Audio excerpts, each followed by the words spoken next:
Good morning. It's great to have you all with us here. We are about to begin in the next 5 minutes, so would request you all to settle down.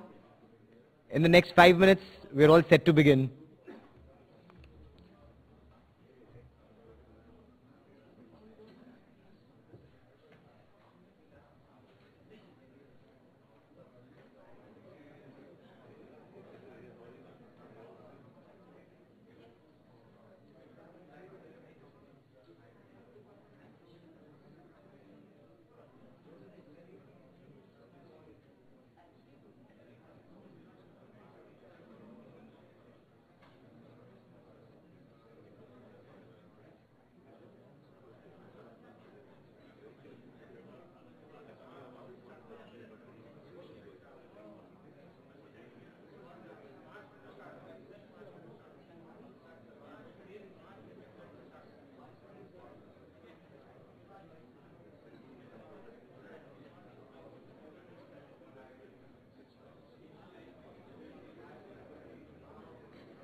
Ladies and gentlemen, good morning. May I request you all to settle down, please? We're all set to begin.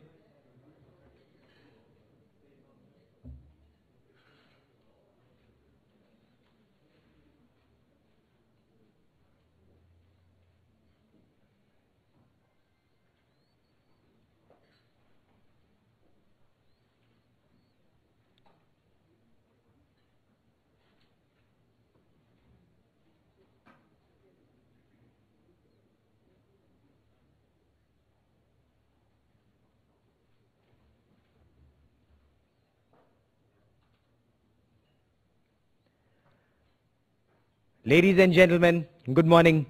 It gives me great pleasure to invite you to the first India Today Global Roundtable in New York. For 13 years, we've been the proud presenters of India's best thought platform, the India Today Conclave in New Delhi. Distinguished leaders from across the world have come together to debate geopolitical issues.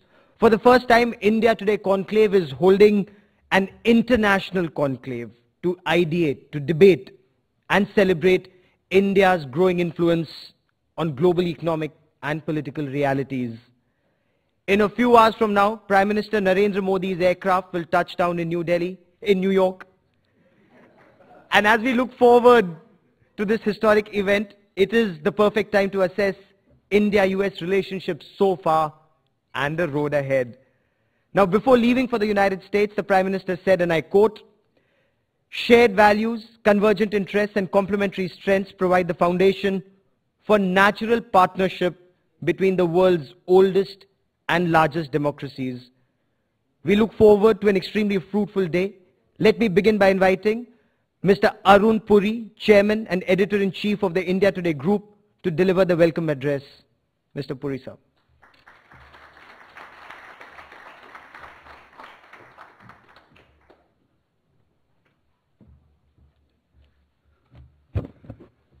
Good morning, ladies and gentlemen. and distinguished guests. Special welcome to Senator Cohen for being here, sir. Thank you. It's also my great pleasure to welcome you all to the first India Today Global Roundtable on the eve of the Indian Prime Minister's visit to the USA. As you've just heard, it adds a new chapter to our signature event, the India Today Conclave, in which we have been doing for the past 13 years. And every March, we have hosted the finest and the best of America. Bill Clinton has been there, Al Gore, Hillary Clinton, Henry Kissinger, James Cameron, and many other luminaries. I'm therefore delighted that we made this small beginning here in America in collaboration with two very distinguished partners, Brookings Institution and the India's leading industry association, Confederation of Indian Industry, CII. I thank you both for your support.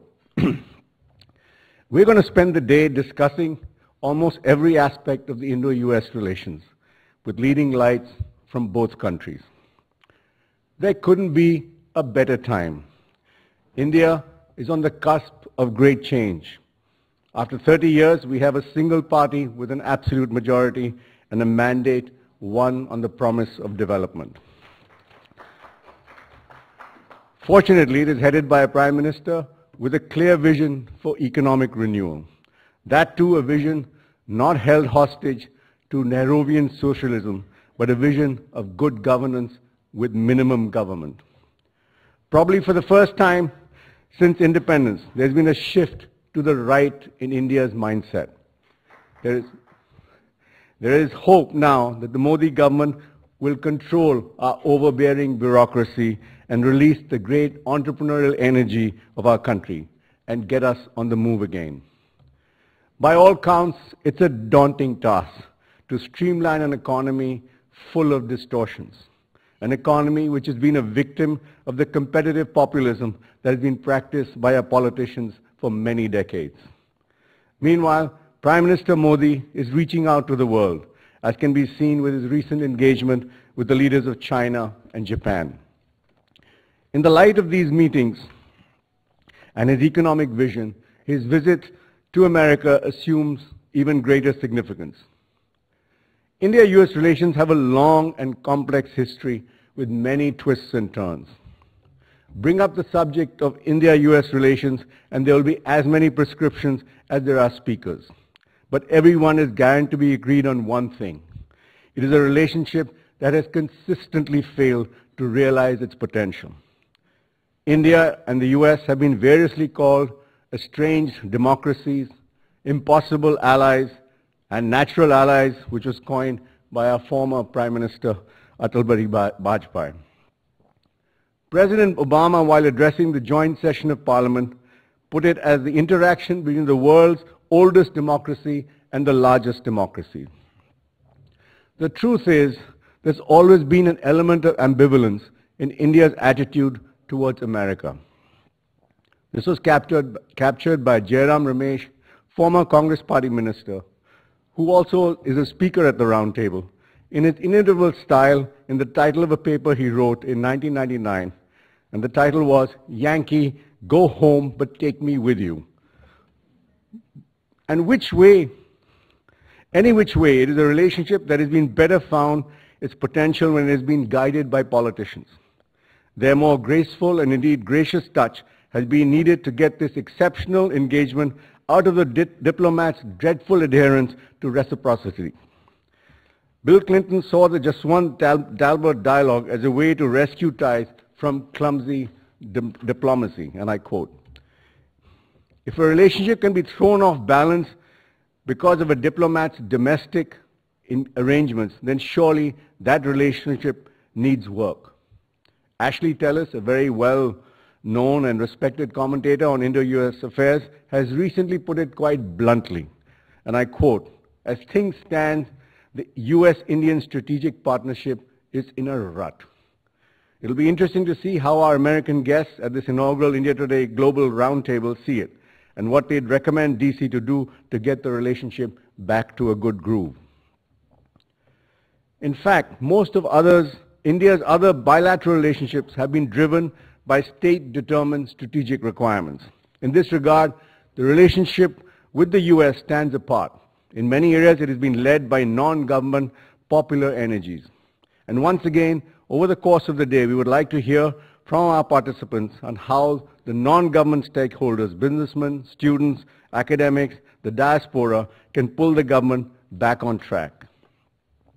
It is ironic that the India-US strategic relationship got serious attention with the last BJP-led government after the 1998 Pokhran test and the resulting sanctions as documented in Strobe Talbot's book. The big idea emerging from those years of initial discourse initiated by the BJP government was that India, as a vibrant democracy wedded to ideals similar to the US, cannot possibly be at odds with the US at all times. Washington understood that there was a need to revisit some of its own strategies that targeted India, particularly the technology-controlled regimes. This stunted India's stature and were a roadblock to high technology trade and innovation.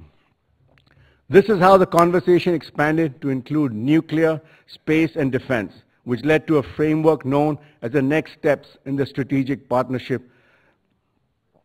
in the last days of the Vajpayee government. Prime Minister Manmohan Singh took this forward and concluded the game-changing India-US nuclear deal. Yet the transformation of this great political initiative into robust economic cooperation in these fields was successfully thwarted by naysayers in the systems on both sides. The civil nuclear liability is the best such example. Clearly, the fresh political capital is needed to bridge this yawning gap between potential on the ground and political synergy on the top. That apart, one can still see the challenge and romance if this relationship has mutual respect for each other's exceptionalism. President Obama put it most eloquently and succinctly when he said to India's parliament, and I quote, "Even as we honor the histories which in different times kept us apart, even as we preserve what makes us unique in a globalized world, we can recognize how much we can achieve together." He and Prime Minister Modi have to heed this sentiment. Both India and US have immense soft power, and the exercise of this power is not mediated by governments. That's what makes us exceptional too, two great democracies. Business too needs to chip in to do much more. US was India's largest trading partner for the longest time, a partner with which India enjoyed trade surpluses. But the growth in trade between the two countries has slowed to a trickle. China is now India's largest trading partner, overtaking that position from the US as far back as 2007-2008. America, as we all know, is all about business. So is the main focus of Prime Minister Modi's visit. He wants to attract FDI for his most recent pet project, Make in India. As Infosys founder Narayan Murthy wrote recently, and I quote, "Modi has to make US legislators, civil servants, and corporate leaders feel that India is important, India is predictable, India is desirable, and India is easy to do business with." That's quite a tall order, and it'll take more than just words for Prime Minister Modi to do. We also have with us a panel of eminent Indian industrialists to discuss Indian investment potential and also the contentious issue of outsourcing the Bangalore-Buffalo divide. The role of governments need to be focused on setting a conducive regulatory regime, for example, on education and research. Red tape inhibits the setting up of offshore campuses in India, and shrill denunciations of any such plans were made in the name of sovereignty and protecting Indian students. But they ignore the fact that even greater number of Indian students go abroad to college, spending more than $3 billion in the US alone. We have a session on building India's Ivy Leagues today with eminent academics. It is expected that PM Modi and President Obama will discuss the trade facilitation agreement agreed on at Bali last year, which India is said to be blocking. We'll see if they can use this to find a way forward on a measure that really would add to the global common good. We will have later today the world-renowned expert on trade, Professor Jagdish Bhagwati, to talk about this and much more. These are difficult times. The rise of ISIS in the Middle East is causing concern. Afghanistan's future with few American boots on the ground is a big worry for India. Pakistan is struggling to find its equilibrium amid the challenges of terrorism and military-backed protests against the elected government.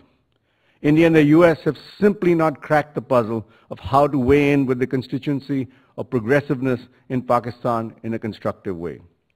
Dealing with the rise and assertiveness of China in non-adversarial manner, which should bring India and the US to the same page.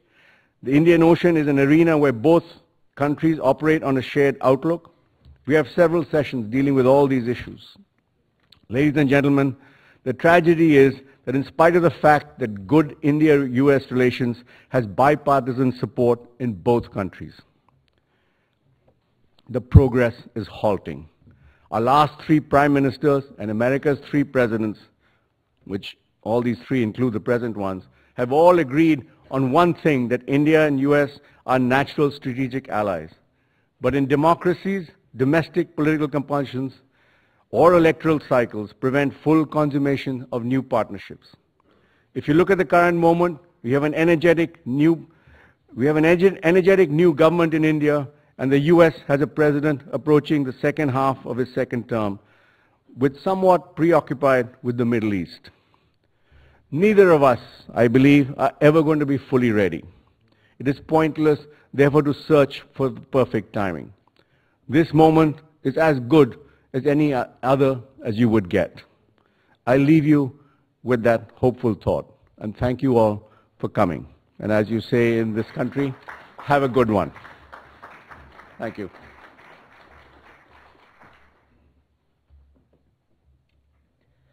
Thank you very much, sir. Ladies and gentlemen, may I now invite on stage William Cohen, former US Secretary of Defense and Chairman, the Cohen Group. He is the keynote speaker, Strategic Partners in a Dangerous World. May I also invite on stage Rajdeep Sardesai, Consulting Editor at Large, India Today Group.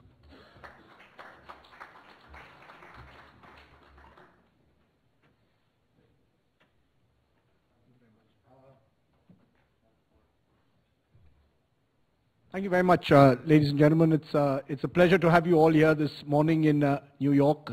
I think we'll get Senator Cohen to start off this morning, former U.S. Secretary of State for Defense, and someone who interestingly was Secretary for Defense at a very interesting time and period in Indo-U.S. relations, because the years in the late 90s were a tumultuous period for India-US relations. India went nuclear. The Americans, if I may say so, tried to isolate India. And then we had the warmth of the Clinton relationship when he came to India, the first US president to come to India in almost 22 years. I think Senator Cohen was very much a part of that entire process, being Secretary of Defense in the Clinton administration. So who better than to kick off this morning by telling us where this strategic relationship and strategic dialogue will really take these two, as Mr. Puri put it, estranged democracies, but two democracies who over the years are increasingly finding areas of commonality. Senator Cohen. Well, thank you very much. And to bill my presentation as keynote, I think I am the sub-keynote, because you've just heard the keynote being given. It's really important, I think, to understand the relationship between the U.S. and India before getting to that, is perhaps to contemplate the United States and where we find ourselves today. When I was we have to identify, let me put it this way, we have to identify what our role is going to be in this world of turmoil and turbulence. And frankly, we haven't really reconciled what that role is going to be at this point. When I was at the Pentagon, there was a book that had been written by Richard Haas, who heads up the Council on Foreign Relations, and the book was called The Reluctant Sheriff. And that's how I saw my role as Secretary of Defense, being the civilian head of the Pentagon, is to be a reluctant sheriff, to be very reluctant to commit our forces, put our forces in danger unless it was absolutely a compelling reason to do so. And it worked for that time. There was It was a different period in our time. And then along warfare in both Iraq and Afghanistan, there was a pulling back, a retrenchment. And then we became something like a member of an international posse, sometimes leading from the front, sometimes from the back. But it was very ambiguous. And you may recall, for example, in Libya, it was a classic case for me, in which you had the former Secretary of Defense, Bob Gates, who said, Libya is not in our national security interest, not a compelling area of interest for us. The British and the French said, well, it is for us, and we've been with you, so you have to be with us at this particular point, and we did. And we sort of led from behind, that phrase that came up where we really were not eager to be involved, but we were involved because we were the only ones who really had the capacity to take down air defense systems and to be able to establish no-fly zones, no drive zones, etc. So the question now becomes, where is the United States going? And I will tell you from my perspective what has been taking place ever since Iraq and Afghanistan. The President's policy has been one of disengagement rather than engagement, disengagement, to remove all of our troops from Iraq, to reduce substantially our troops in Afghanistan. The question is how many will constitute this residual force to act as a counterterrorism force. That number is still being debated, but it'll be fairly insignificant in terms of where we've been today. So we have been disengaging from, we are disengaged from Iraq until last week. We are disengaging to a big degree in Afghanistan. We were not engaged until recently in Syria, and we were not engaged in Ukraine. And so this perception of the United States is pulling back. And we were talking about this at the table just a few moments ago, because the United States is becoming more self-reliant in terms of our energy resources. We are in a position to become net exporter of energy rather than a consumer. And so there is a perception that the United States is pulling away from global events, especially those conflict areas. Now, the irony involved is this is what the American people have wanted. They have said, let's disengage. You've got a debate taking place in the United States right now between those on the right and those on the left. Those on the right can be even further to the right, libertarians. Senator Rand Paul, he would like to disengage from global affairs, that we have become too entangled in global affairs, so he would like to pull back. You've got Democrats on the left who say we've been too involved in foreign affairs. We have to do some nation building right here at home. And so you've had these forces on the right and the left coming together for different reasons, but coming together to say time to come back and take care of the problem at home. And the problem at home is this. You cannot be strong, you cannot play a major role in global affairs if your house is not in order. Our house, our fiscal house, is not in order. We have roughly almost an $18 trillion national debt. We are increasing that debt at $500 billion every year. And so you had the former chairman of the Joint Chiefs, Admiral Mike Mullen, when asked what is the greatest threat to the United States in terms of security, he said our national debt, because it is going to consume our budgets unless we change our way of doing business. And so to look at our fiscal house in order being in disorder, the question, what do we do about it? We did something completely irrational. Understanding that we have to reduce the size of our debt and to limit the amount of annual deficits, we entered into a slaughterhouse instead of a hospital for special surgery. We adopted something called sequester, across-the-board cuts, irrespective of whether they match your requirements, either military or social. So just across-the-board cuts. And so that sequester, again, has had an impact on how other countries see us. And so from other countries' perceptions, and I'd be interested to hear what India's perception is of the United States, but I suspect it's consistent with others. They see the United States as being a power, but a power that is increasingly dysfunctional, increasingly disengaged, increasingly turning inward. And therefore, when the United States turns inward, there are other countries or groups and non-state actors who are fully prepared to enter into those gaps that are created. So we are now going through this examination. What do we do? The world is increasingly in turmoil in various key spots like Iraq, like Afghanistan, parts of Yemen, parts of North Africa, etc. What is the United States' role? It was mentioned before, China is now becoming more aggressive.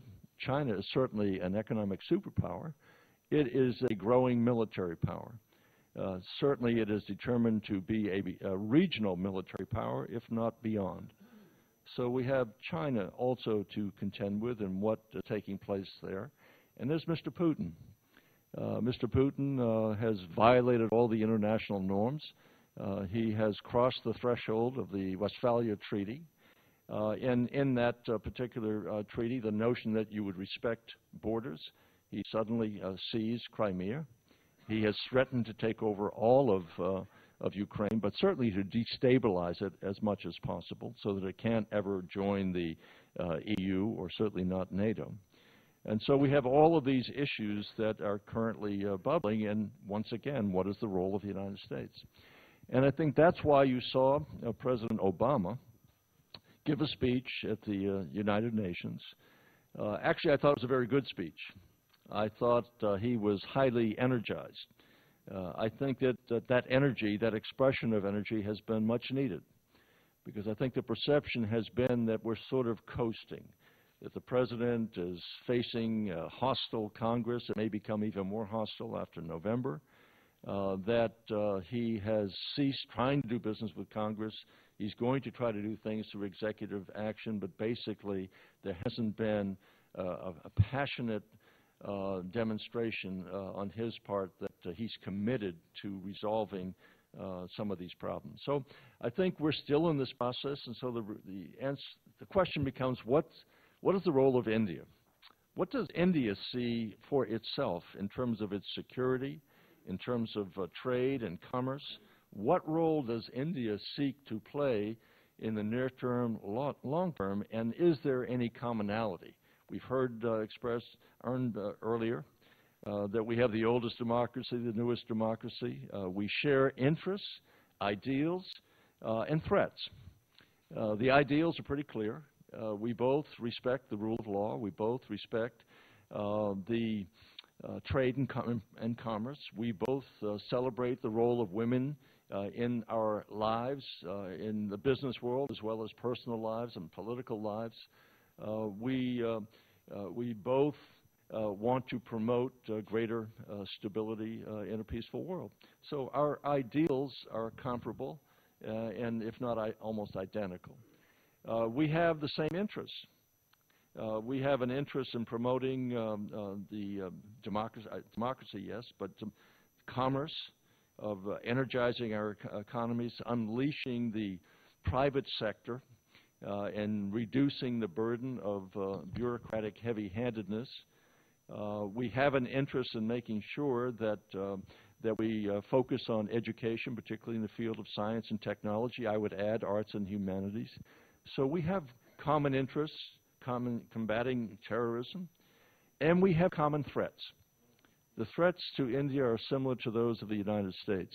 You're in the city where 9/11 took place, and that was a transformational experience for us in the United States, because we had been living under the illusion that the oceans would protect us, and our neighbors certainly would give us that kind of insulation against anyone being able to attack the United States. That was destroyed in 9/11. And we had to ask a series of questions. Who would do this to the United States? How could they have done this? Why would they do it? And what do we do about it? And so the who, why, what, how, etc., we had to answer. Similar thing took place in India on 11/26. That was really personal to me, because I had been staying at the Taj Hotel. I had been giving a speech at the Oberoi. about terrorism, and I left just 72 hours before that attack took place.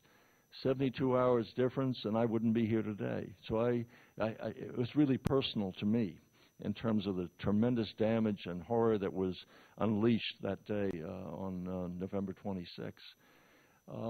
So we have these common threats that we have to contest. Terrorism coming from Pakistan, the LET that we know about was organizing that particular effort. We know that there are other elements that are in the region that are targeting India. We know that we have become targets certainly from 9/11, but also where we are today. We know that the al-Zawahiri is the heir to Osama bin Laden, has said that they want to plant the flag of jihad in India, Bangladesh, and Myanmar. And so we have common threats that are out there. So the issue is, what do we do? How can we cooperate? And this has been something that we're still struggling with. The relationship has been cool. Part of it was perhaps unrealistic. I was very much engaged along with Nick Burns, Ambassador Nick Burns, who's part of our firm. He was engaged for the administration. I was engaged because I'm on the board of the U.S.-India Business Council, and worked very closely with Secretary Kerry, Vice President Biden. We were able to get that civil nuclear agreement passed. And so we had high expectations. That cooled for the liability issue that you touched upon earlier. And there's also this issue. We have two great democracies, but we have two great bureaucracies. And yours is just as impenetrable as ours is to you.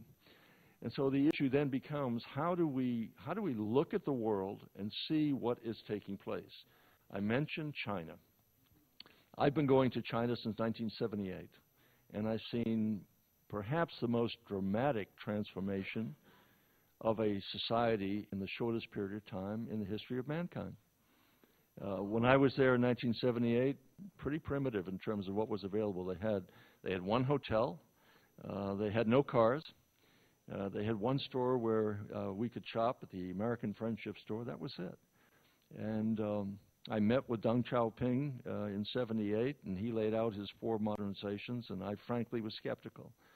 35 years later, pretty dramatic change in what has taken place. So it's something that's quite awe-inspiring and also somewhat intimidating to see how a country can have, quote, a vision and then be able to execute that vision. And they don't have a parliament, and they don't have a Congress that they have to respond to. They can see where they want to go and get there.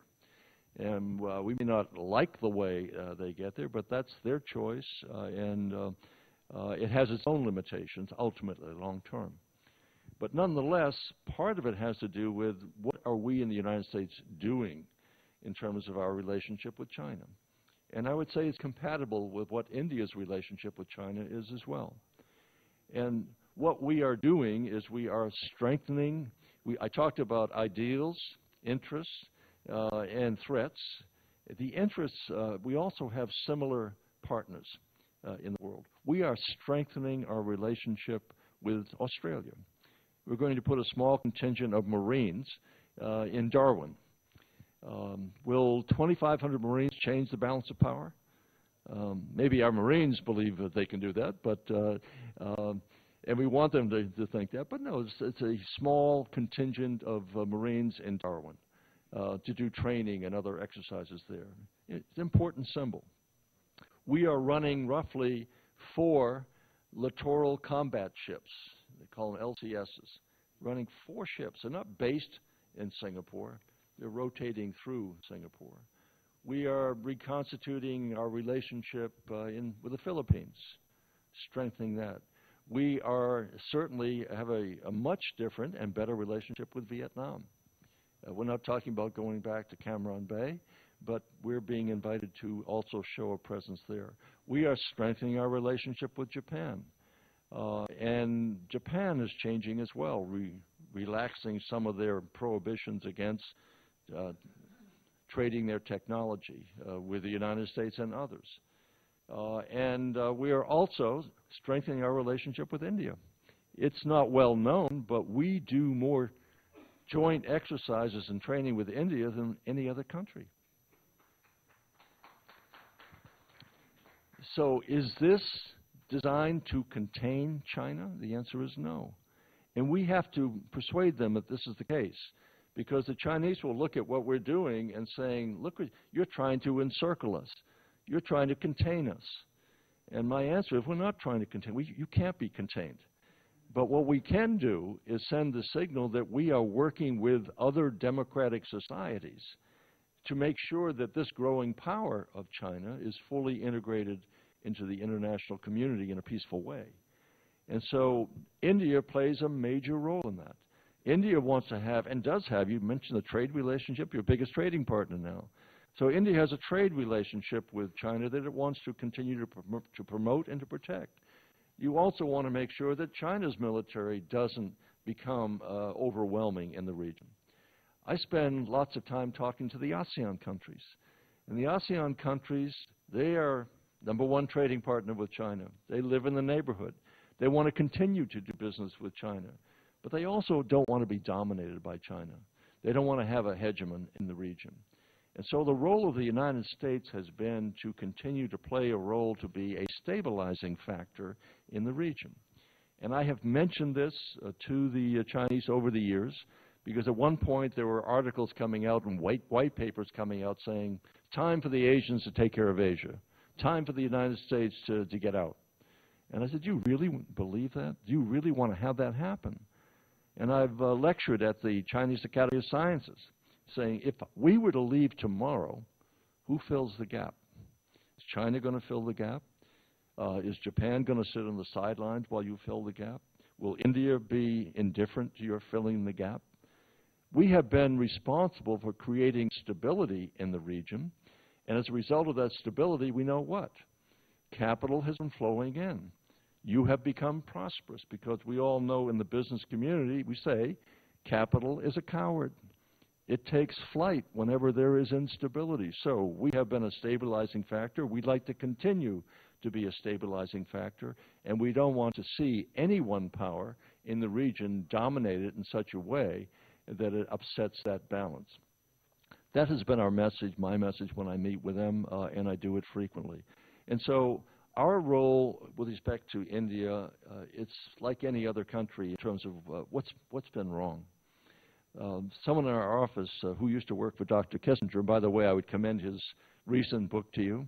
#1, it's shorter than most of his books.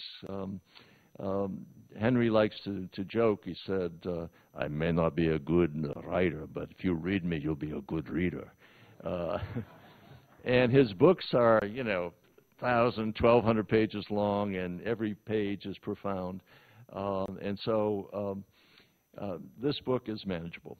And I was at the dedication at the CSIS the other day, and he said something that was important in terms of what we've been talking about. And he actually was quoting in his book, he quotes from T.S. Eliot. And T.S. Eliot, I think it was The Rock, asked a very important question. He said, where is the life we have lost in living? Where is the wisdom we have lost in information? And where is the information, the knowledge? And where is the knowledge we have lost in information? And what Kissinger has been writing about, and all of us should be concerned about, is how do we have a global view today? How do we have a sense of history, a sense of culture, a sense of respect for traditions, etc.? If all I have to do is to pick up my iPhone or Samsung and just Google it. And so you have an instantaneous window into whatever issue you're looking at, but you have no perspective. You have no sense of history. Reading is tough. Reading requires you to be immersed in understanding what the writer is trying to convey and the sense of history behind it. If all we do now is just have instantaneous kind of a Big Mac approach to getting information, then how do we put that in a historical perspective? So very important. And the other part of the quote that wasn't in the book from that rock, the poem The Rock, is that T.S. Eliot says, the one thing in all of my years that does not change, the one thing that remains constant is this perpetual struggle between good and evil. And that's what we continue to see played out. I read T.S. Eliot back when I was in college. But I read also John F. Kennedy. When he gave his wonderful speech, it inspired me. When Kennedy gave that speech, it was, let every nation know whether they wish us well or ill. We will pay any price, we'll bear any burden, we'll meet any hardship, we will help any friend, we will oppose any foe in order to ensure the survival and success of liberty. Soaring rhetoric that really fired my imagination. I was just a college student at that time. 9 years after he was assassinated, I was in Congress, just 9 years later. And so I was inspired by Kennedy's rhetoric. And now here we are, and President Obama said recently, our policy should be, let's not do stupid stuff. So you have to say, well, how do I go from the soaring rhetoric of Kennedy to the sober reality of what President Obama was saying about the limitations of American military power? What is to be our strategy in going forward? So I come back to why it's important for the United States and India to solidify this relationship and call it a partnership. Don't call it an alliance. I know all of the baggage that alliance carries with it. It's a partnership. And how do we do that? Well, in our firm, we've adopted the rule of 4 R's. And I credit Christine Vick, who used to work with Dr. Kissinger, has been with us for many years now. And I was asked to give a speech at some place, I think it was in Australia. They want to know, how do you do business in China? Well, the same way you do business anywhere. There are 4 R's. Respect. You need to respect the country that you want to do business with. You have to understand their history and their culture, their traditions, their interests, what drives their national identification. You have to establish relationships. That's what we're doing here. We are building relationships, and business knows this better than anyone, that you have to build relationships in order to be successful in business. The 3rd R, rules. You have to understand the rules of that country. Number 1, understand what they mean, but number 2, who wrote them? Who are the ones who are promoting these particular rules to do what? Is it to invigorate business? Is it to protect business? Who are the people making the rules, and how can they either be complied with or possibly changed to accommodate the business interests? And then finally, the R is reputation. Never do anything in any country that would cause your reputation to be called into question. I had that lesson when my first day of law school, way back when. And the professor said, remember this. He said, when you graduate from this university, he said, never, ever compromise your integrity, no matter how much your client is prepared to pay you. He said, because you'll never become rich enough to buy it back. And those are the words that have stayed with me, certainly, that you'll never be rich enough to buy your reputation back. So those are the 4 R's of doing business. And these are the 4 R's that actually apply to our relationship with India. We need to respect India's rules, traditions, culture, history, and interests. Understand what your long history has been and why you think and do the things that you do. What is it that drives you? And until we respect that, understand that, we're going to continue to have an unsatisfactory relationship. And so that respect is kind of key to it. So understanding that we can't ask you to be an ally of ours because you're a non-aligned nation. What does that mean? I remember one time I was meeting with a prominent Indian official. He said, we will always be your friends. We'll never be your allies. And I said, well, that's pretty blunt. And I knew what he was saying. It wasn't hostile. It was just saying, this is our culture. This is who we are. This is why we want to conduct our policies in this way. which didn't preclude us cooperating and working together. And I can give you example after example now. We are doing more business. I think we've done $9 billion worth of business in the defense field alone since 2008.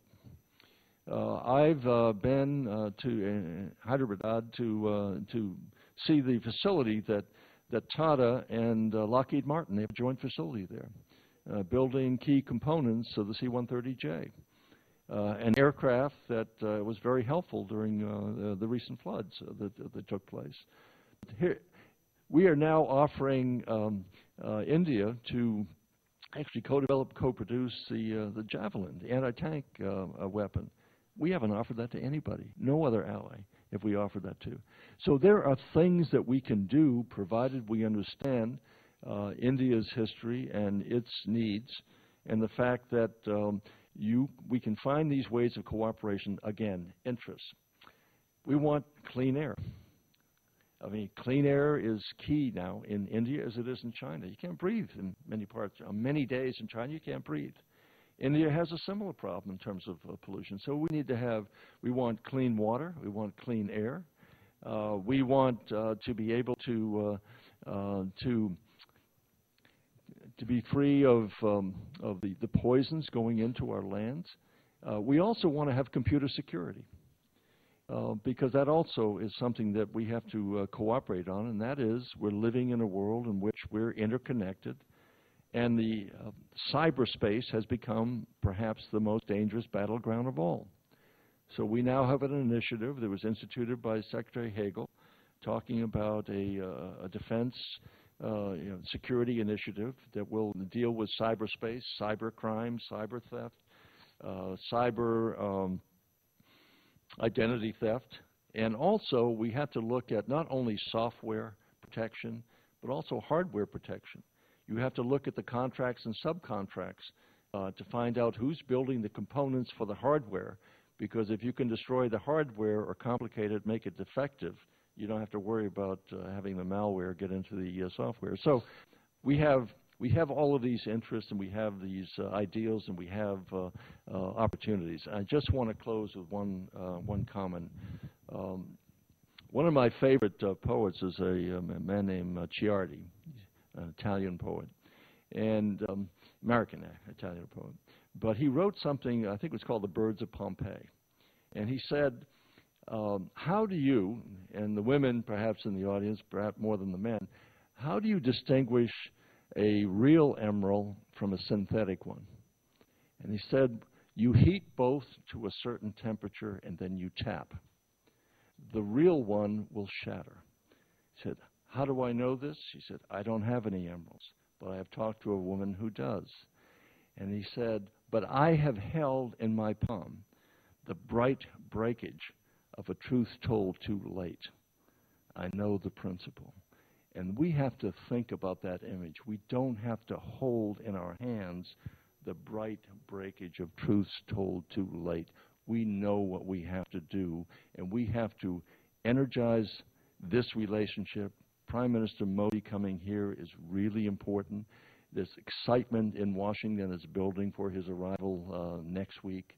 And we have an opportunity to really capitalize and bring the powers that we have, the entrepreneurial powers, the genius that we have in our respective countries, to focus on the threats that we face in a common way.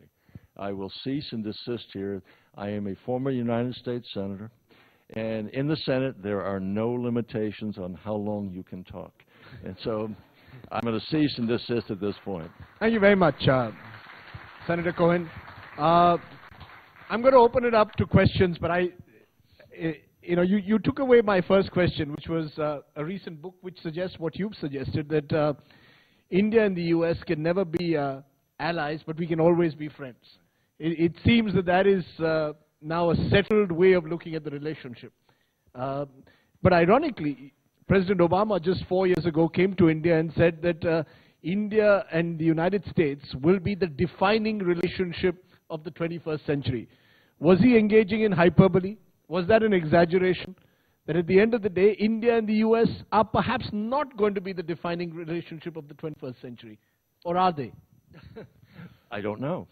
I would say so that he was engaging in hyperbole. No, he's engaging in possibilities.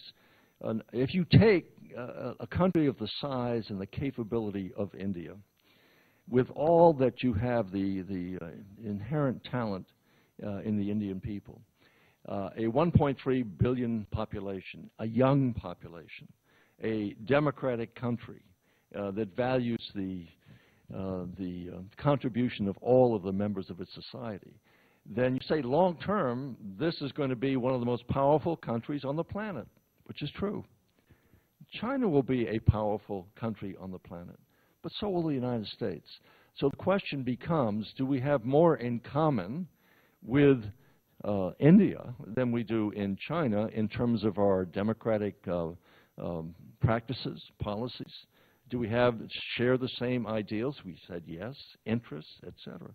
So the potential for a role for the United States in India can become a dominant relationship going forward. So it's a possibility. It's a possibility, no guarantees. There are no guarantees. Because the fear in India is that the United States doesn't walk the talk. Or maybe the US feels India doesn't walk the talk. Afghanistan is a good example of it. India has concerns over the way the United States is disengaging from Afghanistan without keeping into account India's concerns over terror emanating out of Afghanistan. Do you believe that there's still an element, I won't say hostility, but still an element of skepticism, suspicion on either side that prevents this relationship from being a full-blown relationship? Well, don't forget, during the Cold War, our focus was on preventing the expansion of the Soviet Union. At the end of the Cold War, we had this very brief period of having a unipolar power, the United States. There was no other power that had our either economic power at that time or our military power. Then we have talked about the BRICS and about a multipolar world. But there's a danger that you have a non-polar world, that there's no one power that can influence and shape events. I still think the United States, for the foreseeable future, is still in a position to shape events in a positive way. Give you an example. At the Pentagon, we always did things in threes. And so our strategy at that point would be, we need to shape, prepare, respond. We need to be forward deployed in both our diplomats, our business people, and our military to help shape the environment in ways that are advantageous to the United States. So being forward deployed has many, many positive benefits. And we have to prepare for all contingencies, and we have to also be able to respond. So these were the guiding principles of when I was at the Pentagon. I still suggest that those are there today. But don't forget, we've had to deal with what has taken place after 9/11. So our focus was Afghanistan. Our focus was Iraq. And now we have learned the limitations of the raw exercise of military power. And it's taken us a decade to come to that conclusion. I mentioned earlier, think about this. The President is giving the American people exactly what they've been asking for. Let's pull back. We've had enough. We spent $1 trillion in Iraq. We spent $1 trillion in Afghanistan. Isn't it time to maybe spend $1 trillion here at home repairing our bridges and our roads and our educational system, et cetera? So the President has been pulling back.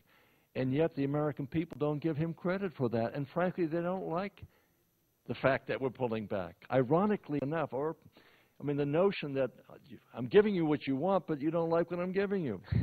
And part of it is the recognition that our role in the world is diminishing. Our ability to shape things is diminishing.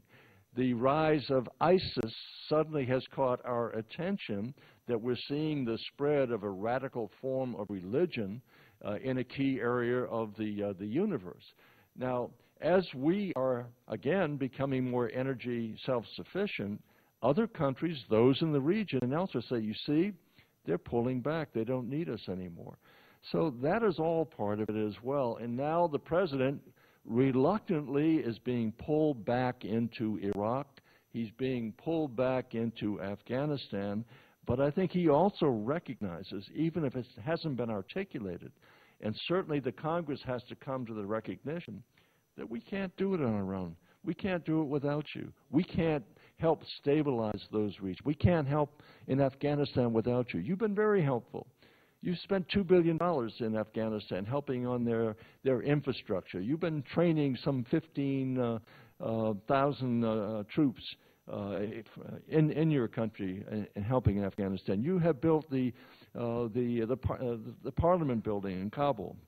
You have built a new rail line going through. You have done enormous things in helping stabilize Afghanistan. And what we fail to recognize is most of the American people say, well, what's been the result of all this? Well, the life expectancy has gone from something like 41 to now 60 in just 10 years' time. The economy has quintupled and is marching along at 8% every year. And so we've made a difference. And Afghanistan is important, will continue to be important. And we can only do that if we have this relationship with India and other partners. So I think the President has come around to that. The American people are coming back to it. It may take the beheading that we've seen to energize the American people and say, my God, they're going to do that to our people over there. Well, we're next. So that's what's the worry, that it takes a beheading for the Americans to shake up and realize that there is a problem. Well, but see, look at it in the context of how many people we have lost in terms of tens of thousands of our soldiers severely wounded, tremendous post-traumatic stress syndromes taking place. So there's been a real horrific result of all of these efforts we've made. So now they're saying we can't come home because now we see what happens when we pull back, bad things happen. So we're not going alone. And by the way, none of this makes sense unless the new Prime Minister of Iraq does what he has pledged to do, and what everyone says has to be done. He has to construct a more inclusive government, I should say, that participates, some sharing of power with the Sunnis. Absent that, there's no amount of bombing we can do. Absent that change in how they're going to proceed in Iraq, it's going to continue to be what I would say like Gaul. All Gaul is divided in three parts. All of Iraq will be divided into three parts. Let me ask you, before I open it to the audience, one more question on Mr. Modi. You said that Washington is excited by the idea that Mr. Modi is coming there. What does Washington expect of the Indian Prime Minister? What would, in your view, qualify as a clear recognition of the success of the visit, given that this visit also carries a lot of baggage, that you do have a Prime Minister who you denied a visa to for the last decade? What is it that would require it from Mr. Modi's side for Washington to be excited post the visit? I think from America's, good morning, from America's perspective, the fact that you have a new Prime Minister who has a mandate, who doesn't have to have a coalition government, because one of the frustrations, again, and I have felt this myself, just trying to deal on the trade issues, whether it's defense or non-defense, the bureaucratic obstacles sometimes are so discouraging that many of the companies that we represent say, we'd rather not be there. It's a waste of time. It takes too long. We can't get decisions made. You have a new defense minister, Jaitley, who said, you know, we do have problems. It does take too long for these LORs and letters of agreement, et cetera, requests for proposals. So we're going to change that. So I think the notion is you've got a new Prime Minister who has a mandate, who has been a successful governor, who has promoted business and has made Gujarat very, very successful. He's coming now, and he's now the head of the Indian government. He is going to change the way business is done in India and how business is conducted with other countries like the United States. That's exciting, certainly to the business community. And I think it's exciting to the American people who see that we need to have relationships with countries who share ideals, interests, and threats. And they see that in Mr. Modi. Okay, so America's business is business in a way, and it's interesting you spoke about coalition governments at a time when just two members of the previous government have just walked in. Shashi Tharoor and Jairam Ramesh both belong to the previous government, and you seem to suggest life was more difficult with them. We'll probably get them to respond to that. That dealing with a coalition government is often more difficult than a single-party government. Well, it's not being critical of you. Look, I'm talking about the United States Congress. What is more difficult than finding the United States Congress, which is engaged in paralysis? We have suffered from something called demosclerosis. That phrase was coined years ago by saying that our democratic arteries have become so clogged with interest groups and that we have an inability to have the free flow of blood through those arteries. And as a result, if you take a look at Francis Fukuyama's piece in the current Foreign Affairs magazine, talks about the dysfunction and decay. I think that's the title of the article, Decay and Dysfunction of Our Democratic Society in the United States. You have nothing but paralysis in terms of Congress being unwilling to make compromise. So coalition governments have to make compromise or they can't move forward. I think there has been an inability in the past because of coalition, but we have the same problem. We have the same problem in the United States in terms of not being able to make decisions in a timely fashion, and now we're waiting. President Obama has 2 more years. He's not going to have a Congress that's any more favorable to him tomorrow than he has today, and so we've got 2 more years of likely stalemate. I like that word, demosclerosis. Demosclerosis is what perhaps too much of democracy sometimes can do. But let's open the floor to questions. Particularly the contentious point that you made is that effectively, I mean, you've admitted that we can't be possibly allies, but we'll always be friends. Questions from the audience. Yes, yes, sir. Do you have a mic?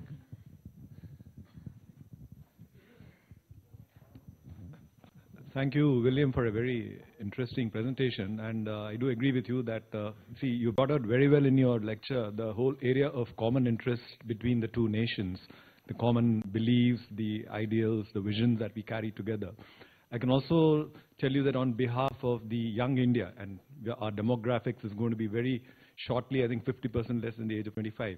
We have a lot of, I also come from an institute called the IIT, where I think more than 70% students always wanted to make it big in the US. In fact, right on my very table, I have a person who left India during her graduation. She's now at the Harvard Business School. So what I'm saying is both at the individual and the government level, we have a lot of common understanding. We look forward to creating a world, with the very same vision. What would you think then would be the biggest, I mean, there have been factors, and I think Radhi brought it very well in terms of suspicion, skepticism, and I think that came in the classic era of Nixon and Mrs. Gandhi. But I think later on, we've had some very, very good prime ministers. I mean, starting from Vajpayee ji, then Manmohan Singh. We've all had people who have been very, very positive on the US relationships. So what do you think still are the major stumbling blocks, and what would be your, let's say, concrete plan for the two governments, maybe fourth for the Indian government? What are the 2 or 3 steps they should take to turn this kind of an alliance into a really happy marriage? Thanks. Excuse me.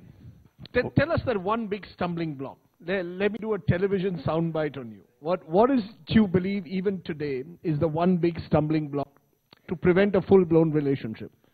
I think it's been an element of what we would call strategic distrust. That many in India do not trust the United States to be what they used to call a reliable supplier, particularly in the defense field. And the United States saying that India is not going to be a reliable partner because it has different interests vis-a-vis Russia, maybe Iran. If we look at, we have the same interests, hoping to make sure that Iran, by way of example, doesn't become a nuclear power. On the other hand, India has a different relationship with Iran than we do. And so that had been sort of one of the items that has contributed to this level of distrust. We want you to do more. We want you to put more sanctions and heavier sanctions on Iran, because we feel that the alternative is that Iran will be able to develop a nuclear weapon. So that has been something of a hindrance, I think, that element involved. The fact that you have a historic relationship with Russia. Our relationship with Russia is very much on the rocks at this particular point, given what President Putin is doing in Crimea and Ukraine. Don't forget, President Obama wanted to have this, quote, reset, as did President Bush, a reset with the relationship with Russia. It's not going well. And we have to find ways in which we can work together to help at least roll back some of the aggressiveness we're seeing taking place within Russia, looking to expand its sphere of influence of the new Russia. So I think in the foreign policy area, the fact that you have the Prime Minister coming to Washington to meet with President Obama, I think that sends a very positive signal. There are things that we can do. We can do much better on the defense-trade relationship, by way of example. We can find things that we can do together that are consistent by helping you to develop. I mentioned before just the anti-tank, the Javelin anti-tank system. That's something we never offered to anybody else, but this is now being offered. So there's a series of steps. I know that the Prime Minister at home, your home, is being somewhat criticized for not taking big steps, taking a series of smaller steps, and take the moment, seize the moment, and do big things. I think from his background and experience, he says, let's make the little things work. Let's put things and build a foundation on which I can do big things. And so maybe we're looking for the big things when in fact his philosophy is, let's do the things we can in the short term, make them successful, and then we will be able to do a much bigger. Let me get a couple of more questions. Yes, the gentleman there, yes.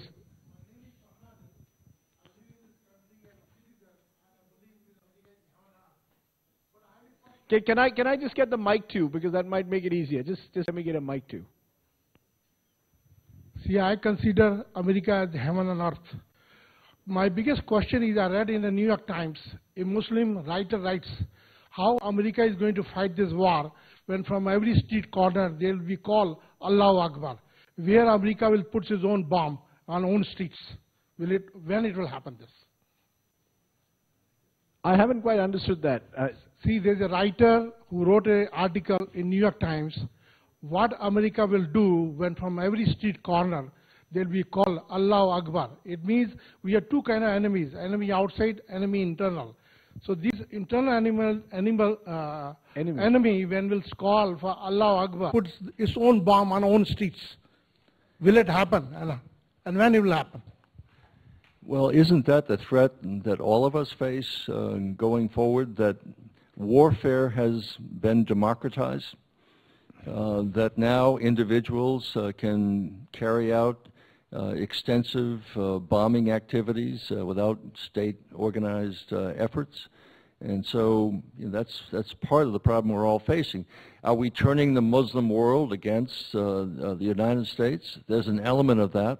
One reason, and I said this long before the President made his speech, but there is no way that we should organize all of the Western countries, which are basically white men, dropping bombs again on a Muslim country. This is, white man's burden went away a long time ago, but the perception that this is going to be a Christian crusade has real inherent dangers for all of us, which is one reason why we had needed to have insist that any effort to control and take back the land from ISIS had to be led by Arab nations as well. They had to be up front, no more hiding. If this is a threat to your security, then we want you in the force. UAE, the Saudis, Bahrainis, the Jordanians, the Turks, and others. Make this an Arab effort and not a U.S. effort. But we're all going to face this danger of having suicide bombers, and it may come not only through suicide vests, but biological warfare as well. Yes, gentleman in the white hat. Yes, sir. Sorry to identify you by your hair. That's right. My name is Nishit Desai. I'm an international lawyer. My question to you, what do you think about immigration? I think India and the US both are almost 60 majority service economy. I believe immigration is a worse form of protectionism and against human rights. Some point in time we need to get rid of it, except for the people which you will call bad capital, bad human capital. But I want your personal views on that as well. Basically believing that presumably that laws should not restrict immigration, that you should have much freer flow of human capital across the two countries, right? Right. And also human rights now include not only right to exist, but also to prosper. I think that's being recognized. So anyone should be able to move anywhere. We have 1 billion people. If you are 100,000 people walking, I have no problem. It's small, but you might have to. Well, it's one thing to say that we should change our immigration policies vis-a-vis India, and I agree with that. It's another to say we shouldn't have any checks whatsoever at our borders, that anybody who wants to come in can come in. That would pose a real problem for the United States. I think we have a fairly liberal immigration policy, but I think every country has a right to try to secure its borders to make sure those that are coming are here for appropriate purposes and for lawful purposes. But in terms of changing the policies toward India, I think that we have been engaged in very counterproductive action by restricting the amount of Indian people who can come and work here in the United States. I think that has to change. So you'd like to see many more Indians come into the United States. You believe that there should be an immigration policy for the rest of the world, and there should be a separate immigration policy for Indians. Indians are positive human capital. I think that in terms of the positive human capital coming in, that you have much to contribute to the science and technology in the United States. Okay, good. And we've got... I'm not saying it should be unlimited. I'm saying it should be... I was hoping you'd say unlimited, because that would give us a headline that, the former secretary says unlimited human capital to come into India. Remove all immigration restrictions. No. Not quite. Okay, fair enough, but you've got the Prime Minister himself coming. I'm afraid we've completely run out of time. We're actually overstretching. I'm sure Senator Cohen will take more questions over a coffee break, but you've been wonderful, Senator. Thank you very much. Ladies and gentlemen, please give a big hand to the former U.S. Secretary. Thank you very much.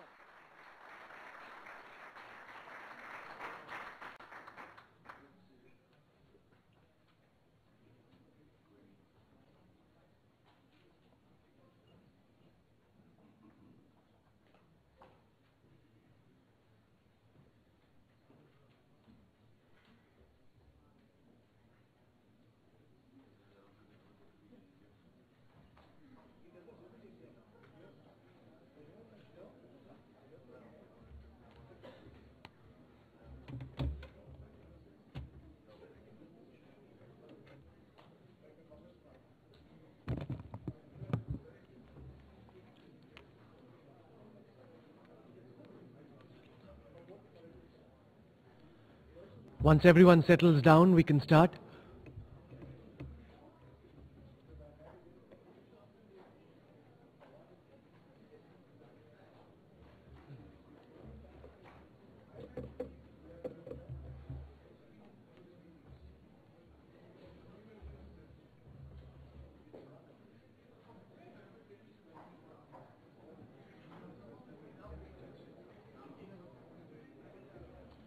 If you all could please settle down over the next 1 minute, and then we can start our next session.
Ladies and gentlemen, we are ready with our next session.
If everyone can settle down, please, could I request everyone to sit down? Could I request everyone to sit down, please?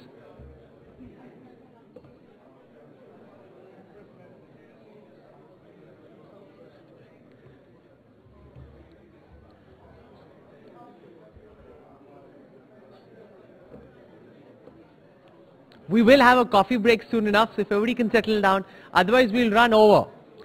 So if everybody just settles down, we can start our next session, please.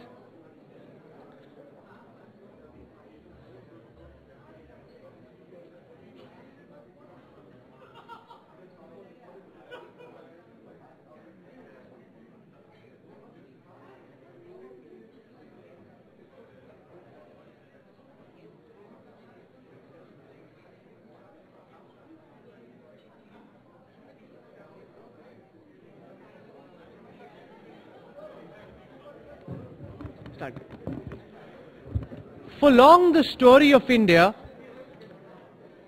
gentlemen, ladies, can we settle down please? Ladies and gentlemen, can we settle down please? We're about to start. Can everyone settle down please?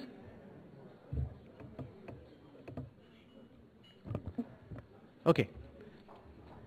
For long the story of India has been the story of what could have been. For long we've rued the untapped potential of our country. But now suddenly there's a new buzz around the India story, a heady optimism that was missing earlier. The government led by Prime Minister Narendra Modi says they will unlock the potential of India, turn India into the next superpower. But how does the Bharatiya Janata Party led government intend to do this? Joining us at the India Today Global Roundtable is the General Secretary of the ruling Bharatiya Janata Party, Mr. Ram Madhav, leading light of the Rashtriya Swayamsevak Sangh, the RSS. For our American guests, I would like to say that Ram Madhav is a recent inductee into the BJP. He was earlier the public face of the ideological fountainhead that pushes and drives the BJP, the RSS. Let me invite Mr. Ram Madhav to speak on unleashing Asia's next superpower and how the BJP intends to do this. Ladies and gentlemen, can we have a round of applause for our next speaker, Mr. Ram Madhav.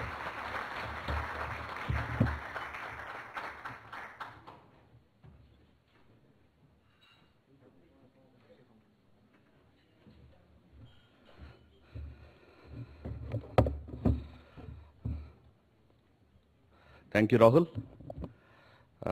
Thank you, Mr. Arun Puri, for extending me this honor. I came here primarily for some other reason, but I am happy that I have been given this opportunity to speak to you on a very important topic. Friends,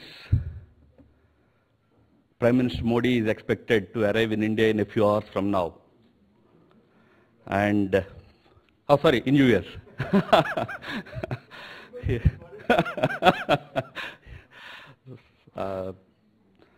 And as Mr. Cohen mentioned a little while ago, there is a palpable enthusiasm everywhere to be seen in this country. Prime Minister Modi is coming here after a great electoral victory 3 months ago in India, world's largest democracy with a large young population has handed down a handsome victory to him.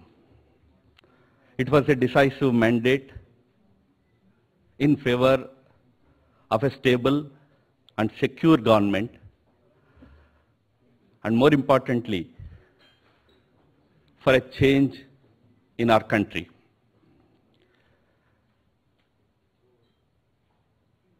This mandate for Prime Minister Modi has a major component of young electorate in India, which has seen in him the kind of leader who is capable of ushering in the change that they are eagerly looking for. In that sense, Prime Minister Modi represents the young and aspirational India. It's not unfair to recollect Prime Minister Rajiv Gandhi when he visited this country in 1987, addressing the joint session here, in DC. He described India as an ancient country, but a young population. We are a youthful country. Naturally, like any other young population in the world, our population, which demographers say 60% of India's 1.2 billion people, is below 35 years of age. By Indian standards, 45 years is also considered young. Going by that standards, I think 70-75% of our population is below 45 years of age. It is young, it is energetic, but also it is restless. Prime Minister Modi represents that young, energetic, in a way restless for change India. He is coming here, just as he has gone to Japan. He met with a number of world leaders in the last 3 months. It's not an exaggeration to say that his elevation to the prime ministership of our country has created so much enthusiasm in the countries all over the world that not a single week passes in India without one leader or the other from some country in the world visiting Delhi and meeting with our Prime Minister or Foreign Minister. He has set certain priorities for his governance. First of them was to create a responsive government, a government that is accountable, that works for the people, and that works for the last man in our country. And in the last few months, we have seen a change towards that happening in our functioning of our governments. You have a more responsive bureaucracy in India today. You have more responsive ministries in India today. Even some of the foreign friends who come to India tell us that they see some difference in the way government of India functions today. But the second most important priority for Prime Minister Modi is to really make the ordinary Indian rich and prosperous. It's one thing to talk about GDP. It's another thing to talk about growth rate. but it is most important to ensure that the development reaches to the last man. He single-mindedly focused to ensure that the fruits of development reach to the ordinary Indians. Towards that end, he has launched several programs. They may look very ordinary and simple from outside, but I can say that it is these programs that will set the basics of Indian economy right, that will enhance the purchasing power of an average Indian in India today, that will create an atmosphere in India where economic activity can happen with ease, without big difficulty. Whether it is an emphasis on skill creation, or an effort for economic inclusiveness, or a very ordinary sounding thing like Clean India. These are certain basic things that will change the entire environment in India, thus helping propel good growth across the board. While setting house in order back home in India, Prime Minister Modi also wishes to seek support and help from all over the world in his endeavor to create a strong economy in India. With that objective in mind, he went to Japan. When we had visitors like President Xi Jinping of China in India, he again pursued this objective. When he comes here to the US today, that will be one of the main agenda items on the table. Now the question of defining relationships. I consider, or we consider, every relationship a defining one for various reasons. We want to have good relations with a number of countries in the world, and America is of course one of them. India and America, as rightly pointed out by the earlier speaker, being big democracies, two great democracies in the world, have several things in common. Economic cooperation, to my mind, is one of them. It is true that there was an environment of not very investment-friendly atmosphere in the country in the last few years. But with Prime Minister Modi at the helm of affairs, I am sure this investor confidence will be restored. India needs investments from the US and many other countries, not in the form of imports to India. Essentially, we want investments to strengthen India's domestic industry, whether it is manufacturing industry or it is defense industry. Everywhere we need investments to come in. Towards that, India's internal economic atmosphere will be made conducive. Whatever suspicions investors have will be removed, and India will very soon become investor friendly. But friends, as I said, India is not just a destination for exports. In other words, not just a destination which only import things from outside. We want people from different countries to come and invest in India to manufacture things, propel our industrial growth. When I say industrial growth, we are not looking at only big industry. Today, Government of India has increased the cap on FDI to 49% in defense industry. That doesn't mean we only want big manufacturers to come.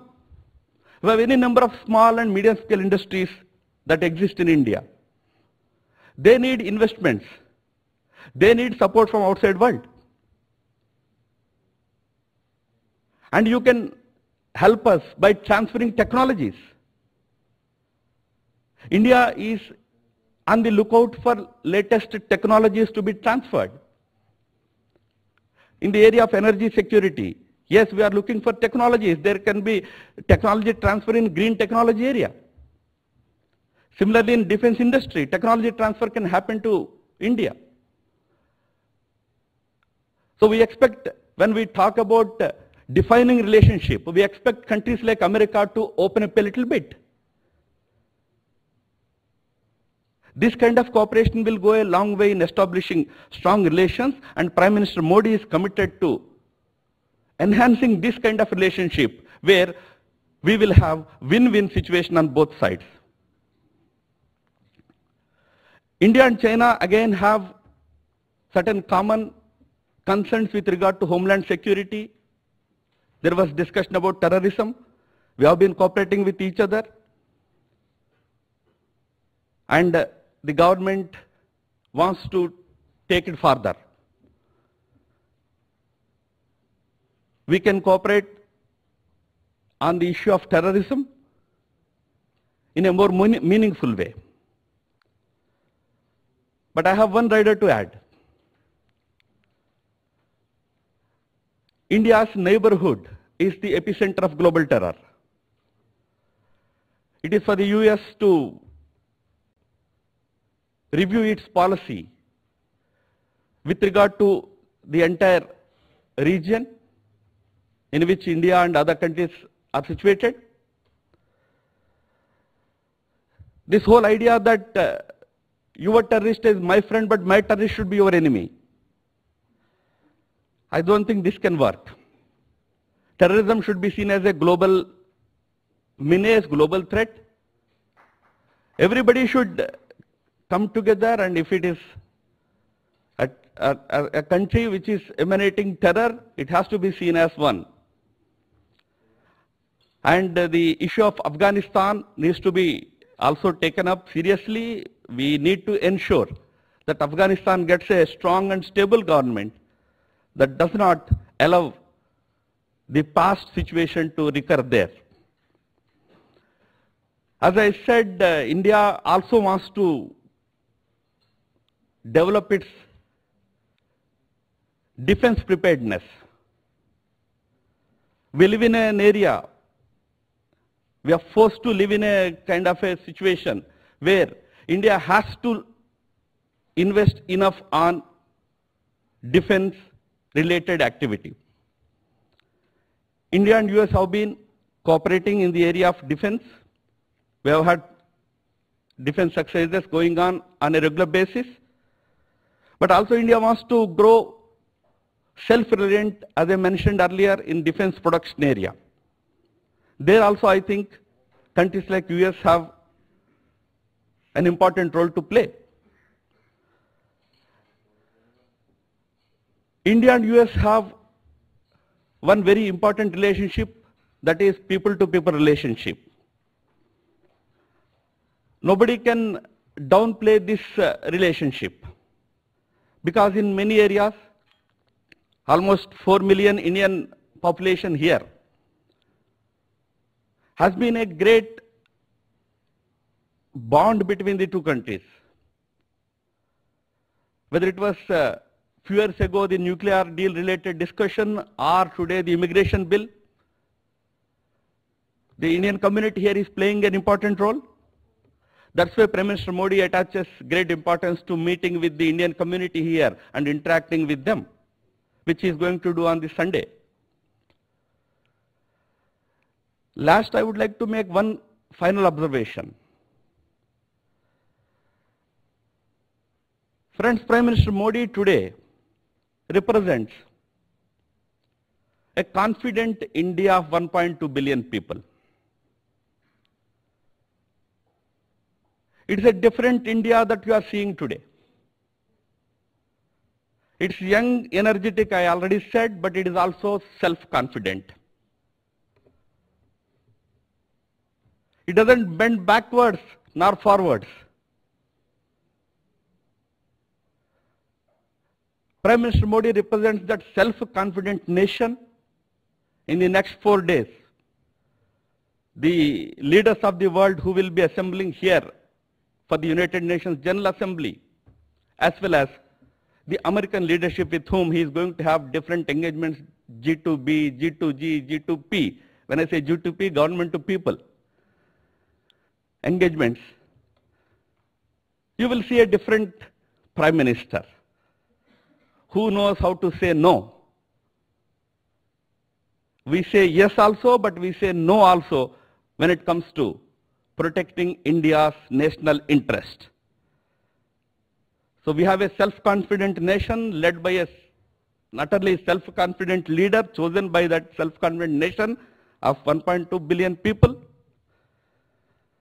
And he is going to write, script a new chapter in India's growth and development. Thank you.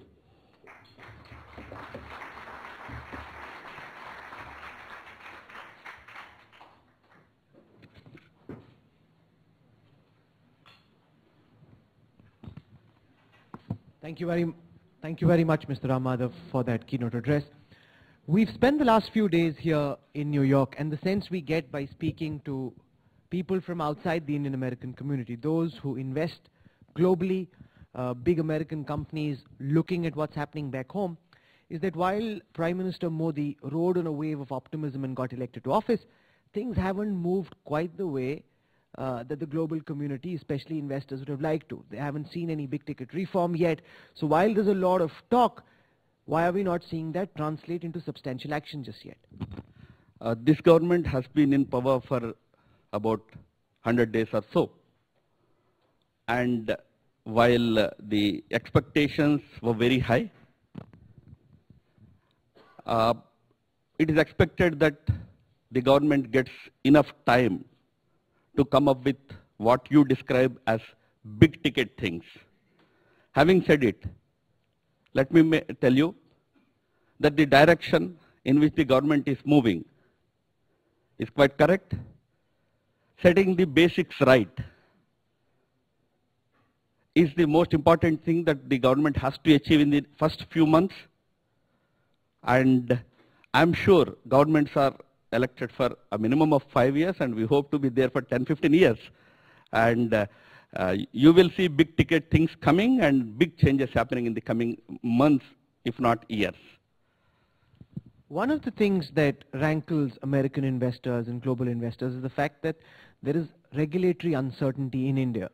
We saw what happened, for example, with coal blocks. Now that is very scary for global companies. They come invest in India, and completely beyond the control of the government machinery, decisions can get taken which can jeopardize billions of dollars of potential investment.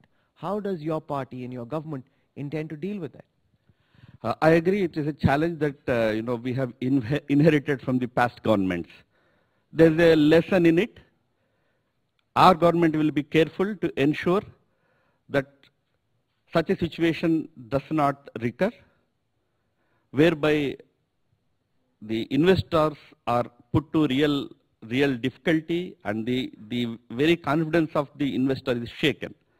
But as I said, certain things in India are also guided by the law of the land. We have inherited a few things that will take their normal course. There are issues that are before the courts, will take their, normal course of law will take its own course. You spoke of China, you spoke of Pakistan. One of the big differences we see between the foreign policy of the UPA and the foreign policy of the BJP is that this is a far more macho foreign policy, far more assertive. However, let's take Pakistan for example.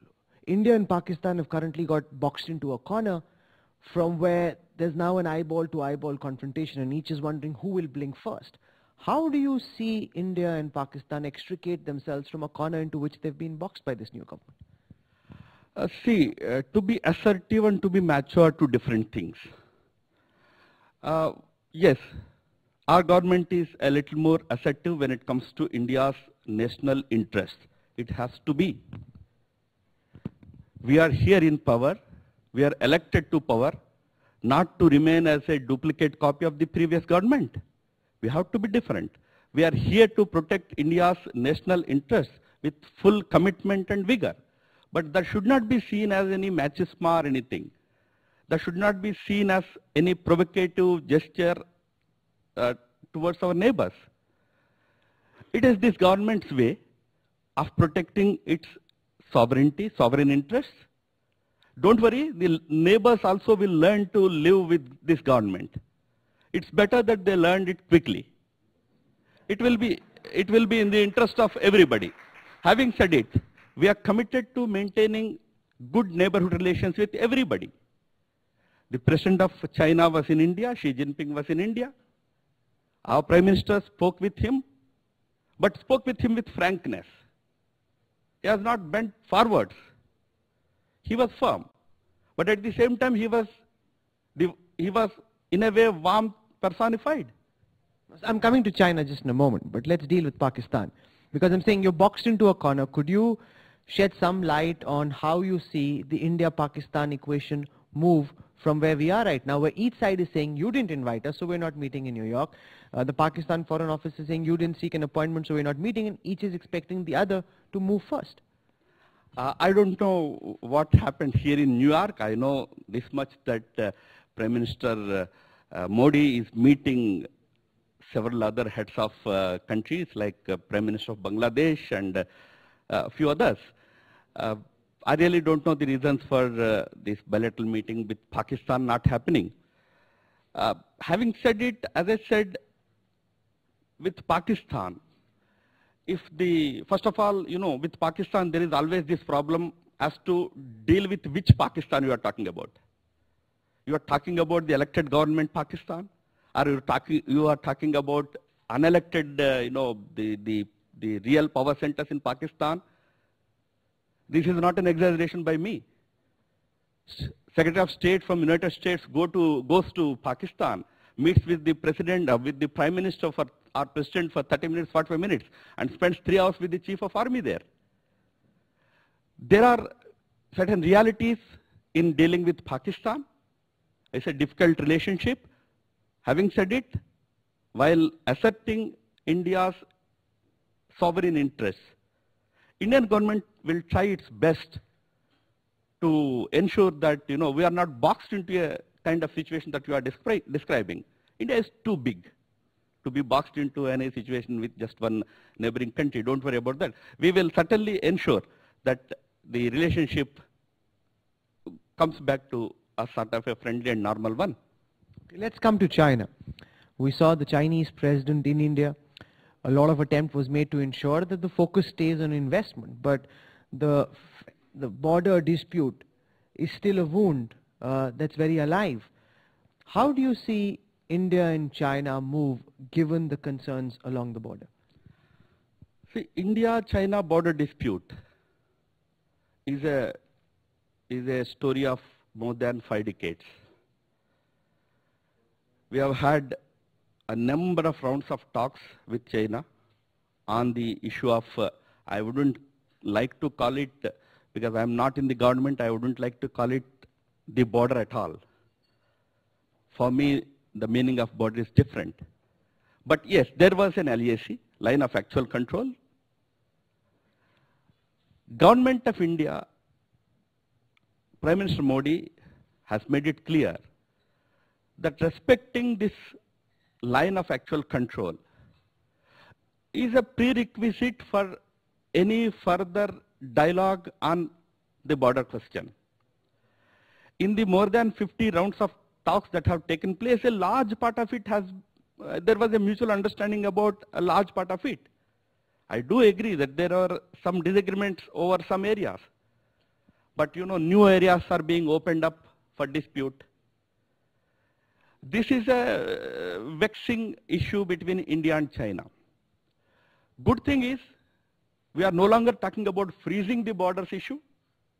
We are talking about actively engaging with each other on understanding the issue, respecting the LAC, and finding a solution to it. I think this is a very significant progress on the question of this 6-decade-old problem. There is a sense here in the United States that all the effort that was made by the Bush administration helping India secure the nuclear deal came to naught, especially from the perspective of American companies because of the nuclear liability bill. And that is an issue still. What can your government and your party do differently to ensure that American companies feel that it was worth the while to help India enter the nuclear club? See, the Indian Parliament, in its combined wisdom of all political parties, has come up with a particular draft of the nuclear bill. Yes, we have certain clauses which may not be to the liking of certain companies, like nuclear liability clause, but we have certain very important national interests also to protect. So we will explain to all the companies or countries that are concerned about these things that, after all, these are certain safeguards that have to be built into any bill between the two countries. But having said it, I also want to add one more thing.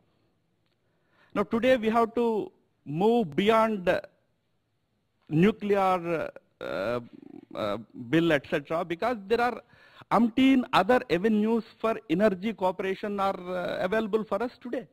Green energies. India is seriously pursuing, areas like solar energy, and you have shale gas available here. You have the technology. We can. I'm told that in India, states like Gujarat and Rajasthan have ample availability of this kind of energy source. So there are newer areas on which we can cooperate, we can work together. Yes, on the nuclear issue, we have some problems. Such problems do exist. In many WTO-related issues, we have problems. On multilateral issues, we agree with you on some issues. We don't agree with you on some issues. 200 years of industrialization in the West. If you want the developing countries to shoulder the responsibility for the ill effects of those 200 years, we will say no. But yes, in other areas, as I said, in green technologies, in other areas, we can cooperate.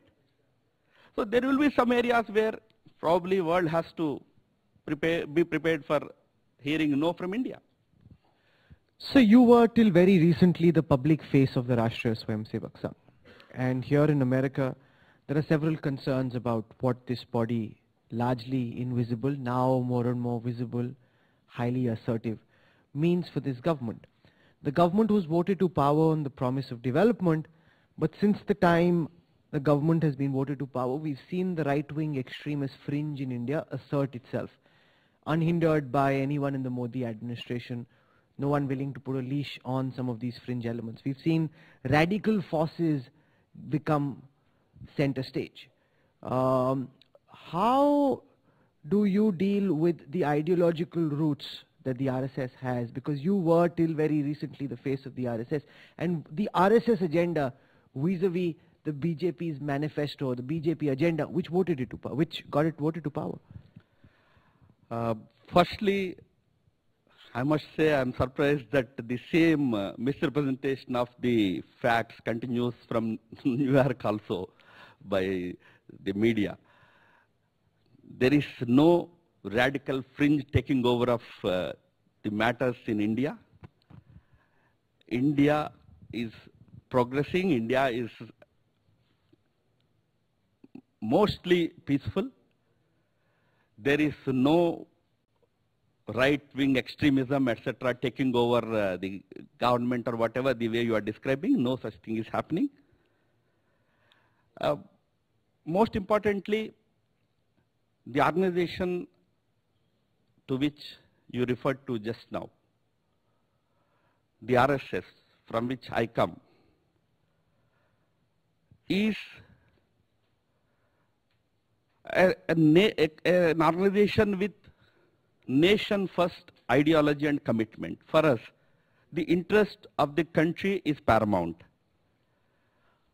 all other kinds of descriptions that you all give, from whether it is New Delhi or New York, are as usual exaggerations, far from the reality.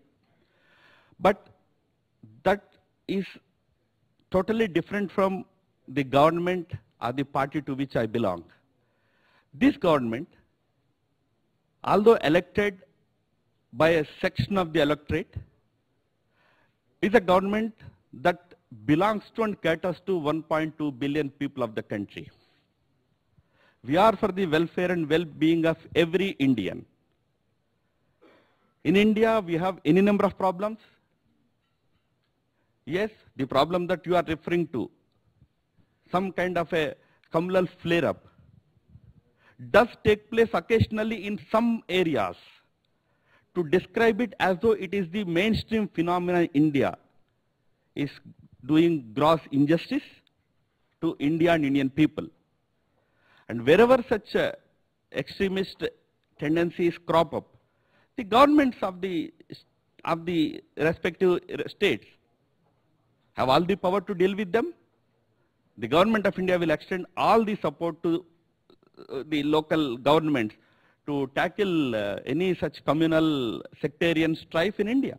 But to say that it is there all over India is gross misrepresentation and exaggeration. One of the concerns I heard here in the US among some people we were speaking with is a comment, for example, made by the RSS chief, where he says every Indian is a Hindu. Essentially, whether you're Christian, whether you're Muslim, now that in a country like the US and even globally raises alarm bells.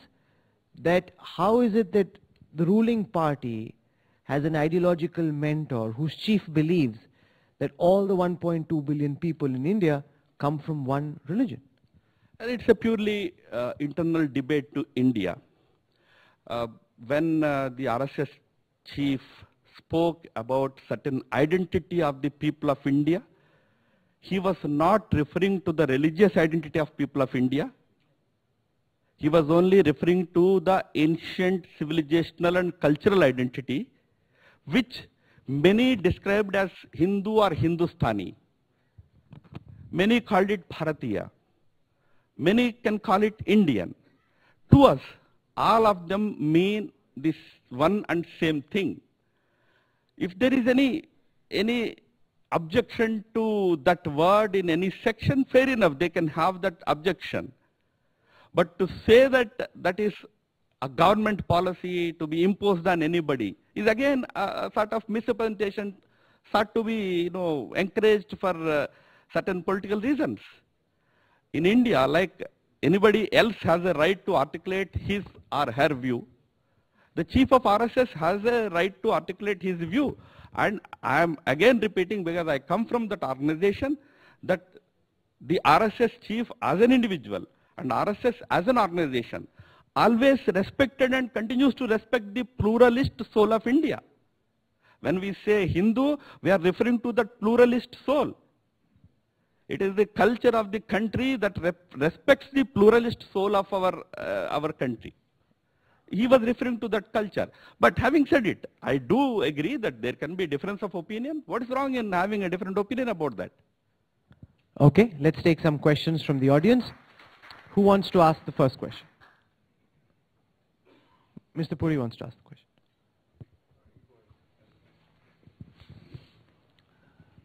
I don't have a question, I have a comment. First of all eyes are on India, and especially Prime Minister Modi. I think his agenda is very well received, the national development agenda for the first time.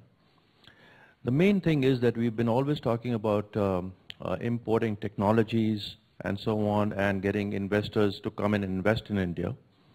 The biggest roadblock, as I see it, is in India, in whether it be the corporations or whether it be the average NRI, non-resident Indian, is the corruption in the bloodstream of India. And in order to curb that, one has to imitate what has been done in this country, which has been corrupt-free practically, and that is to exemplify certain people, individuals, who can be put behind the court scenes and displayed that corruption is no longer acceptable.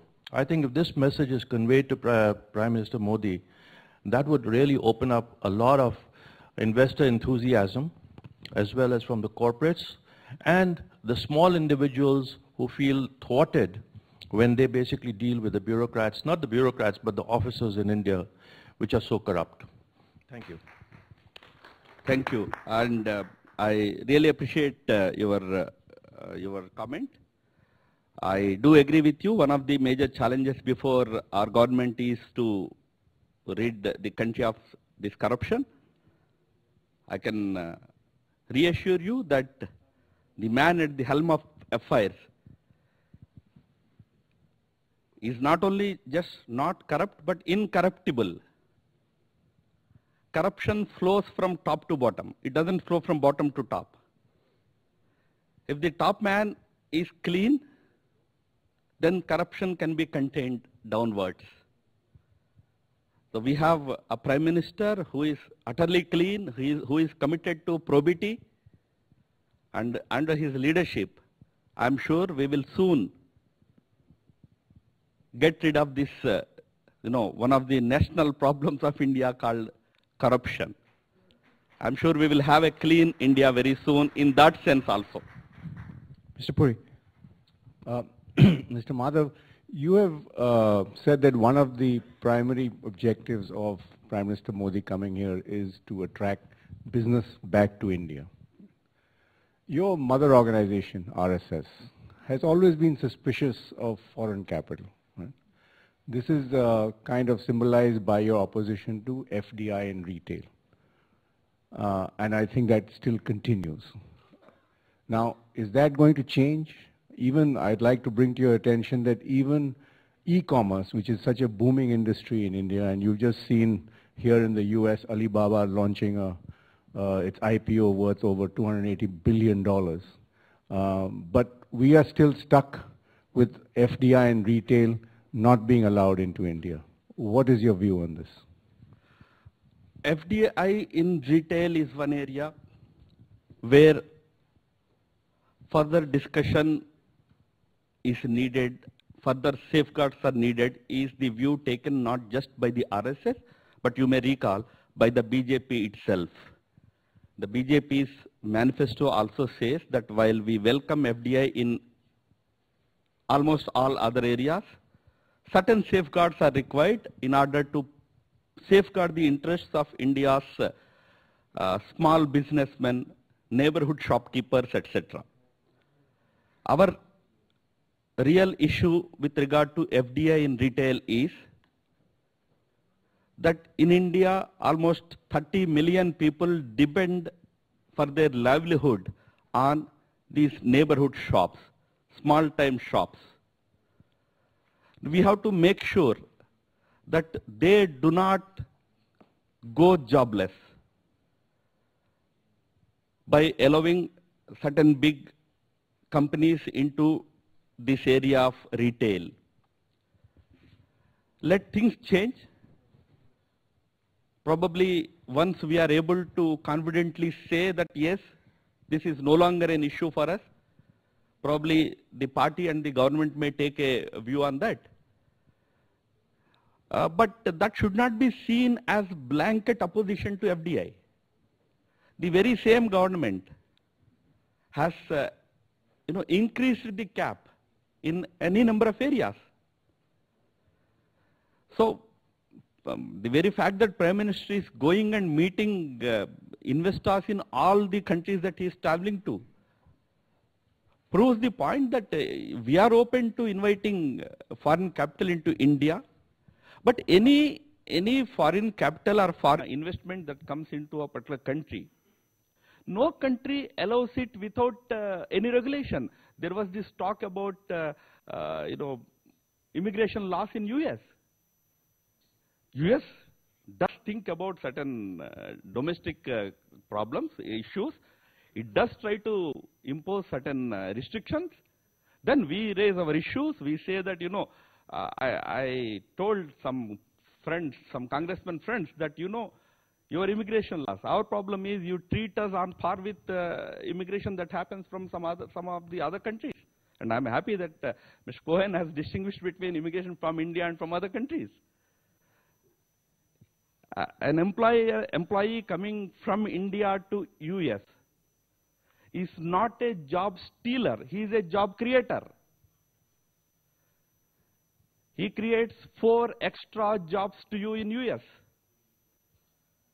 There's a great difference. So what I'm trying to say is countries do go by certain national interests even when taking decisions with regard to economic activity like foreign investment, etc. But I tell you, neither RSS nor BJP has any blanket opposition to foreign investment. No, the RSS runs a body called the Swadeshi Jagran Manch, which is roughly translated into Domestic Awakening Forum, which is at odds with several of the policies that the BJP government would like to follow. As Mr. Puri said, the RSS has traditionally been very wary of foreign capital. Does that view persist, or do you believe that the RSS too, the ideological fountainhead of the BJP, is willing to change its position on actually inviting foreign investment? Swadeshi Jagran Manch, by its very name, suggests that we have to strengthen the Indian industry, Indian economy's basics. Towards that, as a goal, as an objective, they have a few suggestions to give. Take it or not take it is left to the government.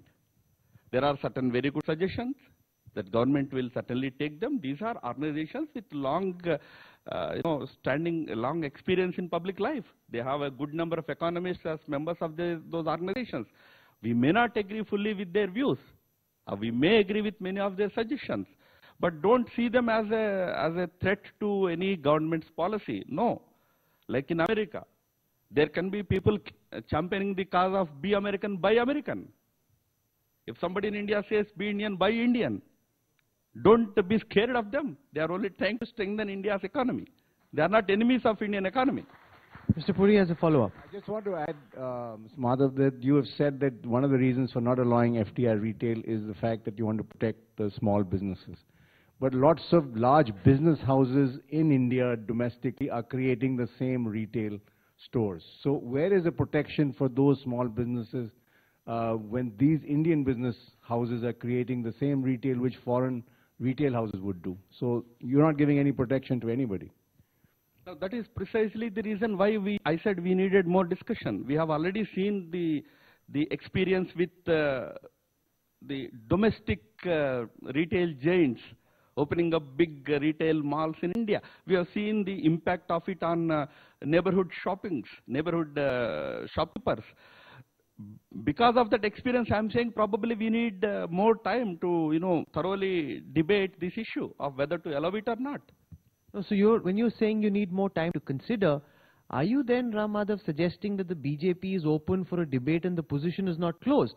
Because principally you've been opposed to the idea of FDI in retail. So you're now suggesting at the India Today Global Roundtable that the BJP is open to having a discussion and debate on how to, over and beyond what the Congress did, how to safeguard retail investors and yet allow foreign investment into retail? We have to debate about the safeguards before discussing about whether to allow the entry of FDI into retail trade or not. On allowing it today, yes, we are opposed to it. We see it as, having a harmful effect on the India's small businessmen and neighborhood businessmen. That's the position of the party today. Mr. Rekhi.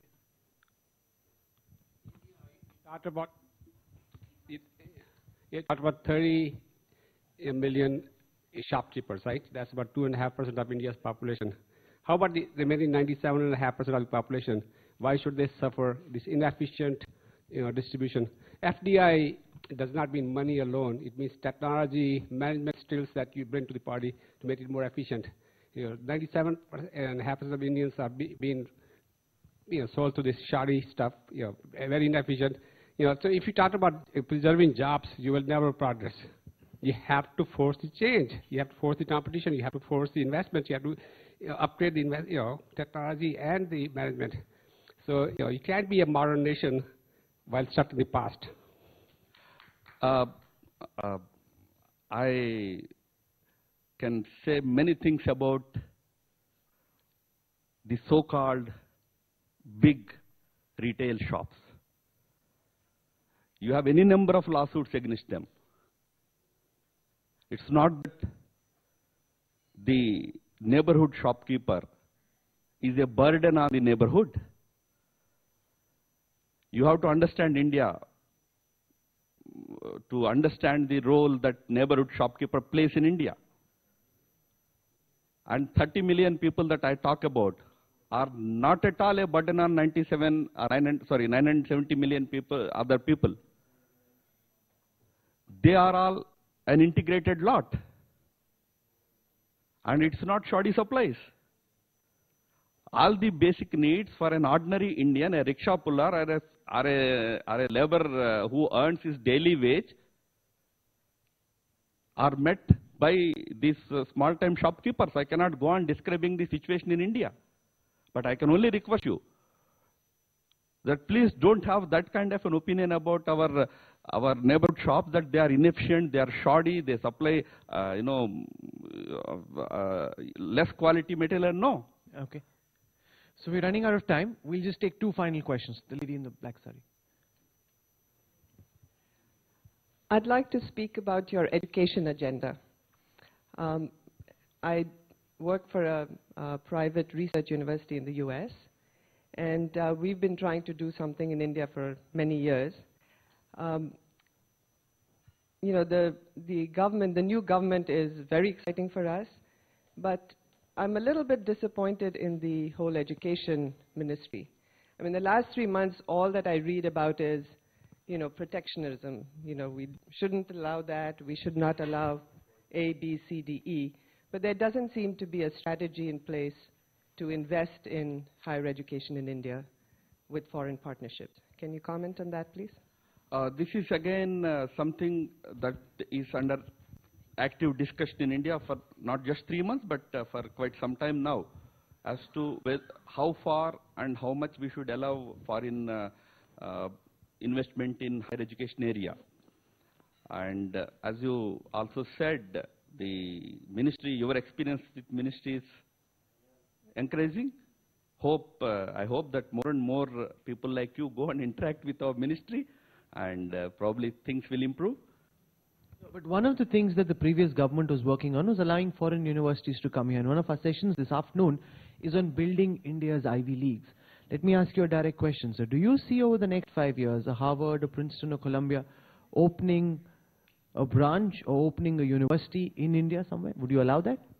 I would like to see India's institutions grow in stature, grow in their academic standards, so that they can attract good talent from, research talent from different countries. But it's not an either or. No, it's not an either or. You strengthen Indian domestic universities and colleges. I'm saying, can we have a situation where over the next couple of years, Columbia, Harvard, UCLA, any other university is allowed to open in India, sir?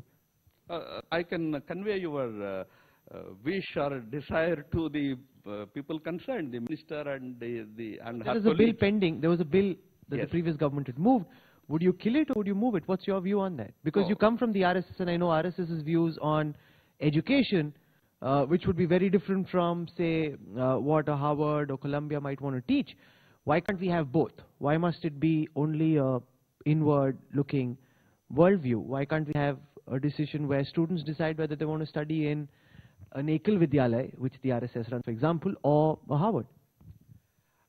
We have more than 700 wise men sitting in our both houses of the parliament. They will take appropriate decision on this matter.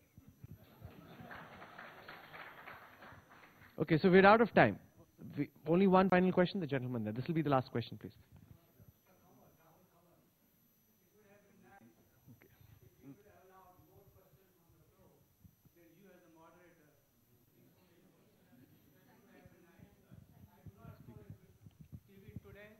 No, but I also TV Today or India Today has anything to do with each other, but this is my miss. Now, I will only make one comment, a small question. Talking about this RSS issues on being everybody is Hindu. I come from that part of now India, which is Pakistan, when it was divided in 1948. I was 9 years old.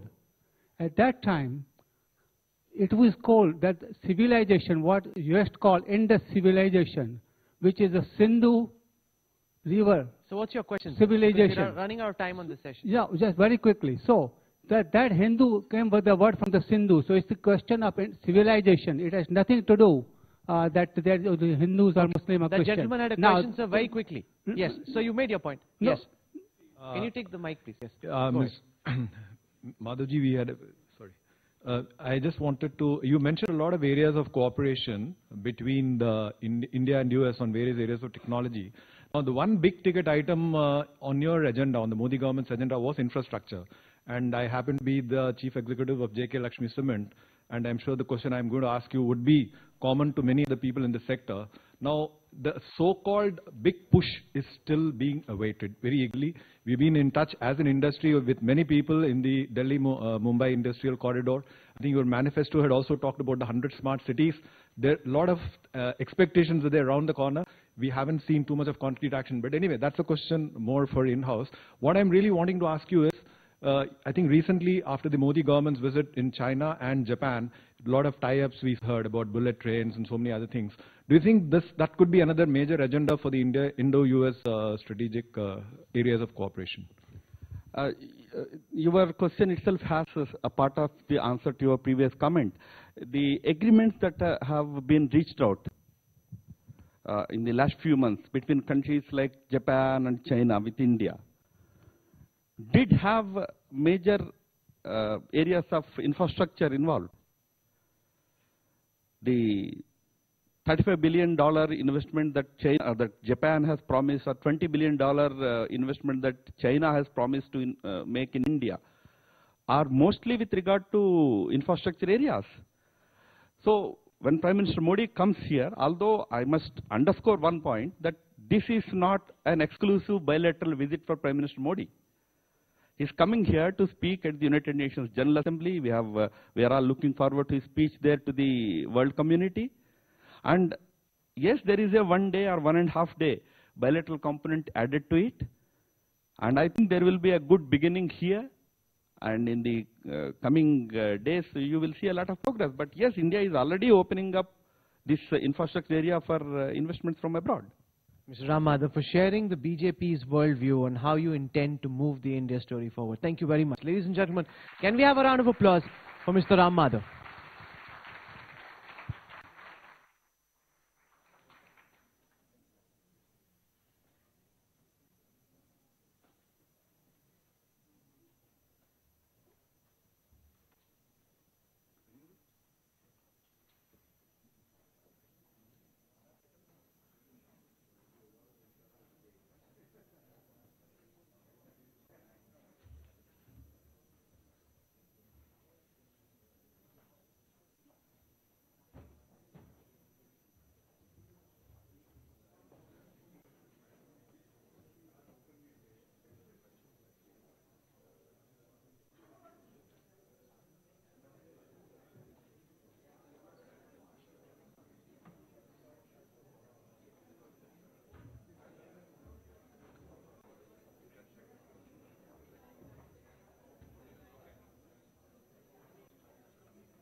Ladies and gentlemen, we are ready with our next session, which promises to be interesting because we have guests from both India and Pakistan. So if you can, if I can get you to just sit down in a moment. May I request the panelists for the next session to join me on stage. Mr. Hussain Haqqani, former ambassador of Pakistan to Washington. Mr. Sandhu, former director of the Intelligence Bureau. And Mr. Shashi Tharoor, who apparently... Rahul, you want to check where Mr. Tharoor is? He's there, Mohit? Okay.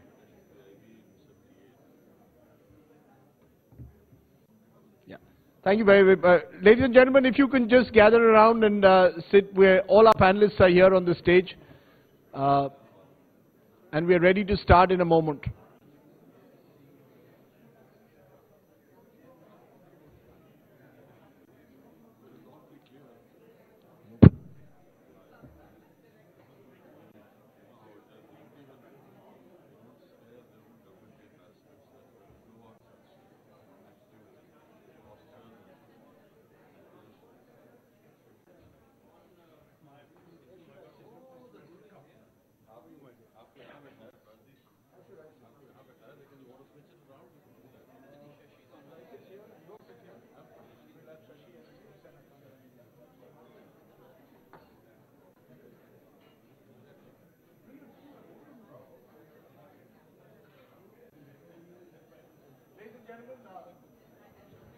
Ladies and gentlemen, if you could take your seats, please. Thank you. Just have it, it's working.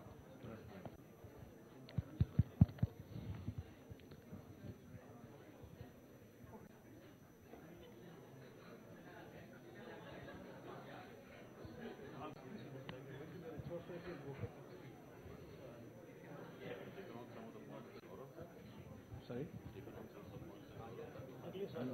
No, I haven't. I'm starting to have an issue because he hasn't given me those points. I should take them from... Where's Gaurav?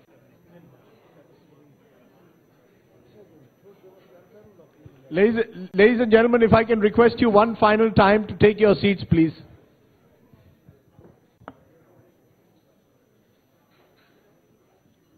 Thank you very much, ladies and gentlemen. Ambassador to Washington and still be a friend of India. And to his right is Shashi Tharoor, who really is as much a part of New York as he is a part of India. Has spent several years, 18 years as he reminded me yesterday, at the United Nations. Almost became UN Secretary General. And what was the UN's loss is India's gain, or Thiruvananthapuram's gain, because he's now a two-time MP from the state of Kerala and one of the few to survive the Modi onslaught. So it takes a lot to win. It takes a lot to be a congressman and win an election nowadays. So Shashi Tharoor achieved the near impossible in the last Lok Sabha elections. As it turns out, Prime Minister Modi is about to arrive in New York, and Prime Minister Nawaz Sharif is already here in New York. But it appears that the two leaders will not be meeting. So we've done what the two governments have not done and got India and Pakistan on one platform. And we will talk about terror and about whether we can be united in this war against terror. I think that's our theme. We're going to keep it flexible, so we're not going to have long keynote speeches. We're just going to look at specific issues and ask our guests to address them. And I'm going to start with the contentious issue that many people in India, and I think Mr. Ram Madhav alluded to it, that even today the Indian and Pakistani states have a very different view of terror and who is a terrorist. And I want Mr. Haqqani to address what you might have heard the earlier speaker suggest, that you cannot have different rules for terror. You cannot say that one man's terrorist is another man's freedom fighter. Do you believe that in the new world in 2014 that has changed and Islamabad has a similar view to the war against terror as New Delhi does? Rajdeep, first of all, let's be very clear that the people of Pakistan and the establishment of Pakistan are two different things. The people of Pakistan are themselves suffering on account of terrorism. And the reason for that is simple. Any state that has used terrorism historically has always ended up being consumed by that terrorism itself. We are seeing that in the Middle East right now. There was a time when Syria was considered one of the state sponsors of terrorism because it wanted to sponsor terrorism against Israel. But then the terrorists have now rebounded and they have put the state of Syria in jeopardy. So if you ask your question slightly differently and say, are the people of Pakistan now coming round to understanding and accepting the fact that no grievance in the world, no dispute in the world justifies the use of terrorism as a tactic, and that terrorism will always come and rebound to its sponsors, then yes, that is now becoming a widespread position among the people of Pakistan. Now comes the question of the Pakistani establishment. Unfortunately, you started off by describing me as a friend of India. Let me say that I am trying to follow in the footsteps or follow in the tradition of Pakistan's founder, Muhammad Ali. Eve of partition said that the future that he looks at about India-Pakistan relations is for the two countries to live side by side like the United States and Canada, with open borders, with shared history, with a shared language, and many things common between the two, and with huge amounts of trade. So I basically look at that future for Pakistan and India. We are not there yet, but a lot more Pakistanis now realize that the future growth, development, and sustainability of Pakistan depends on good relations with India. The Pakistani establishment is different. They have persuaded themselves that India is an eternal enemy. And as long as India is an eternal enemy, and Pakistan cannot have conventional military parity with India, then sub-conventional capability, they think, gives them an advantage. I don't. Many Pakistanis don't. I am sure Prime Minister Nawaz Sharif doesn't. President Asif Ali Zardari certainly didn't. But the Pakistani establishment has yet to make the final decision that can there be good Taliban and bad Taliban, and good terrorists and bad terrorists, or are all terrorists bad? I want, as a Pakistani, for my state, my establishment, to take the decision once and for all, for the sake of Pakistan, not for India, not for America, not for the rest of the world. Now, it is becoming less and less sustainable to make distinctions. And we are now going to see a stage where the internal battle in Pakistan will become more intense between those who have a vision of Pakistan in mind that will incorporate Pakistan with the rest of the world, and those who do not mind Pakistan becoming isolated. Unfortunately, this struggle is going to be slightly protracted, and it's not going to be easily resolved because neither side is going to relent easily. So right now, the short answer, the Pakistani people certainly more aware of the perils of terrorism, and the Pakistani establishment still making distinction between the Taliban who attacked the Pakistan army and Hafiz Saeed, whom they consider a friend. As far as I'm concerned, people like Hafiz Saeed belong in a prison cell, not on television in Pakistan. Those are strong words. I wish you could say them in Islamabad with the same fervor that you've said them in New York. Rajdeep, actually, I have said them in Islamabad, which is why I am in Washington, D.C. right now. I take your point, and I'll come back to that. But before I come to you, Mr. Tharoor, let me get Mr. Sandhu, because you've heard Mr. Haqqani make this distinction, and he's being very honest and candid in saying that he believes that a majority of Pakistani citizens do not make a distinction between good Taliban, good terrorist, bad terrorist. But the Pakistani state is still caught in a trap. How do you respond to that when he says that? Does that only confirm your fears that it is not possible to have this united war against terror in the neighborhood, in South Asia? Well, let me first say that at the formal level, there is no congruence in terms of understanding the threat of terrorism in the Indian subcontinent. We have very, very few engagements at the formal level with the government of Pakistan with regard to terrorism. They had a couple of Home Secretary level talks, but those have been very flaky and nothing substantial has emerged. I accept the point that Mr. Haqqani made that the people of Pakistan dread terror as much as anybody else. But it's also a fact that notwithstanding this perception at the popular level, there is a very strong element within the Pakistan system that not only allows latitude on the one side to people like Hafiz Saeed to sort of pour out, to spew out venom on a regular basis. There is active support of terrorism in terms of permitting them to gather funds, in terms of allowing them to recruit, in terms of allowing them to maintain terrorist training camps, and most importantly, in terms of facilitating their clandestine entries across the line of control into our territory. So it's a fact we have to live with. We have to live with the duality of this reality. That on the one side, you have a government which is unable to come out with any degree of emphasis against terrorism, and on the other side, you have an active machine quite vigorously aiding the terrorists who can cause harm to India. And it's not just that they're aiding terrorists who are causing harm to India. In the most recent dimension, I think there's been recreation of Lashkar facilities, for example, in the eastern provinces, Kunad and Nuristan provinces of Afghanistan. And Lashkar is reaching out into Afghanistan. They've attacked us more than once in Kabul. And most recently, they went out as far afield as Herat, which is on the Iran border, to hit our interests. So there is this monster which has to be dealt with. And I'm sure the people of Pakistan realize that very, very decisive steps are needed. But I don't think their opinion counts. Okay. You're again being very plain speaking there. Shashi Tharoor, you know, the dualism exists. The dualism exists between the Pakistani state and the people. The dualism exists in views on terror. So how do you then find a solution wherein you know the enemy, you know that the Lashkar is the enemy, you know where they are, and yet it's almost impossible in the subcontinent to conceive of a time where maybe India could pursue the right of hot pursuit, as possibly Israel does today or the United States would do. India can't do that. India can't go across the border and bomb the camps. We know where the camps are. What then is the solution? I mean, are we going to be seen as a permanently soft state, unable to exercise our national interests?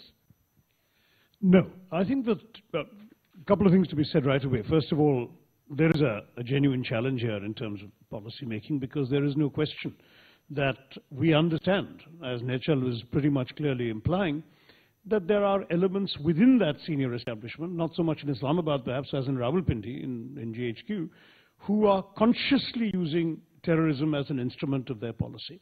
And their policy is not merely to destabilize India and Pakistan. It is also to shore up their own position within Pakistan. Because after all, continued instability, continued hostility on the borders is what guarantees them the disproportionate share of their own national budget and their own country's GDP. The Pakistani army actually disposes of a larger percentage of the country's GDP than any army anywhere in the world. So there is no question that it's in their interest to ensure that this continues on both sides. Now, given that, is there an easy solution? I mean, obviously hot pursuit and so on is fantasy. It is almost foolish, because it would simply rally those who are currently not with them behind them, because there's nothing better to get everyone under the flag than another country attacking you. I mean, if the moment India drops bombs, the peace constituency in Pakistan will disappear. So from our point of view, that would not be a sensible option to exercise. This is why the UPA government particularly favored various forms of diplomatic containment. That is to ensure that the Pakistani government had a stake in working with the military to ensure that at least the use of this tactic was minimized. I mean, we haven't had a major attack since 26/11. Some would talk about the German bakery in Pune the following year, but that's pretty much the last one that... No, we've had, as Mr. Sandhu said, we've had our consulates being attacked as far as Herat. Yes, well, Kabul and Herat is a difference. I'm talking within India. So, I mean, the tragedy is an attack on our embassy in Kabul would not prompt any Indian government to necessarily even contemplate the kind of option you're implying. Another 26/11 in India would make rejection of such an option politically impossible. So that's the kind of stake that both sides have to understand. Let's face also one more thing, that as far as I mean, I've said this before and probably on your show, but forgive me for repeating it, we have to accept in India that whereas in our country, the state has an army, in Pakistan the army has a state. And because the army is calling the shots there, and is dominating the state apparatus, either formally once they conduct coups, or informally when they are not officially in power, but are drawing the red lines within which an elected civilian government can function. And the moment those red lines are transgressed, the civilian government knows its number is up. The real problem is also compounded by the fact that our elected civilian government can only talk to their elected civilian government. Our military talks to their military, and I'm sure Nachal can tell us whether there's any dialogue at more informal levels amongst other actors in both countries. He seems to be implying not much. But whatever it may be, these channels will have to be used constructively to ensure that even if the Pakistanis let their government know, the military lets their government know that they have this option, and they know that we know that they have this option, that they don't exercise this option the way in which they did on 26/11. But you know, it creates a complicated situation, because if the army controls the state, you've got Prime Minister Nawaz Sharif addressing the UN General Assembly. Whatever he says will really mean very little unless the army is on board. I mean, who does India talk to has always been India's problem with Pakistan when it comes to dealing with terror.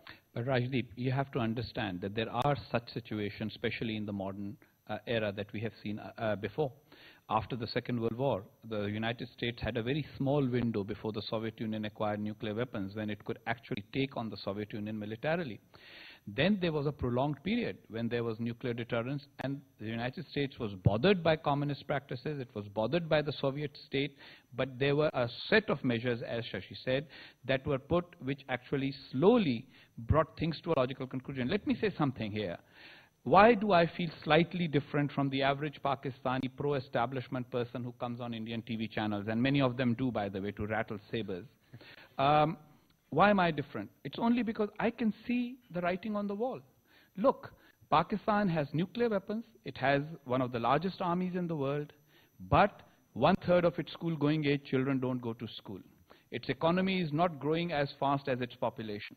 It is growing internationally more and more isolated. The Chinese president cancels his visit to Pakistan but still makes a visit to India, which is something that was inconceivable 3, 4, 5 years ago given the relationship between Pakistan and China. Doesn't mean China has shifted completely in the area, but they are obviously affected by the Uyghur separatist terrorists who are also operating out of Pakistan. It is not in Pakistan's interest, and I know, Rajdeep, that Urdu and Hindi poetry are not your strong suit, but there's a lovely couplet from Faiz Ahmad Faiz कि मकाबिले सफ़े आदा जिन्हें किया आगाज वो जंग अपने ही अंदर तमाम होती रही. That the battles we started against our enemies have rebounded and have ended up being fought within ourselves, and that is going to be India's and the rest of the world's shall we say, opportunity in Pakistan, the exhaustion of the Pakistani people with the likes of... Now, right now, Hafiz Saeed can terrorize a person like me. The jihadis can terrorize a person like me. The Taliban have killed people. Governor of Punjab, Salman Taseer, when he spoke against the blasphemy laws, was killed. Things like that. But there will come a point where it will become unsustainable. So if the Indian state, which is doing a lot better than Pakistan economically, politically, diplomatically, it can somehow work out a strategy rather than... A lack of strategy is not what I'm advocating, but you guys need to have a strategy whereby instead of running Pakistan into the ground, making it collapse, you actually create circumstances in which the Pakistani people who say terrorism is not an option can find the strength to overturn the monopoly over power that our state apparatus and our establishment enjoys so far. And you need to build coalitions internationally. Sometimes how you interact with the Americans, how you interact with the Chinese, how you interact with various Arab countries has a significance in terms of how it will influence the balance of power and the internal decisions in Pakistan, and sometimes you guys don't see that in the right manner, in my opinion. I'm going to get Mr. Sandhu to respond to several points that you've raised, but it's interesting that every time a Pakistani is asked a tough question, you turn to Faiz. You know, you remember he was our first dissident. That's right. He was the first man in 1951, only 4 years after Pakistan's creation, who was accused of being a traitor. So all of us who have been accused of treason much after him, we always turn to him because he's the first one. Okay. You know, Because the question that I'd originally posed to Mr. Haqqani was, who does India talk to? And I think he made an interesting point that India also needs to find new imaginative coalitions, whether it's with the Americans. He even mentioned, interestingly, the Chinese, and look perhaps for new imaginative ways of dealing with Pakistan, rather than, in a sense, particularly within the intelligence security establishment, a view of Pakistan that is unchanging.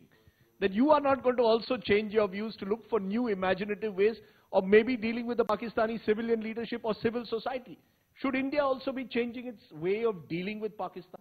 Is that possible at all? Well, as far as international coalitions are concerned, and as far as arrangements at the international level are concerned, I think India has been working very, very hard over the last 20-odd years. I'm a little distressed to report here that it took us about 7 or 8 years for us to be able to make the world community understand that Lashkar, for example, posed a huge threat to the US and so on and so forth. That problem has persisted, but we today have a situation where there's a pretty good base level understanding of this problem. I want to go back to what Shashi said. It's not possible for our civilian government to talk to their military hierarchy. But I think over the last 6 or 7 years, we've taken several steps at the governmental level to try and see if we can sort of break the deadlock. For example, increased people-to-people contact. Our effort to get Pakistan to give us most favored nation status. Our effort to try and see that they accept power and gas from us. Our effort to see that there is food commodity exchange and so on. So that's ongoing, but that's not making the kind of impact that we had imagined. So unfortunately, we are left to the device of defensive preparations, and which is what we've done. And I have to say that has paid off, because I'm not sure how many people here know about the fact that we started constructing our first fence vis-a-vis Pakistan in 1989 to curb Sikh terrorism. And we did the 553 kilometers of the Punjab border in about 2 years' time. And that was a huge contributor to the fact that Sikh terrorism was curbed and brought under control by 1992. And we've done the same thing across the entire kind of border. Secondly, we've reinforced multi-layered presence on the border. As a result, the number of infiltrations that used to take place in J&K fell from about 500 odd every year to about 49 or 50 in a year.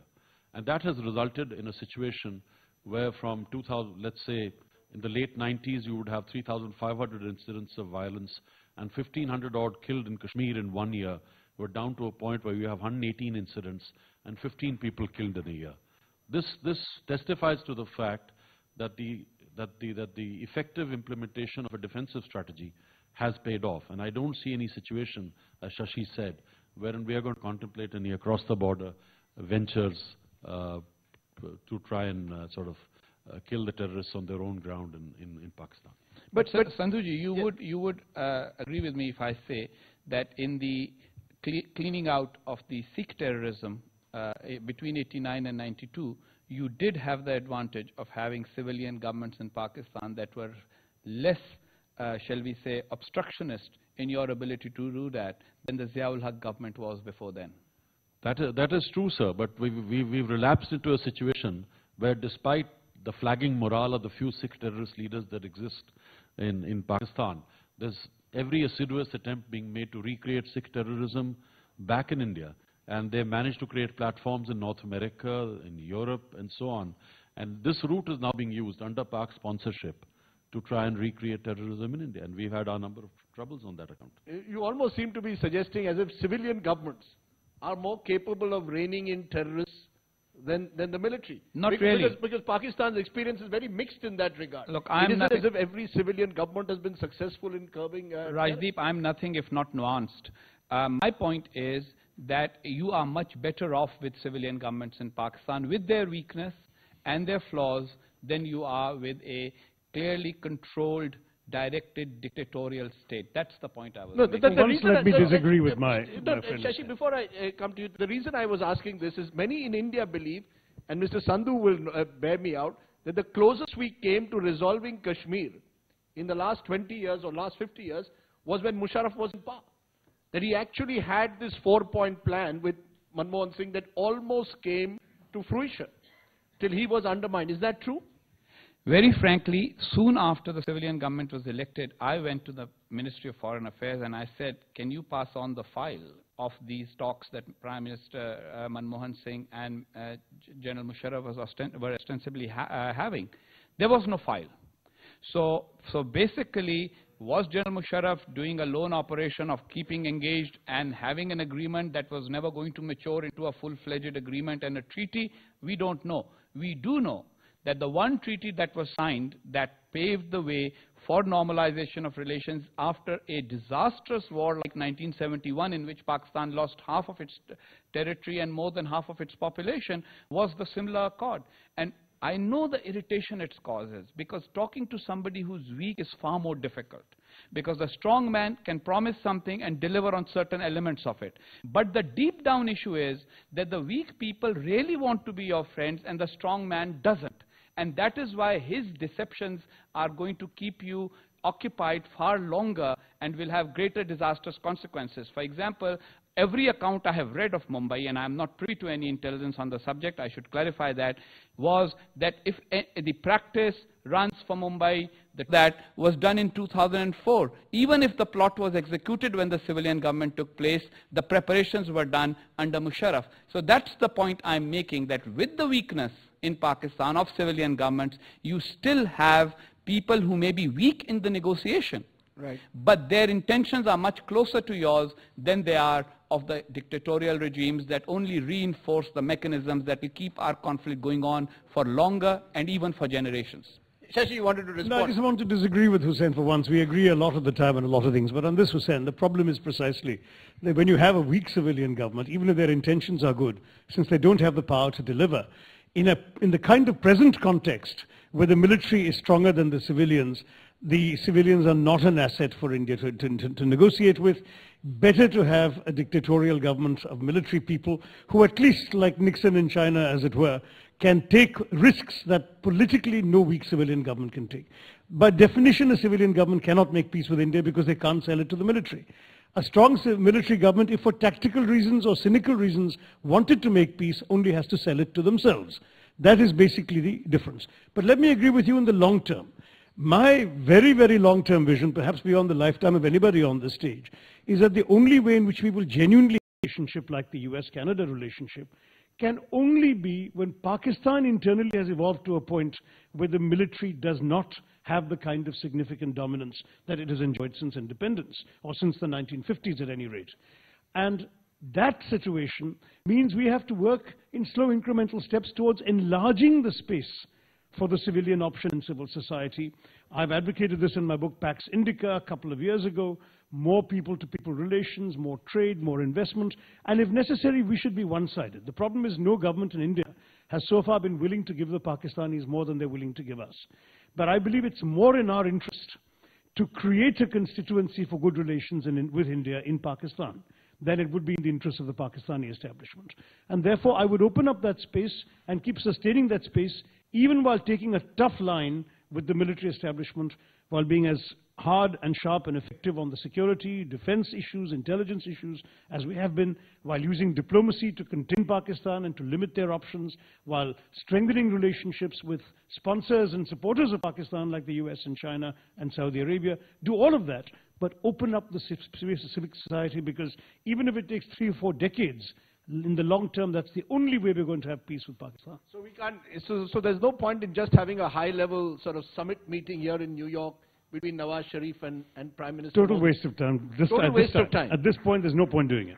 Okay, so you think, let's assume there was a Congress government, you would have advised Prime Minister Manmohan Singh not to meet Nawaz Sharif, because he used to go out of his way when he was in New York last year. But Rajiv, the context is different. No? We're going through an exercise in which the Indian Prime Minister, not a Congress Prime Minister, invited Nawaz Sharif, met with him, there was sari and shawl exchanges and much bonhomie. And then there was an abrupt cancellation of secretary-level talks. Now, these are decisions my government didn't take. But the government of India did, and I'm an Indian, I can say that after having done that, when you've cancelled your foreign secretaries meeting each other, how can you possibly justify, without any further preparation, any further evolution, the Prime Minister's meeting merely because they happen to be in the same city at the same time? There is no logic behind it, and nothing good can come of it. Therefore, don't do it. Okay. So it appears that the Congress and the BJP are on the same track on that. You know, there's one other element to this terror before we open it up to the audience, which is it's not just terror now emanating necessarily from the Lashkar. The radicalization of groups now extends across several parts, and it extends both ways. We've heard of Indian youth, Mr. Sandhu, who are now going to fight wars in Iraq and Syria. Not too many, but there is some evidence of young Indian Muslim youth going to these parts. Does that worry you, that now the nature of the challenge has become far more complex than ever before? And therefore, the Indian state and the Indian intelligence needs to respond to it in a very different way.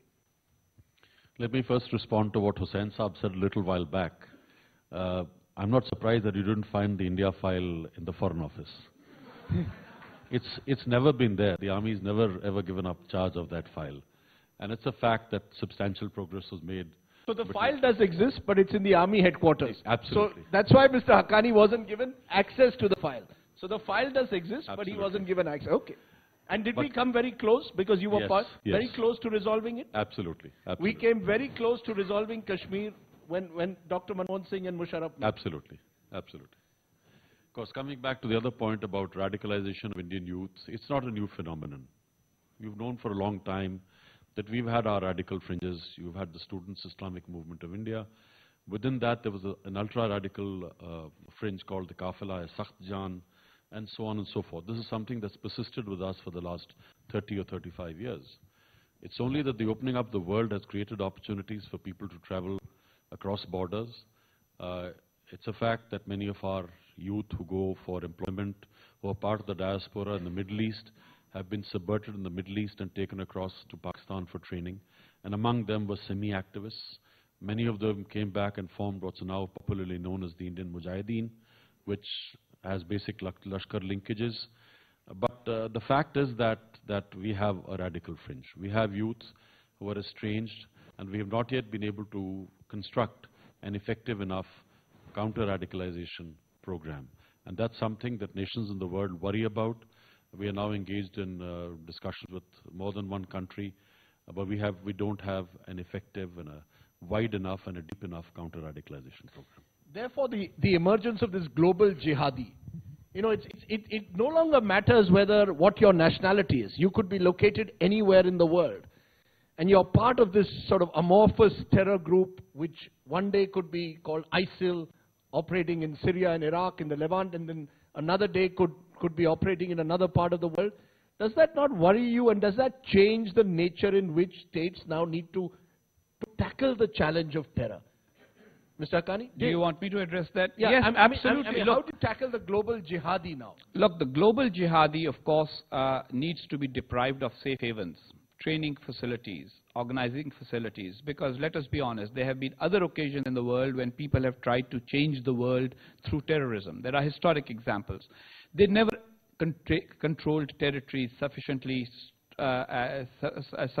strongly to be able to make them safe havens. And whenever there have been states that have sponsored terrorism, the rest of the world has tried to isolate them.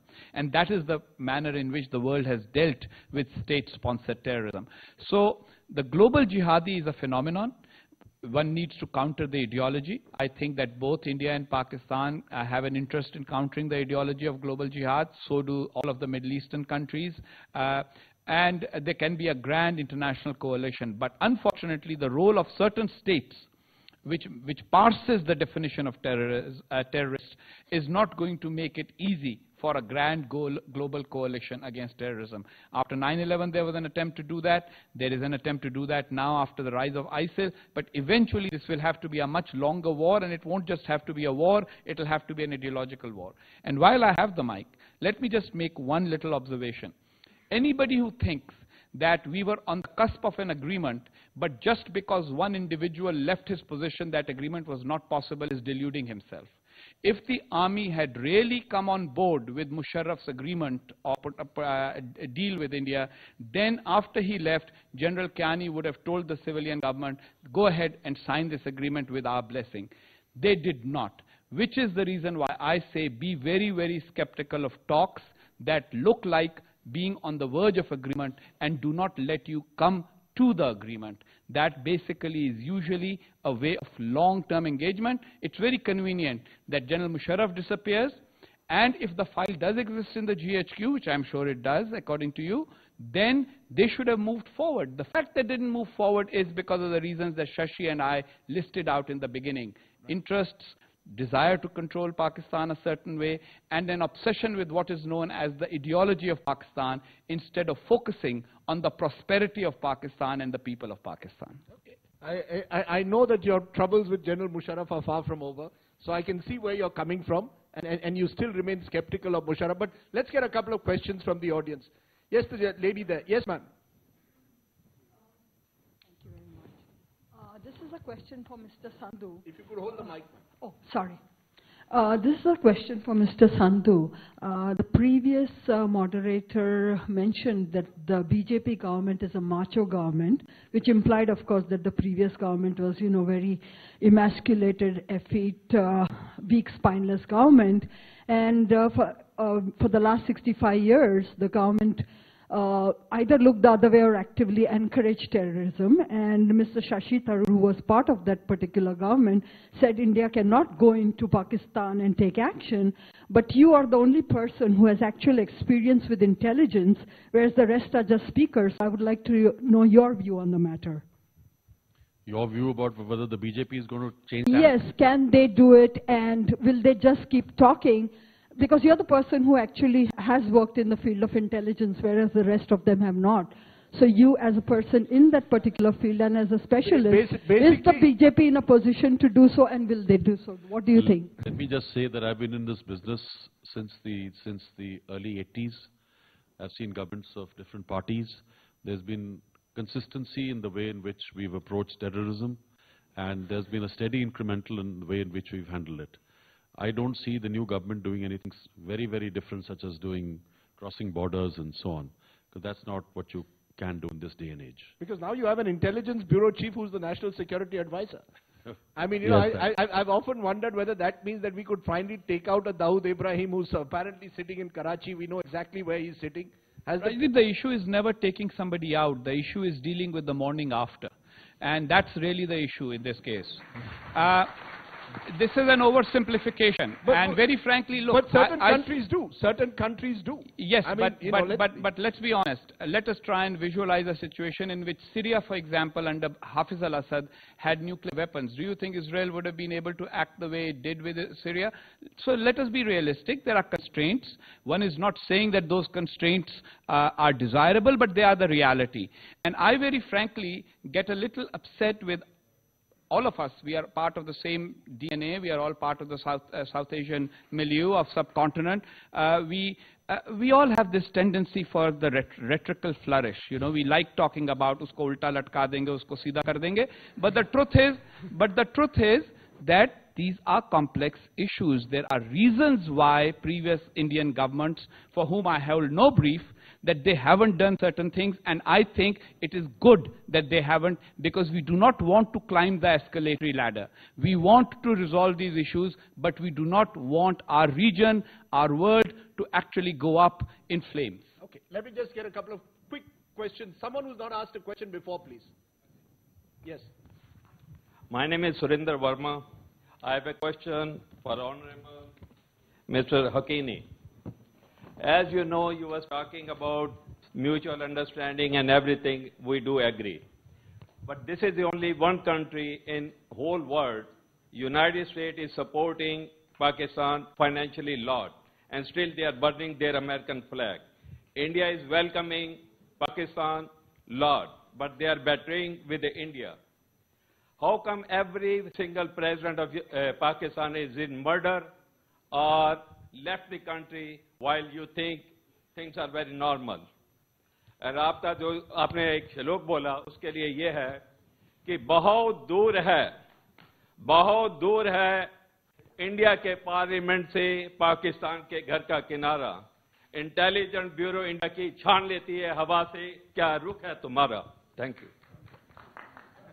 I think that one is best left unplayed. Okay. One final question. Yes, Mr. Sareshwala, you had a question here. No, actually, I would just like to comment what Mr. Sandhu said about radicalization of Muslims in India. I would differ because I have been associated with Muslim communities and most which you named, Jamaat-e-Islami, SIM and all that. In India, there is absolutely no radicalization. I mean, if you, out of 20 million, if 1,500 or 2,000 take up something like IM, I think this does not make any case. It is not in the DNA of Indian Muslims to have any, forget about being extreme. They cannot even have that fundamentalistic view about religion. Islam in India is very moderate.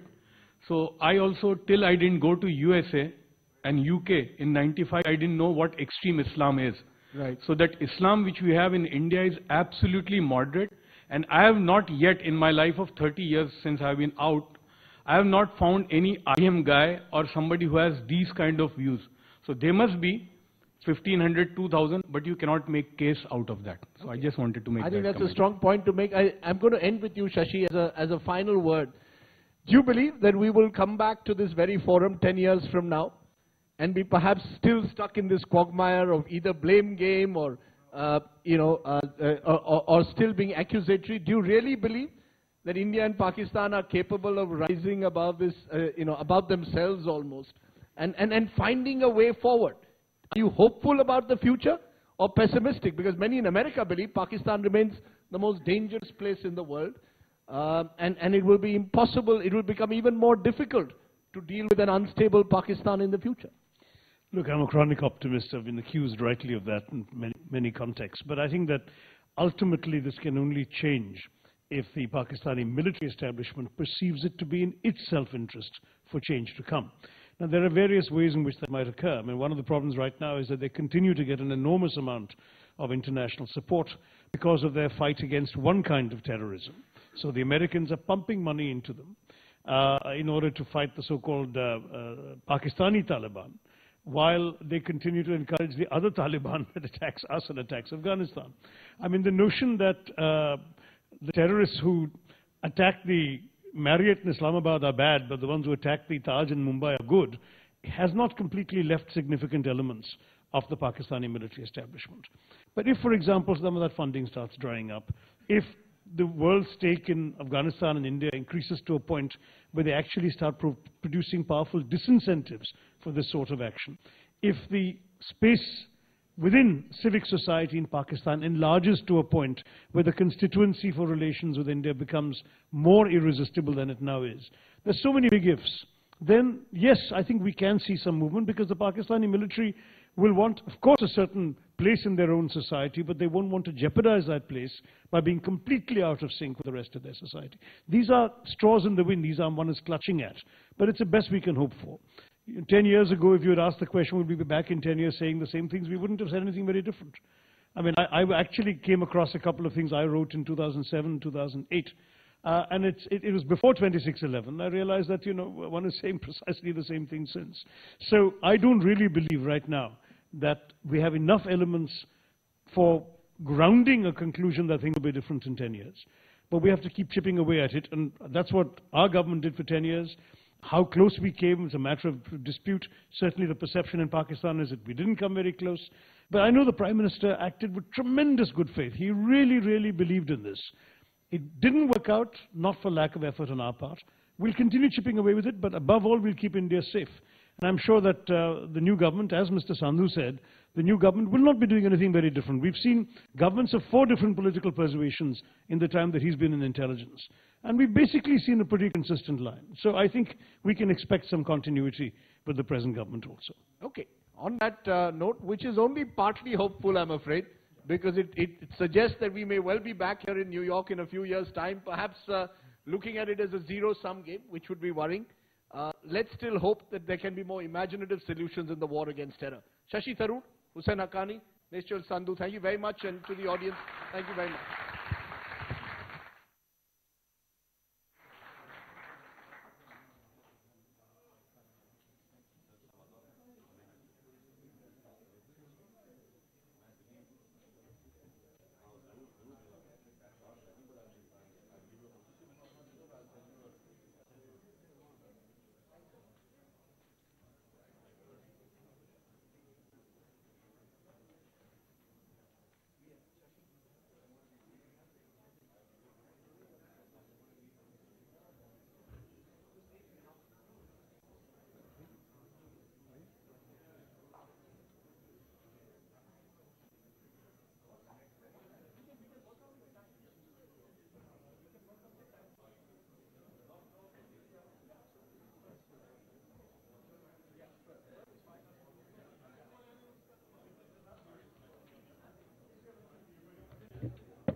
If everyone can please settle down, then we can begin.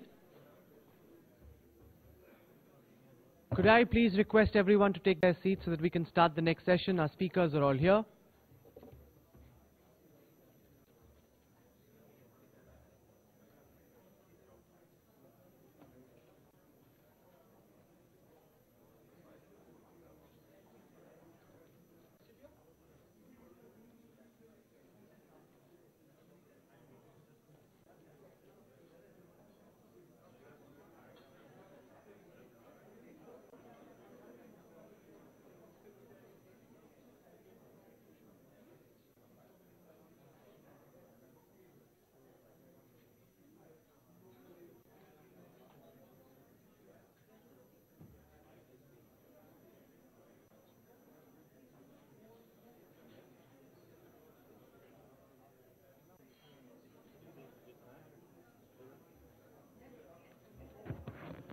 Ladies and gentlemen, could you please settle down so that we can start our next session, please?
Can I request everyone to sit, please, so we can start our next session? Ladies and gentlemen, please take your seats.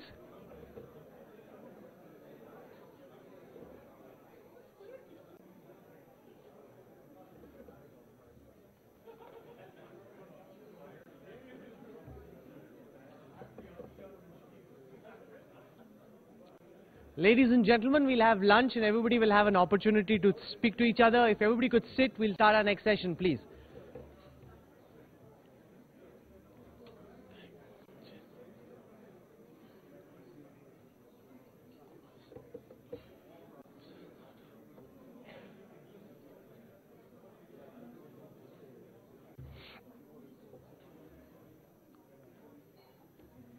The people at the back, if you could please just come in and settle down, we can begin our next session.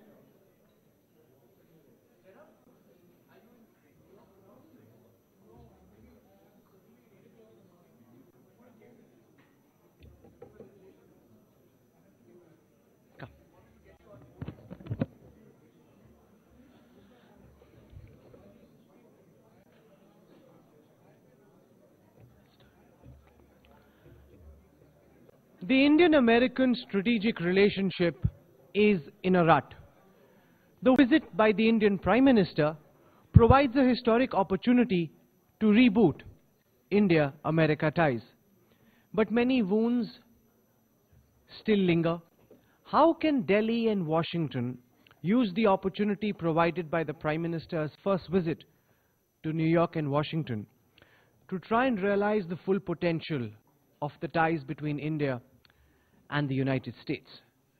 Joining us at the India Today Global Roundtable, I want to begin by introducing one of the most popular ambassadors Washington has sent to New Delhi, Ambassador Frank Wiseman. Thank you very much, sir, for joining us at the India Today Global Roundtable.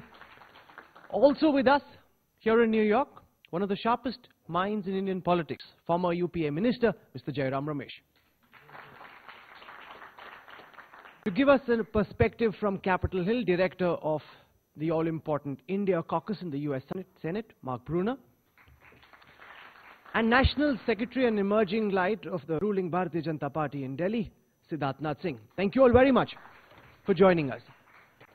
I want to begin by getting Ambassador Frank Wiseman to explain to the audience here at the India Today Global Roundtable about what can possibly be achieved most crucially in this visit of Prime Minister Narendra Modi, in the meeting between the American President and our Prime Minister, so as to set India and Washington on a path where we can achieve the full potential of the relationship? Well, first of all, let me thank you very much for including me on this panel and at this moment.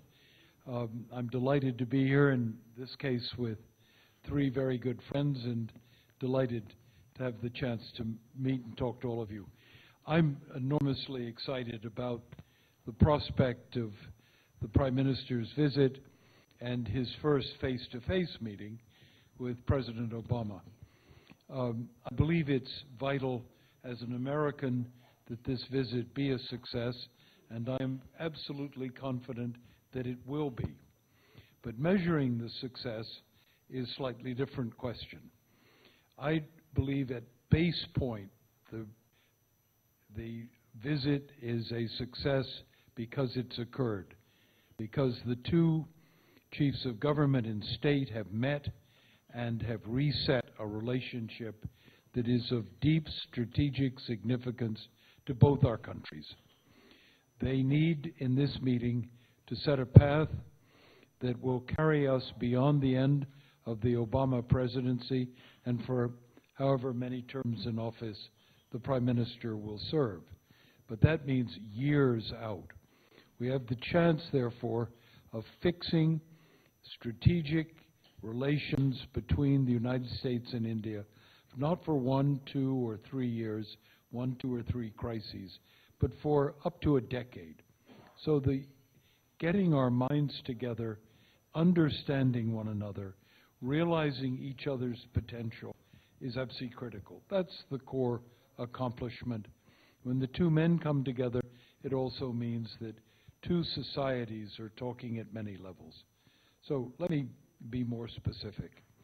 I think at this stage in the relationship, we can look at India and the United States working well together in a variety of ways. We mix and greet one another culturally, and our Indian-American community is vibrant and productive. We have many things at work. There are two issues in particular we have to be careful about. One is the relationship between our two countries as we face foreign policy and strategic questions, and the second is the commercial business, trade, investment sphere.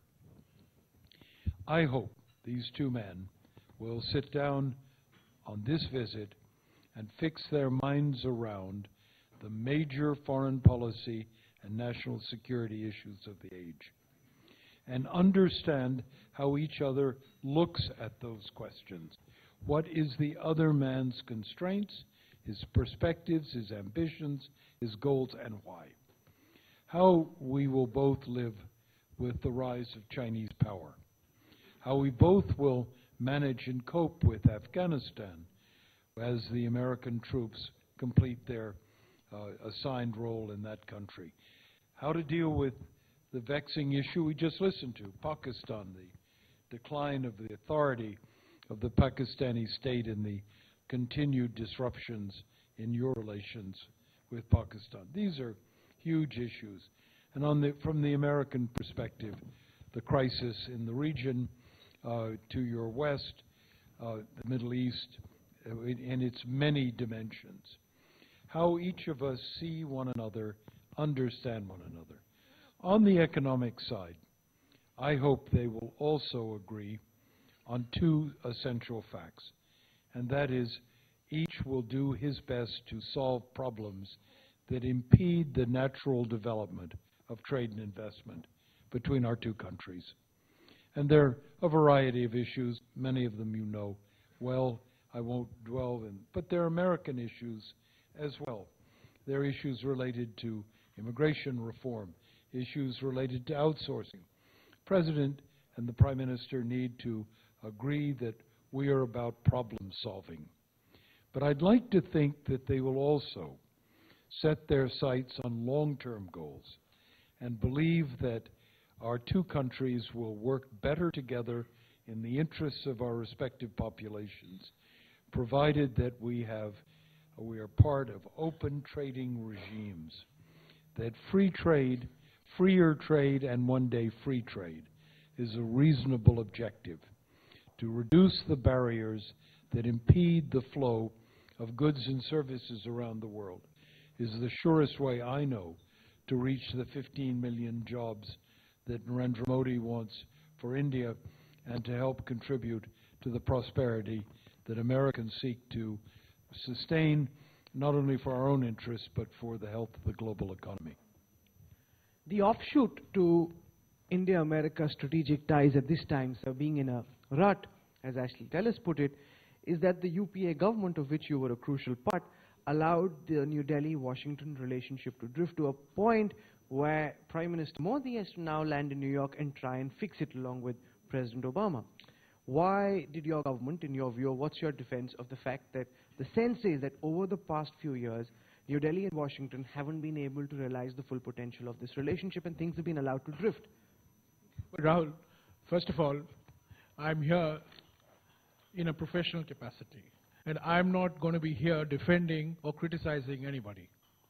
I'm here as an Indian to reboot Indo-US ties.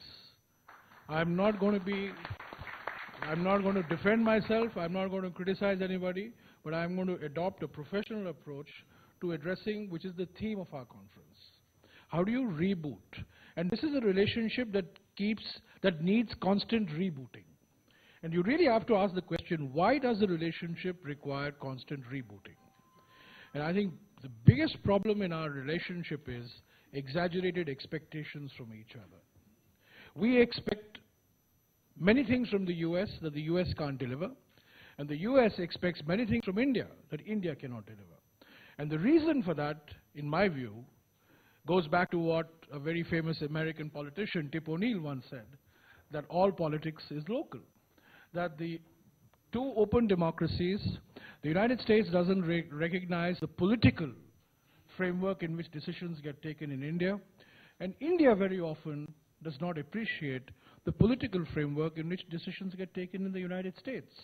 So I think the first thing that we need to understand is to have a sense of realism in bilateral relationship. Rebooting has to be enduring. Rebooting cannot be episodic. And to have enduring rebooting, one must have a sober assessment of what each country can do. The second point I'd like to make, Rahul, is that both of us, the US of course is the preeminent power in the world, and India is an aspiring global power. Both of us are engaged in a bilateral relationship. Both of us are engaged in regional partnerships, and both of us are part of multilateral frameworks. It's very important for both countries to create a mechanism by which we do not allow multilateral engagements or regional engagements to influence the course of our bilateral relationship. Let me give you an example. India's position on climate change may be different from that of the United States in multilateral forums. But India's position on climate change in multilateral forums should not affect the bilateral relationship. So I think the creativity of leaders will lie in trying to identify those areas where the bilateral relationship can deepen, while recognizing that on regional issues like Iran, for example, or Ukraine, for example, will differ, and certainly on international issues, our positions may differ. So differing positions are inevitable in the nature of our bilateral relationship. But that should not stand in the way of deepening the bilateral relationship in terms of commercial ties, in economic ties, in ties on higher education, and so on and so forth. So in short, I think our bilateral relationship does not lack substance. There are many things on which we can deepen this relationship.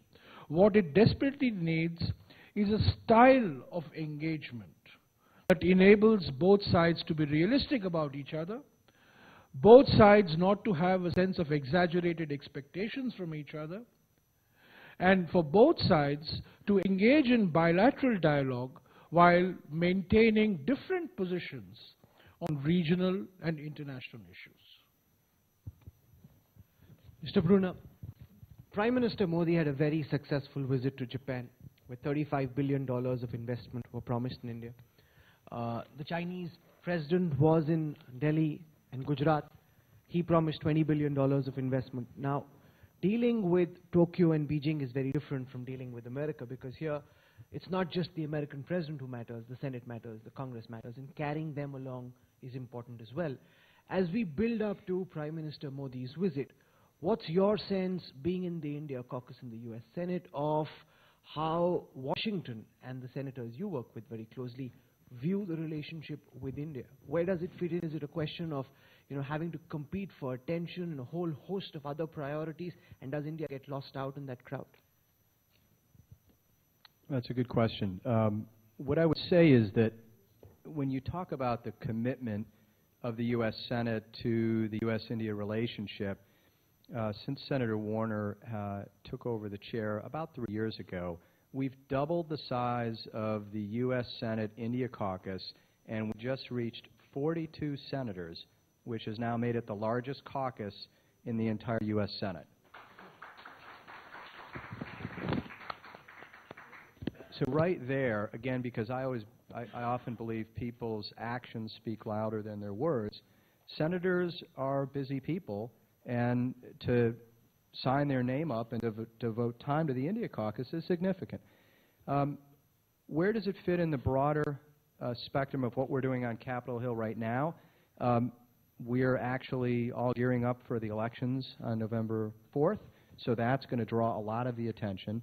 I think that much of the engagement during this visit will be at the executive branch level, which is very appropriate.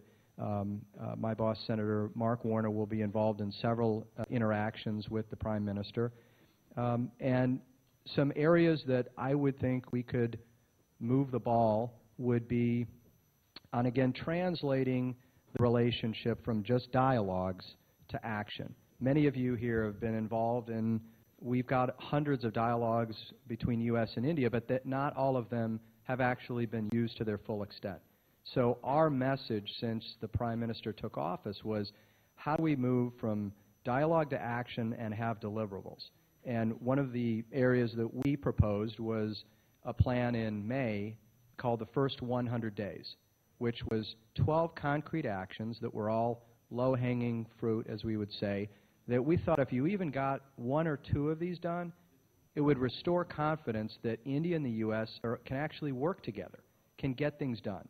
And I'm proud to say that we just released a scorecard, and that of the 12 proposals, 7 had been adopted, which is 3 times greater than what we had initially hoped for. So what I would say is then, using that success, how do we leverage that to go and work on the harder issues that my colleagues on the panel have identified? And I think you're absolutely right that one of the dangers is exaggerated expectations. And I think one of the important factors is to listen and understand, as Ambassador Wisner said, the other side's constraints. And that's going to be the challenge, to not have the outsized expectations. And I would say 2 areas where I think we can make further progress are energy and infrastructure. And if you think about energy, Prime Minister Modi in Gujarat was a huge proponent of building out solar, building out the energy grid. This is where U.S. companies have a tremendous amount of expertise. But we've got to be able to sit down and work through what I would call the rules of the road are. So for your average U.S. company, how do we translate for them how to do business in India? And what I would advocate for is having some sort of joint working group for energy and for infrastructure. And I think if you put this group together, and again, this week of activities would be a great rallying point to launch this type of initiative.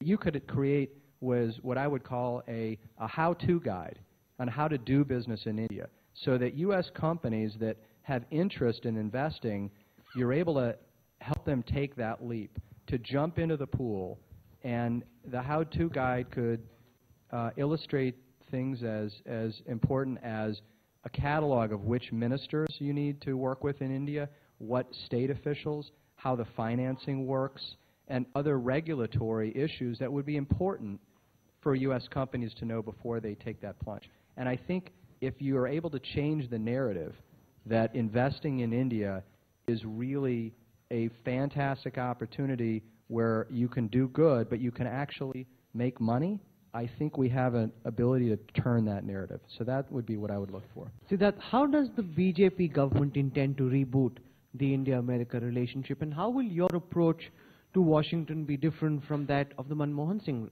regime? Well, Rahul, I will not dwell into what Manmohan Singh's government did or what the BJP government are going to do. I think it's important to address what India is going to do with US so as we can do a good business, we can strengthen our own democracy along with the US democracy. Listening to my previous speakers, I think the key thing is that there has been a relationship with US, up and downs have been there, but it's more of a romance. I think we need to move from romance to realism, and that's an important issue. And in order to do that, I think the Prime Minister Modi is coming to US with a mandate, and the mandate given after 30 years of stability, a mandate which is given for economic reforms, administrative reforms, and also of social security, and bringing India to a place in the global world where our position should have been. And I think these are the key things in mind when PM Narendra Modi ji comes here, and certainly the times are changing. No government in India is going to get 10 years, 15 years to continue and say we will do that, and promises are made. But I think the people of India are giving mandate to deliver what they want, and that's exactly where we all are leading to. The Prime Minister himself is coming for this. And I think a friend of mine who will be a speaker, I think after the lunch session, has yesterday when we were coming in a flight together, he says, I would look not from G to G, this visit is more of G to B. And G to G we have been doing, and that's where I would say a romance, a framework, a policy, all these things have been contributed to it. Now the time has come where India needs to engage with the investors, the business community, and I think the strong point is we have a large Indo-American businessmen, a society in USA. They have done extremely well. So take this forward. This is the foundation from US. Take it forward and deliver what India wants. And for doing that, I think the issue should be where we can converge. It's not the issue where we have disagreements. They need to be addressed, but there are many issues where we can converge. And to name few, I think Ambassador Vaishnav had said in the opening, the areas are, well, terrorism definitely is a big area. We need to fight together on the terrorism. How the framework works out needs to be discussed. Then we have important to, I would say, aggressive Asian power. We need to look at the cyber security where the convergence can happen. We need to look at the maritime security, sea lanes to be protected, a more important role to the US in the Indo-Pacific region. There are other issues where I think the advantage lies by complementing each other's strength. And I may add here, there is a US spending cut coming on the defense sector here. Now, India needs to build up on the manufacturing sector. It's important that the opportunities are given by India and also the US government of transferring these technologies in the defense sector to India to improve on the manufacturing there.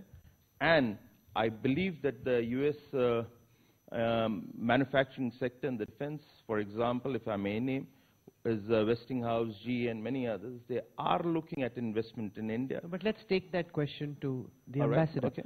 Because Siddharth says we've increased the FDI cap in the defense sector, sir.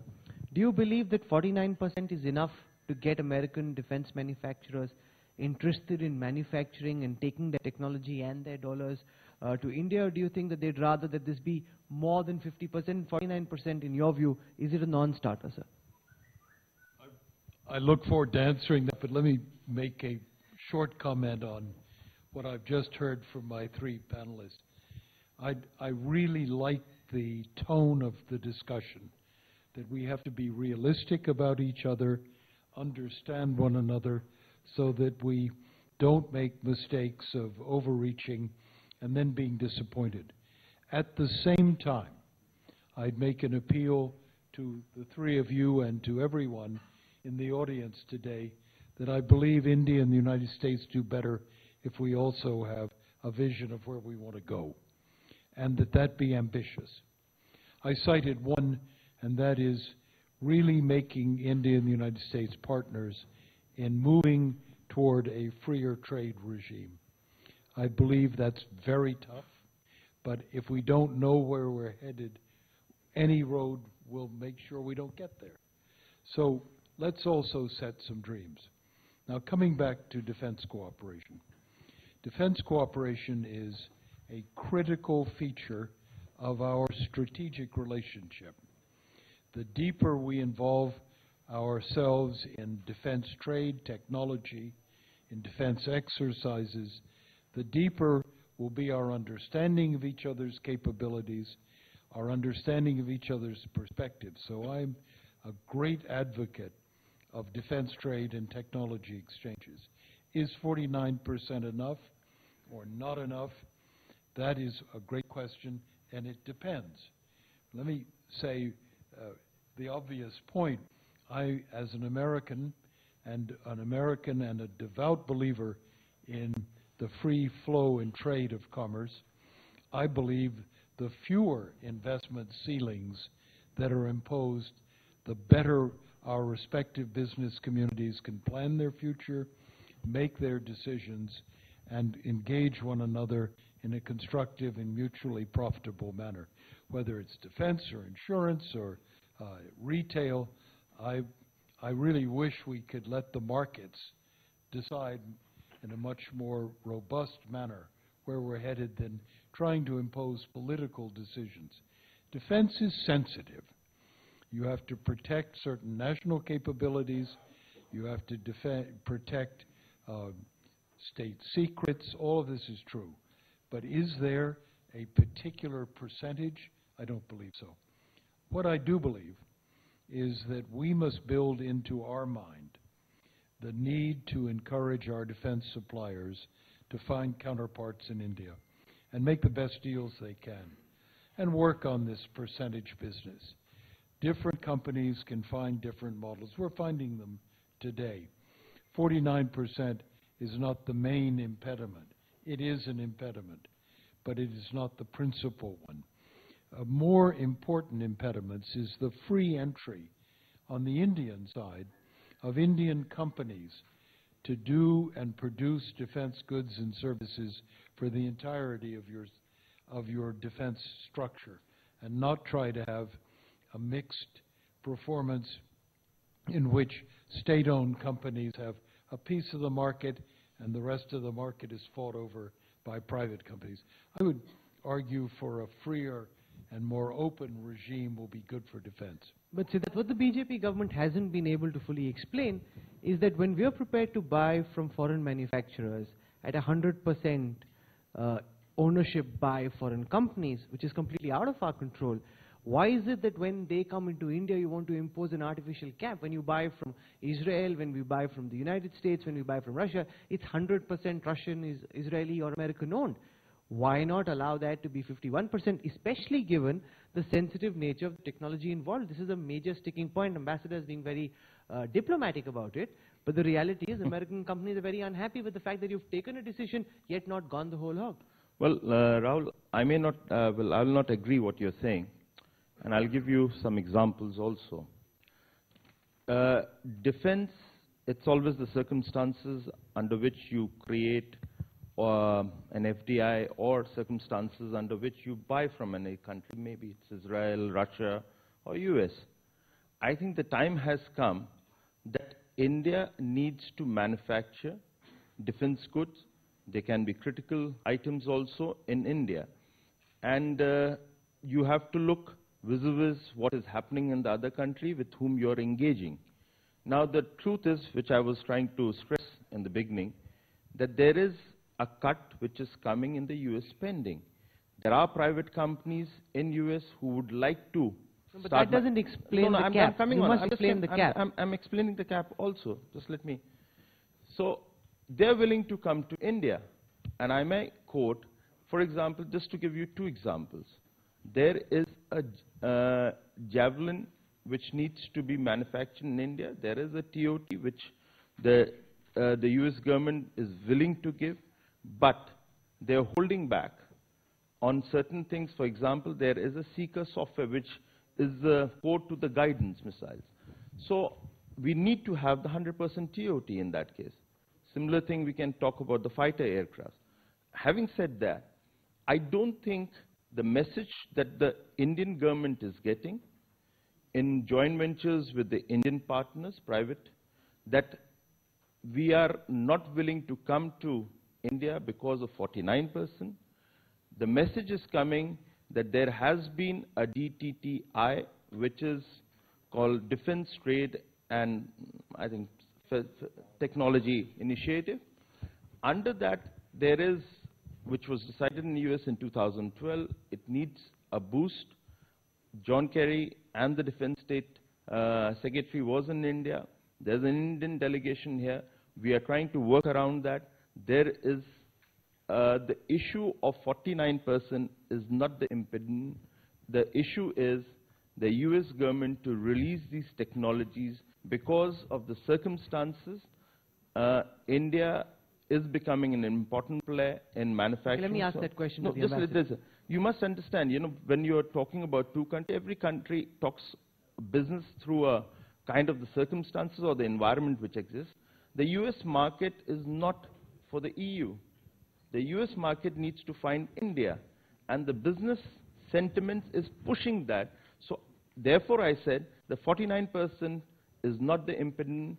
It is the circumstances, the environment for US and India to understand and take it forward. One of the things that's held back India-America defense purchases, even though it's increasing now, Ambassador, is the fear in India that at the crucial time, the most sensitive technology, when you need it to work in a situation of hostility, there will be systems within maybe the software aspects of that weapon technology which can be disabled. And in that sense, there is a fear on whether Washington and purchases from American companies can be trusted 100%. Well, I'd not heard the argument put quite that way. There used to be quite a legitimate argument that for foreign policy reasons, the United States, which maintains quite strict controls over its defense exports, would delay or impede or block an export to India that had been previously agreed to. I'd like to think that that argument was truer in the past and less likely in the future, and why it remains so important to keep our national strategies in line and our communications, not only between defense establishments, but at the presidential level together. I tend to believe in the years ahead that's not going to be a major issue, that we will be able to honor our commitments. But I am going to question for a second my fellow panelist a bit. I think the defense sector, we have to admit, is a complex and enormously varied sector. Yes, 49% does matter. Matters to companies. They want to bring their profits back and put them on their books. It always matters. And I agree with you that there are cost savings to be conducted in India. But let's remember we have a lot of other issues. Getting a procurement decision in India is really very complex. And can change. And managing one aspect of the defense sales relationship, Mark, you would know very well, the question of offsets. Our offsets are a legitimate part of defense trade. It exists in no other aspect of an economy, but it does in defense. Now, should those offsets be reserved for a small number of state-owned enterprises? Should they be open for a larger range of Indian corporations? Should they be used outside the defense sector? Perhaps, for example, in investments in infrastructure? I think we ought to be looking at identifying the range of questions that impede defense sales. There's not just one or two, bringing jobs or denying technology. There are a number of issues. The ambassador, Mr. Ramesh, makes an important point. He says the way Washington sees India is that it would be best if there are no caps on trade, whether it is insurance, whether it's defense. However, the UPA government was also pushing for caps, didn't succeed. Now finally we've got the bill going through. Why is it that you feel that the caps cannot be increased to a level where American companies feel more enthused about investing in India? I think, Rahul, you're fixated on the UPA. All your questions prefaced by what did the UPA government do? Well, let's focus on But what you can't run India, away from what you did. No. I think let's bring a degree of seriousness to this discussion and not make it polemical or partisan in nature. I think this defense debate that we are having illustrates the point I was making, that very often our bilateral relationship becomes hostage to one defining issue. And movement on that one defining issue defines the entire bilateral relationship. 20 years ago, when Frank was the ambassador to India, Enron was the single most important defining issue in our bilateral relationship. And what India did on Enron was the litmus test for India's bona fides vis-a-vis the United States. Let's not replace Enron with defense. Let's not replace Enron with 49% cap on defense or 49% cap on insurance. I think this relationship is extraordinarily multidimensional in nature. It has many, many areas. And let me also say this, Rahul. This is a relationship in which the technology collaboration is not just one way. It's not just India getting technology from the US. There may well be areas in which India can collaborate with the US. I mean, the entire Mars mission is a good example of an Indian satellite that was launched and the tracking was done by NASA. I mean, this is a win-win situation for both countries. So it's not that India is always in a position to receive technology. In many areas today, particularly in areas of clean energy and frugal manufacturing and research, India is actually in a position to contribute to the United States. So please, by all means, I mean, you know, we can have this discussion on caps, but that's not the defining issue in our bilateral framework. I think there are many areas that are crying out for deepening engagement. Many areas that have been mentioned in the energy sector has been mentioned, the higher education sector, the research sector. The political task for both the chief executives, both the Prime Minister of India and the President of the United States, is to put a G2G framework, a B2B framework, a G2B framework, and ultimately a P2P framework, you know, also, so that this relationship can flourish at all levels. I mean, that's what we are trying to move towards. I think in the last 30 years, there has been remarkable continuity. The Indo-US nuclear deal, for example, took off from where Mr. Vajpayee and Mr. Brajesh Mishra and Mr. Jaswant Singh envisaged the next stage in strategic partnership. And I'm sure that Mr. Modi will take many initiatives which will build on the initiatives that were taken by Dr. Manmohan Singh. Now, you're looking for a headline, but I'm looking for substance. You know, and I think that rather than say, this is what the UPA did, this is what the NDA should do, that's not the I'm actually looking for both. You're looking for a soundbite, Rahul, and you're not going to get it from me. But I find this slightly convenient for you to distance yourself from the 10 years of the UPA. At the end of the day... No. Let's go back to India and let's have this debate. Yes, sure. Let's go back to India and have this That's debate. very convenient. New York is not the place to have a debate on the relative merits of the NDA and the UPA. That's the point I'm making. When Indian politicians come out of India, they must cross the political divide. I think, Rahul, I'll agree with Rameshji, where we need to talk about, it's the Indian Prime Minister who's coming here, and we need to talk between US and the Indian government or the nations together. So Let me put that question then to Mark. What are the buttons that you'd like to see the Prime Minister press during his visit in New York and Washington to give American Senate, Capitol Hill, the companies in the United States the sense that here is a Prime Minister that we can do business with? Well, I think for one, it's significant that he's traveled thousands of miles to come over here within the first few months of his government. That's a big deal. And what I would say is, I agree with Ambassador Wisner, that this is a multi-layered effort. So you can't have just grand strategy with no implementation, and you can't have just small deals with no grand strategy. And so one area that we would want to see take effect is really sitting down and working on hammering out a bilateral investment treaty. We've been waiting on this for 3 years now. Senator Warner sent a bipartisan letter to the President, I think back in 2011, with 12, 15 senators, saying let's get working on a BIT. A BIT can, a BIT is not a full free trade agreement, but it, again, is a confidence-building measure that can get us on that road. So one would, I would say, work on a BIT. The other I would agree with on the defense relationship. There's a strategic level where I think that India needs to be included in the post-Afghanistan decision-making, as far as not necessarily from the U.S. On what our decision-making is going to be, but a recognition that India is going to be a big factor in post-Afghanistan once we draw down the U.S. and NATO troops. So I think that's another one.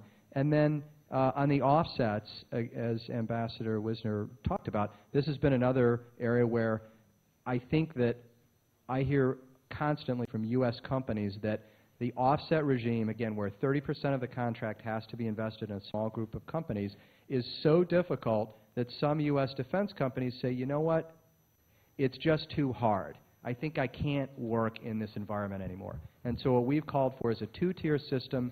The first is the regular defense companies in India, but if it's saturated, that the money can go to a second tier of Indian priorities. And again, we think that would flow up the trade and investment. Given how important defense is, Siddharth, why don't we have a full-time defense minister? Well, I think, well, no, it's not a tough one. I think the gentleman in question, he is capable. That's what the Prime Minister feels, and that's what we all feel, is capable of not only one or two ministries, but he can do much more work. And I don't think, as a defense minister, what we were earlier, the ambassador was saying that there are impediments or the delays which happen in the procurement, acquisitions. All these things are being addressed, and shortly the defense minister, not as a finance minister, would be coming somewhere on 7th or 8th of October, and I'm sure when he comes there he will be discussing and perhaps announcing what are the improvements in the procurement side. Offset has been a concern. We all heard about it. But the truth, there is a background why the offsets were brought. Offset was a way of introducing manufacturing in India. There have been certain, what I would say, not the proper way they have been implemented.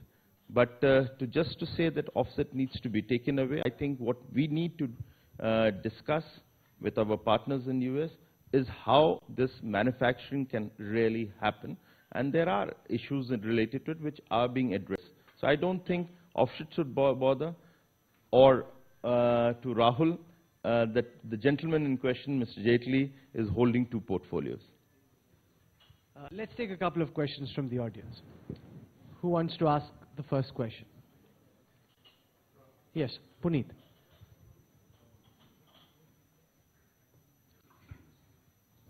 Good afternoon, everyone, and thank you for being here. I represent the U.S.-India Import Council, and they had a very specific thing that how do we increase the trade, and trade is one way that we can really establish these relationships on a stronger foothold. Can both governments work on a blueprint of identifying 100 products by reduced duties to 3% as the FTA would direct? And also work on a TFA, which is the Trade Facilitation Agreement, which will help the bureaucracy make it easier for the products to flow from the United States, because we both have issues to create jobs on both sides. And the third thing is, which is for our administration, which is the United States, to facilitate visas to Indian businesses or the small businesses or the mid-sized businesses who are not very fluent in English, and see that we can have these business people travel back and forth. And the other thing is, Ambassador, how about a free trade zone in one of the states in the United States to also promote business between India, United States, and South America? So it's quite a loaded question. So please. Ambassador. Anytime I get near the subject of trade, I become very shy in the presence of Jagdish Bhagwati, who's sitting in the audience, one of the truly great trade intellectuals and commentators. So any specific questions you have, please address them to Jagdish. Having said that, every one of the ideas that you put out I find interesting, several quite novel, and all worth thinking about. There are a lot of ways we can facilitate trade, but it starts with an attitude. And I'm going to identify two attitudes that I think are critical. The first attitude is an American attitude. Is India a trade partner or isn't it? Is India a trade partner? Can we put the effort and the time to get through the bilateral investment treaty, the other issues you touched on? Can we stand with India to get into APEC and perhaps beyond APEC into a trans-Pacific trading partnership? Are we really prepared to set our minds around a freer trade environment with India? That's a political choice, but it takes an Indian choice as well. And I listened very carefully, sir, to what you said. And I believe there is some contradiction in our national perspectives. I argue very stoutly that a freer trade relationship between India and the rest of the world, in which India seeks to be best in class in trade and investment, means investment will flow to India. If you send a signal that says, bring your manufacturing to India, and you don't say at the same time, India is entering full scale into an international trading environment, you sound as if you're building a wall and you're inviting guests to come to your hotel, but nobody will come outside of the hotel.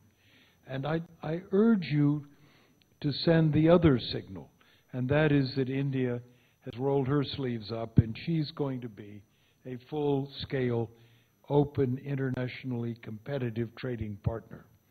Now, I can't resist the pleasure of having the microphone and make just one comment on a previous question you asked.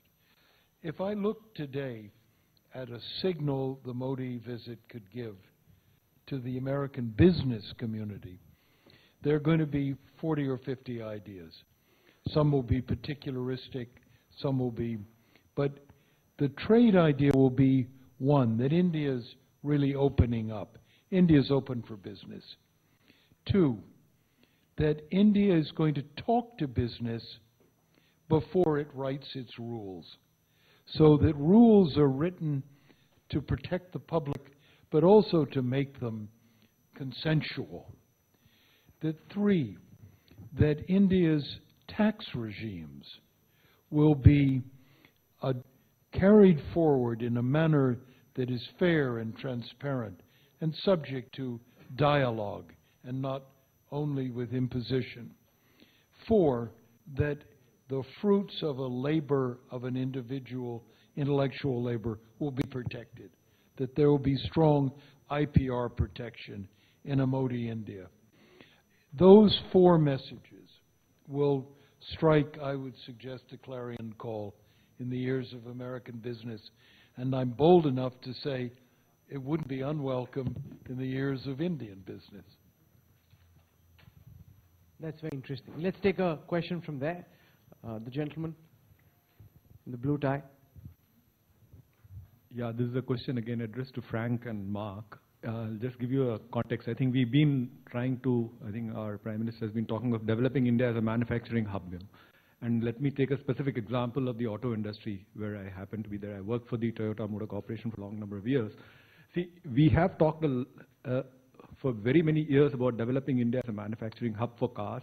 Similarly, also developing India as an R&D center, because we have possibly the best brains. We have a lot of US employed scientists who want to get back there. And in this particular sphere, I see that the Japanese and the Koreans have taken a much farther lead. I mean, like Toyota, for instance, is talking about it. Whereas companies in India like General Motors and Ford, I think have been very, very slow on the whole thing. In fact, General Motors has not been able to really move about. And these are the two best companies in the world. So I don't know, I mean, it's again, as you said, a very particularistic question, but just gives an example of a particular industry where given the same environment, given the same business environment, some of the other countries have moved faster. So maybe I can just debate on this. How is it that you can possibly step up the US investments in India, both in the manufacturing, R&D, and all these kind of sphere? Thanks.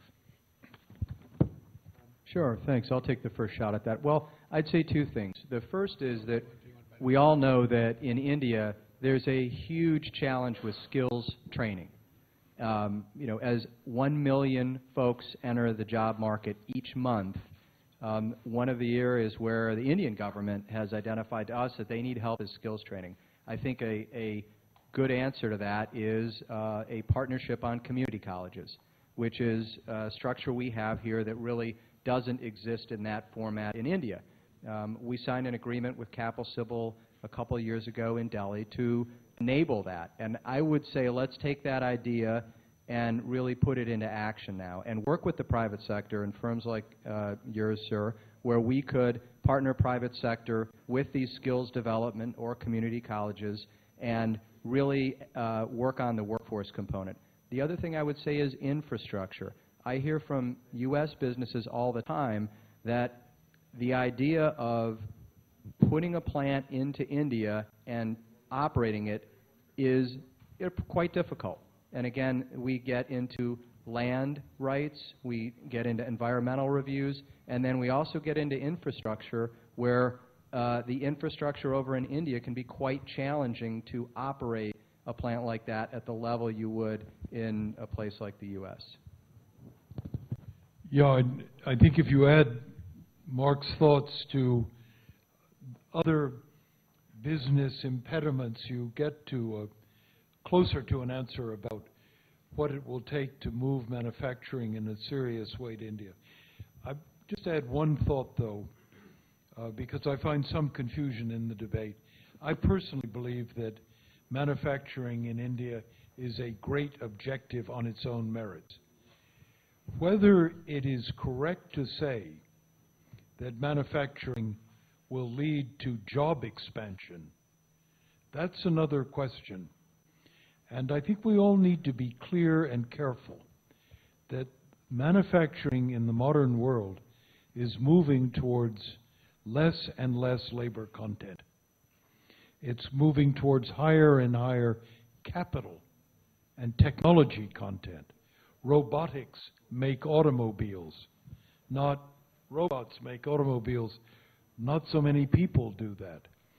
So while it can be absolutely the right thing to do to bring manufacturing, you also have to look at capital flows, technology protection.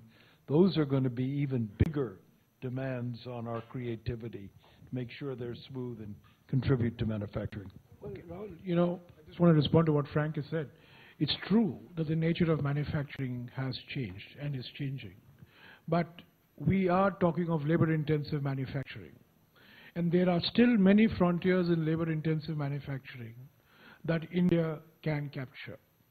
And in addition to all the points that Frank has mentioned, which is for the US audience, I think the single most important step that any government can take in India to promote labor-intensive manufacturing is in the fiscal domain.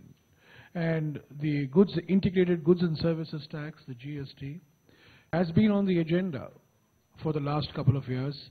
There's been a lot of discussion on this, different views have been expressed, but hopefully in the next couple of months, this debate would be settled And what I consider to be the single biggest fiscal reform in the last 30, 40 years, which is to move to an integrated goods and service tax system, will take place.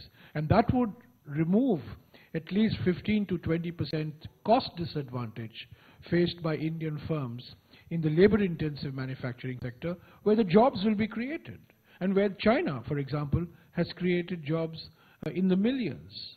So it's true what Frank says, but we should still not underestimate the potential of labor absorption in traditional manufacturing, which unfortunately has been held back because of fiscal disadvantage. Well, Rahul, I'll just quickly add. Definitely we have a strength of manpower in India, and there is a population which can support. We do need manufacturing. Certainly technology, high technology areas are always there, and robots can come. But physical, yes, what Rameshji has said is an important issue, and we must keep that from the Indian context. But let me also add, beyond that, there is another cycle, which if the technologies are brought, which are more, less labor intensive, that cycle also generates employment in other areas. And that's a vicious cycle which will always help. There could be an industry like cement, there could be industries like steel, which will all grow. So I don't think the issue should be of not bringing high-end technology or bringing labor-intensive technologies to India. I think both are needed, but for both, I can only say from the part of the current government under Narendra Modi, reforms are important, both economic and administrative.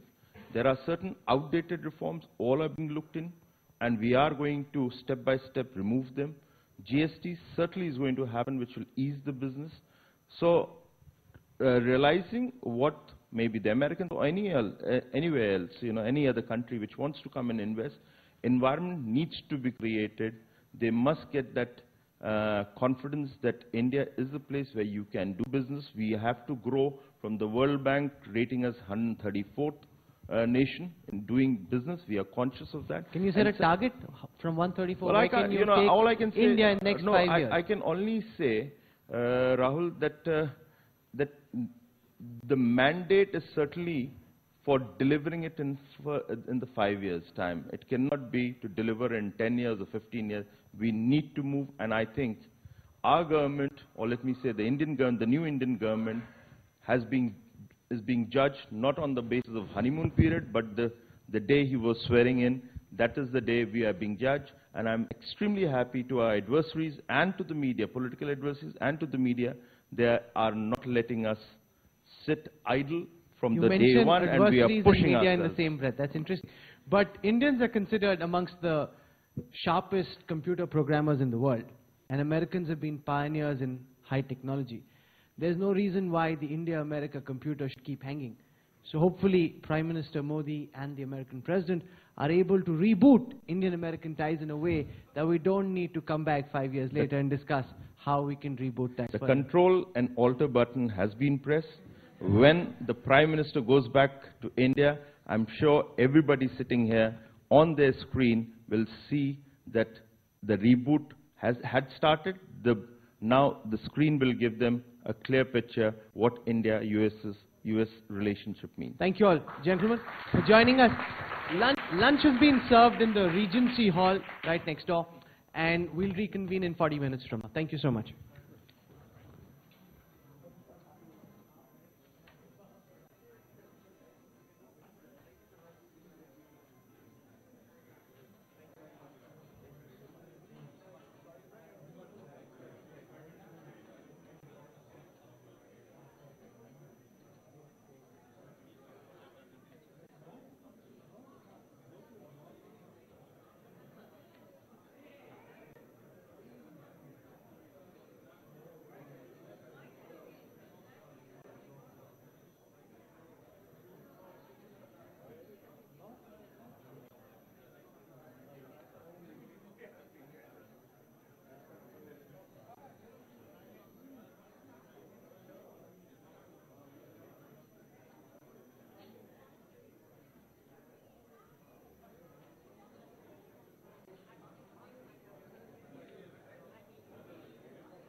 We can begin.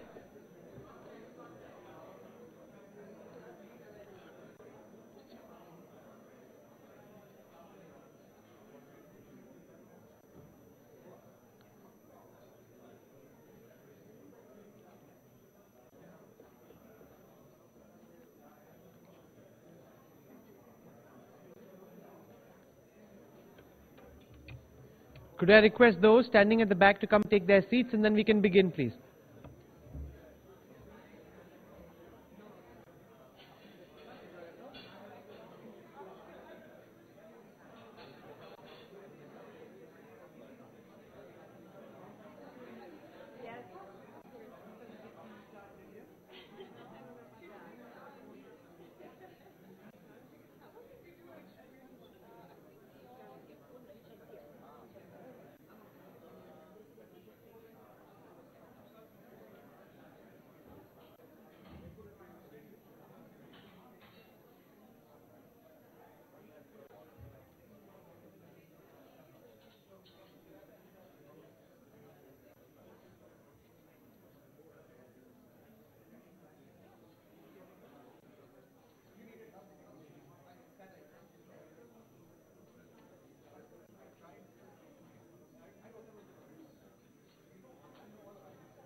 Okay, can I, for the last time, request gentlemen at the back to come and sit in, please? We're about to start in the next 30 seconds.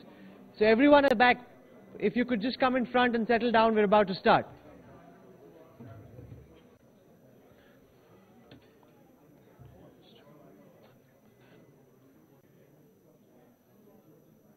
Okay, just please, if you could settle in, we're about to start right now. I hand the rostrum now to Tanvi Madan from Brookings Institution. Ma'am, please.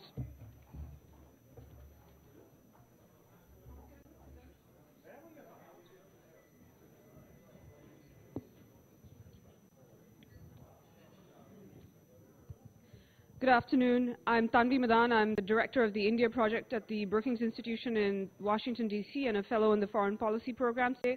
Today we're going to be discussing on this panel India's role in the world. This is something that both President Obama and Prime Minister Modi have talked about, that this relationship, the India-US relationship, isn't just about the bilateral side or even the regional side, but the relationship should be truly global. I'm going to introduce the panelists here, and then we'll go straight into kind of Q&A and an interactive session. To my immediate right is Lisa Curtis, Senior Research Fellow at the Heritage Foundation in Washington, D.C. Further to her right is Samir Saran, who many of you might recognize. He is Vice President at the Observer Research Foundation in Delhi, as well as a Senior Research Fellow there. To my left is one of my colleagues at Brookings, Bruce Jones, who's a Senior Fellow and Deputy Director of our Foreign Policy Program, and has a really good piece on India and the international order. Contributing to international stability of a variety of types. When we look at the role that India has played in UN peacekeeping, for example, I think when we look back in the early phase of the development of the G20, India played quite important roles, and there's a positive track record to build on here in terms of the way India has thought about its role, not just in its region and not just in its own narrowly conceived interests, but in a broader sense contributing to international security. I see several people in the audience who've been part of that effort over time. But I think seen from the vantage point of Washington, we look out on a world in which the forces of geopolitical tension and geopolitical rivalry are beginning to outstrip the capacities that we have for containing those tensions and for managing those issues. And that's true whether we look in international security terms or whether we look in geoeconomic terms. And we're facing, I think, a rapid erosion of the tools that we've come to rely on for maintaining great power stability and maintaining international order in the face of these forces of geopolitical rivalry. And so seen from Washington's perspective, I think there's a keen interest in seeing states that have new capabilities, whether it's financial, diplomatic, intellectual, to contribute to new ways of approaching the maintenance of international stability and the maintenance of international order. And I think in the case of India, that really has two core dimensions seen from Washington's perspective. One is about stability in Asia, and really the US-China, US-India, India-China relationship, that triangle. I think it's important to stress that Americans understand that India is not about to be pulled into some kind of anti-China alliance. And that's not even what the United States is looking for. The United States has by far not given up on a more cooperative or at least non-conflictual relationship with China. But clearly how that triangular relationship evolves is critical for international order and for stability. And then the second piece is building on this tradition that I talked about of contributions in peacekeeping in the G20 and others, to see where it is that India might be willing to contribute more broadly to tackling global problems, whether it's from ISIS or Ebola or maritime or cyber, places where the tools that we have to handle these problems are not keeping up and where we need to revitalize and refresh those frameworks for cooperation and for action, and where a country like India has the financial resources as well as the diplomatic and intellectual resources to play a major role. Thanks, Bruce. Lisa, Bruce talked about the Asia-Pacific. We saw Prime Minister Modi go to Japan, receive President. How was the scene in Washington? Well, I think it was very interesting that Prime Minister Modi has had several interactions in Asia just prior to coming to the U.S. Not only did he have a very successful visit to Japan, one thing that stood out from that visit was the bear hug that the two leaders shared when he arrived in Kyoto. I think that was symbolically important, showing the personal relationship that the two leaders have. But there was also substantive agreements made. Japan said it would invest $35 billion in India over the next 5 years. And most significantly, the two sides decided to upgrade the relationship to a special strategic relationship. So this was quite significant, and the U.S., of course, is watching very closely. There is a trilateral dialogue between India, U.S., and Japan, and during this visit, it was mentioned they would explore elevating that dialogue to the foreign minister level. And then just on the heels of that visit was the Chinese president's visit to India.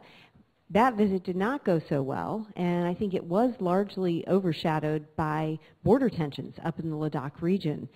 And despite the Chinese having sort of really courted the Modi government, you had the Chinese foreign minister visiting India just 3 weeks after Prime Minister Modi was elected. You had the meeting on the fringes of the BRICS.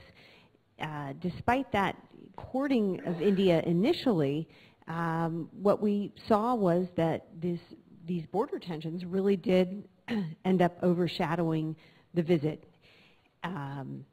So I think this is very important. We're talking about the meeting between President Obama and Prime Minister Modi, what will come out of that, what will be the deliverables. I would posit that what may be more important are the private discussions that these two leaders have. Because of the changing power politics in Asia, I think it will be very critical, the kind of dialogue that they have about these issues, perhaps behind closed doors. Because as Bruce mentioned, India is not interested in being a counterweight to China per se. And of course, India shares a border with China. So I think India is very cognizant of Chinese perceptions of Indian foreign policy. So publicly, I'm not sure that we'll see any deliverables related to this idea of maintaining stability and security in the Asia Pacific, although I think what happens on the defense front does relate to that issue. But I think the private discussions between President Obama and Prime Minister Modi about Asia are going to be critical, particularly at this time. What we have seen today, Samir, is the Prime Minister in his op-ed in the Wall Street Journal mentioned specifically stability in the Asia Pacific as being something that both the US and India want and can work together on. Do you see that as a signal to countries in Asia? And also, you've heard kind of Lisa and Bruce talk about their vision of, or their perception of how the US would like to see India play a role in the world broadly, but also in the Asia Pacific. Is that vision shared in India? So Tanvi, first of all, thank you for having me here. So there are two parts to your question. On the China issue, I think it's quite clear that we are now entering a new normal in the relationship, which is political muscularity and economic embrace. And I think we'll have to walk both those lines. I do not see a contradiction in being tough on politics, on defending your territorial claims, while at the same time embracing the Chinese and getting them to invest in your growth and development. And I think I have jokingly mentioned many times that this Prime Minister speaks Chinese because that is what the Chinese did with their partners in the West as well as in East Asia. So that's on the China question. I think probably what Lisa and Bruce both said hold true. On the matter of India's role, on the larger question of global governance of global matters, I think there are three layers which are important to understand. There is going to be an element of contest, and I think that cannot be discounted. We will have to get the incumbents to cede space where they have been squatting on, be it on the matter of the Bretton Woods institution, be it some of the political institutions which they dominate, be it the unfair and capture of carbon space or growth space. India will be contesting with them. There's an element of contest in each of these where India must rightfully claim its fair share and for its own growth and for its own internal economic reasons. On the second front, there are new areas which are now being, rules for which are now being framed, and there we will have to partner with the West. So be it the laws of oceans, be it outer space, be it cyber governance, many of these new arenas where we are in fact heavyweights already, we will have to partner with them. And I think that's a different language we will have to use, and a different kind of platforms will need to be created to be able to contribute meaningfully, to be propositional rather than being oppositional, and to actually make sure that the contest does not detract from the partnership that we seek to create. And the third layer will have to be of partnership, and that's where we have common interests. And certainly Asia Pacific is one of them, the Middle East is another one of them, and certain other domains clearly present themselves as ideal areas where we can partner with, or we can cooperate with each other. So this is my take on how the two countries would have to find ways to interact with each other. Bruce, Samir mentioned India needing space, wanting space, deserving space. You worked very closely on the issue of UN reform, UN Security Council reform. Are we going to see that in the near future? What might we see? Talk about the G20 and other institutions, the international order broadly in these institutions. Where can India play a role if it's not going to be at the UN? Well, I thought that Samir's characterization of those three sort of baskets of activities were right. My gut is that the most important thing to do is to flesh out the second two, to flesh out the areas where there is potential partnership and where there's sort of new terrain in which India can take a role in building the space. It's what I call India becoming a rule shaper. Right? India has been a rule taker in the past. India could become a rule breaker, but that's going to be very narrow and not very constructive. But if India can be a rule shaper, then I think we'll be in better shape. That doesn't rule out the first issue. And my own view, here I think I differ from many in the United States, but my own view is the United States should be bending over backwards to try to help create that space for India. Because I think politically, it's not likely that we're going to succeed in building the kinds of partnerships we want on the latter two issues, unless we're willing to give some ground on the first. And the West has very good rhetoric about the international order being open and being willing to reform, but actually there's no movement on those issues. And so seeing the politics of this from a capital like Delhi or from Brasilia or other places that are interested in the same way, it's not credible. And I think the United States is going to have to put more energy and more muscle into making those kinds of changes if they want to see those other two areas develop. But that is a minority view in Washington, I will concede. Lisa, on many issues, you actually see the U.S. and India have a fair number of agreements on the bilateral side, even on the regional side to a certain extent. But on the multilateral front, you see less cooperation, more kind of at the first basket of issues that, or the conflict element that Samir talked about. Let's talk about a little bit about where you see that multilateral cooperation potentially going on the major issues that U.S. and India deal with, but also on that third dimension, the regional side. You worked a lot on U.S. relations with not just India, but Afghanistan and Pakistan. Where can the U.S. and India work together on that front? Thank you. First, I want to kind of build on what Bruce mentioned in terms of India being a rule shaper.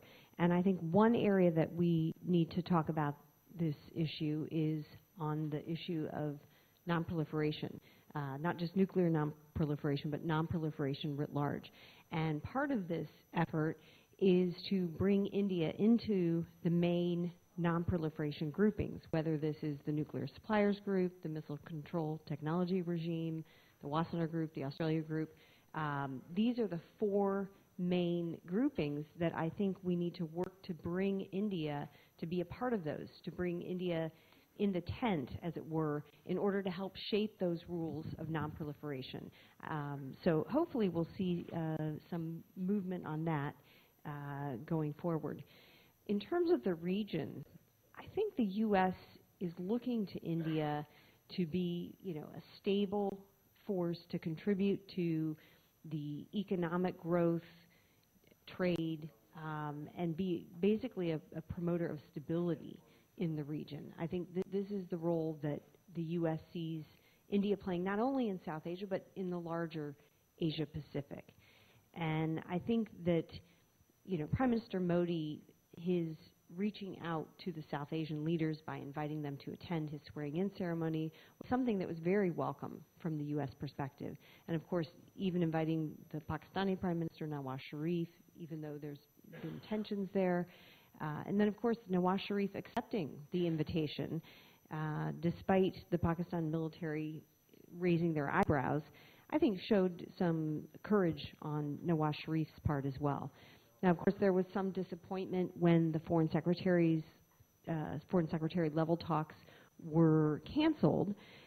But I think if you look at what's happening in Pakistan right now, Nawaz Sharif is really fighting for his political survival. And so perhaps the calculation was made that there was not going to be anything achieved by meeting at this particular time, given the pressure that the civilian leadership, Nawaz Sharif, is under at this moment. But this is something I think that the U.S. Would like to cooperate more with India, particularly on Afghanistan. I think now that we have seen the al-Qaeda leader Ayman al-Zawahiri announcing a South Asian wing of al-Qaeda, we can debate on whether he will be successful or whether this was sort of an act of desperation competing with ISIS in Iraq, trying to show that al-Qaeda was still a force to be reckoned with. We can debate that, but I think the fact remains that the terrorism problem plagues India to a great extent, and the U.S. and India have joint interests in countering that threat, and particularly in Afghanistan, ensuring that the Taliban are not able to make a comeback there. So I'm hoping that the issue of Afghanistan factors very highly in the summit between Obama and Modi. And I hope that Prime Minister Modi will be able to get across India's concerns about Afghanistan, because unfortunately I think President Obama has wanted to be the president that ended 2 wars on his watch, and I think that we need to make sure that Afghanistan does not go the way of Iraq, that U.S. troops remain there until conditions on the ground are at a place where the Afghan security forces can take care of their own security. And I think that the situation in Iraq probably will inform President Obama on Afghanistan, and there will be a desire to remain engaged, not combat operations, those are finishing, but still keeping U.S. forces there to train, to backstop the Afghan forces, to conduct counterterrorism missions, and remaining engaged financially with development assistance. So I think this will be a very big topic of discussion between President Obama and Prime Minister Modi. Samir, the administrations on both sides have talked about working together in Afghanistan, other places, other third countries. There are certain third countries that the two sides don't see eye to eye on.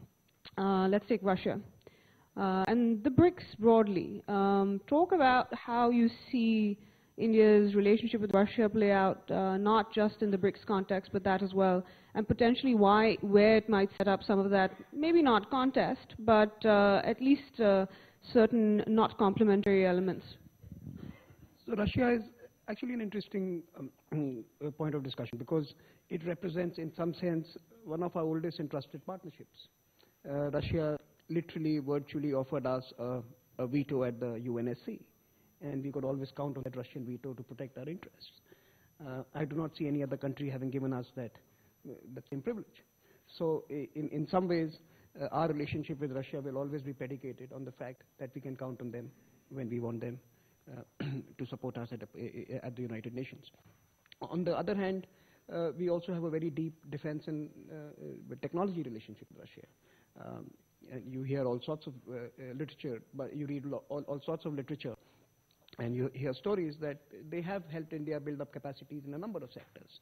Now again, if that is something that can be supplanted eventually by countries, the role and the significance of that partnership will start to reduce. But till such time, they do remain our one-stop shop for many of our needs. So in that sense, I think already India's statement around the Ukraine crisis was quite balanced and nuanced.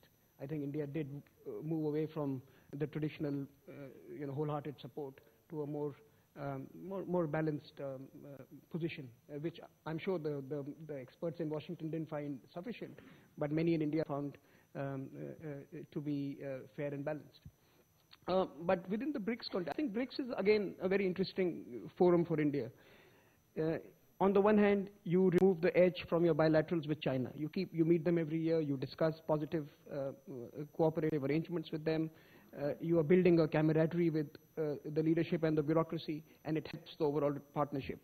On the other hand, you are able to maintain a close proximity to what Russia thinks of, with the Russian worldview, in a sense, pander to some of the Russian excesses and of their understanding of the real world today. And you can also, in that sense, manage that particular partnership.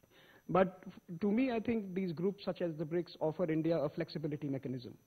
Basically, it's about, and I think this is central to the question, India's role in the world. I think India moves from being the leader of the global trade union to being a global manager.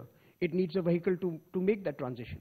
If it was to side with the Atlantic countries on every issue of global importance, it will have to explain its action both at home and to its former partners in the non-aligned movement in the G77. BRICS is a good way of actually explaining that. That as a group of 5, we can now take certain actions, we can take certain decisions which are no longer linked to the historical legacy organizations that India had helped shape.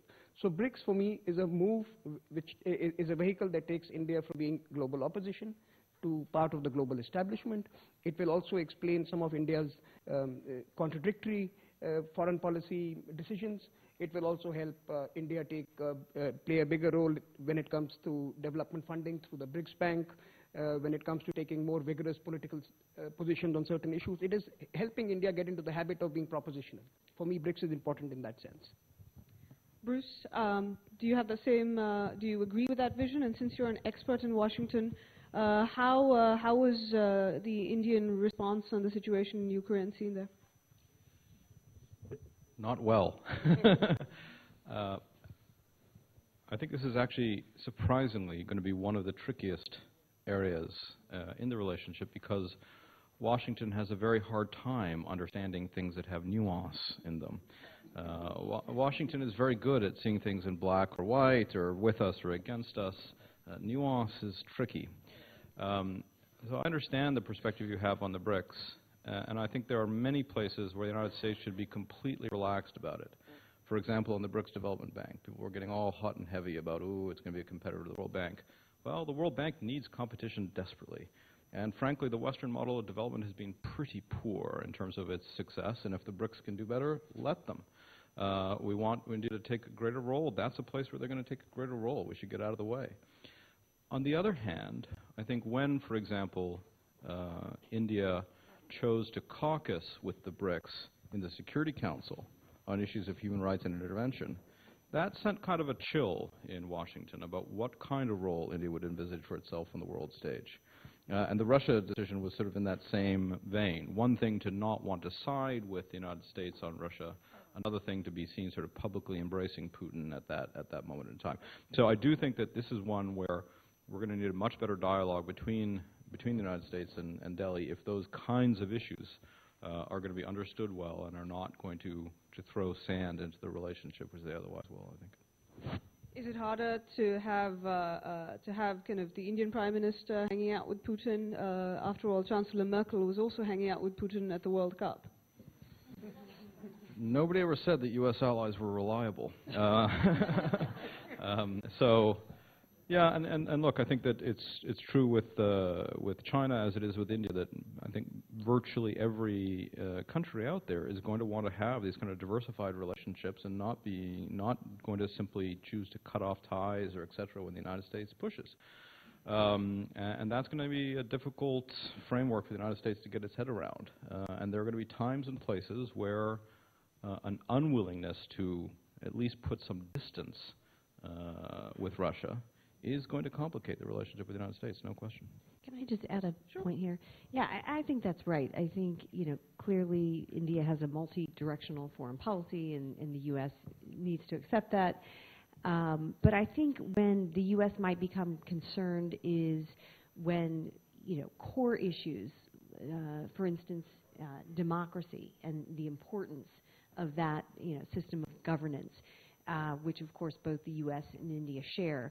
And so I think, if there are groupings, the Shanghai Cooperation Organization, for instance, that seem to be limiting those opportunities for other countries to democratize and, become flourishing democracies with free citizens, then the U.S. would certainly be concerned. So I don't think it's so much, India having relationships with a variety of countries. It's when there might be a teaming up with countries that are starting to undermine some core interests of the U.S. And I just raised the democracy issue as one. So just I'd like you to talk a little bit also from your perspective as somebody who's worked on Capitol Hill.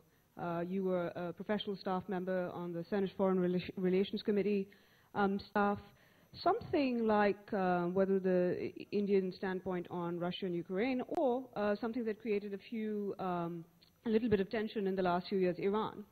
How does that play out, and what does that create? What kind of situation and attitude towards India in the U.S. Congress does that create? Well, I think that the U.S. Congress, if you're talking about the U.S. as a whole not understanding nuances, the U.S. Congress even less so. And so I think that what happened with the Iran issue, it was during the discussions of the civil nuclear deal.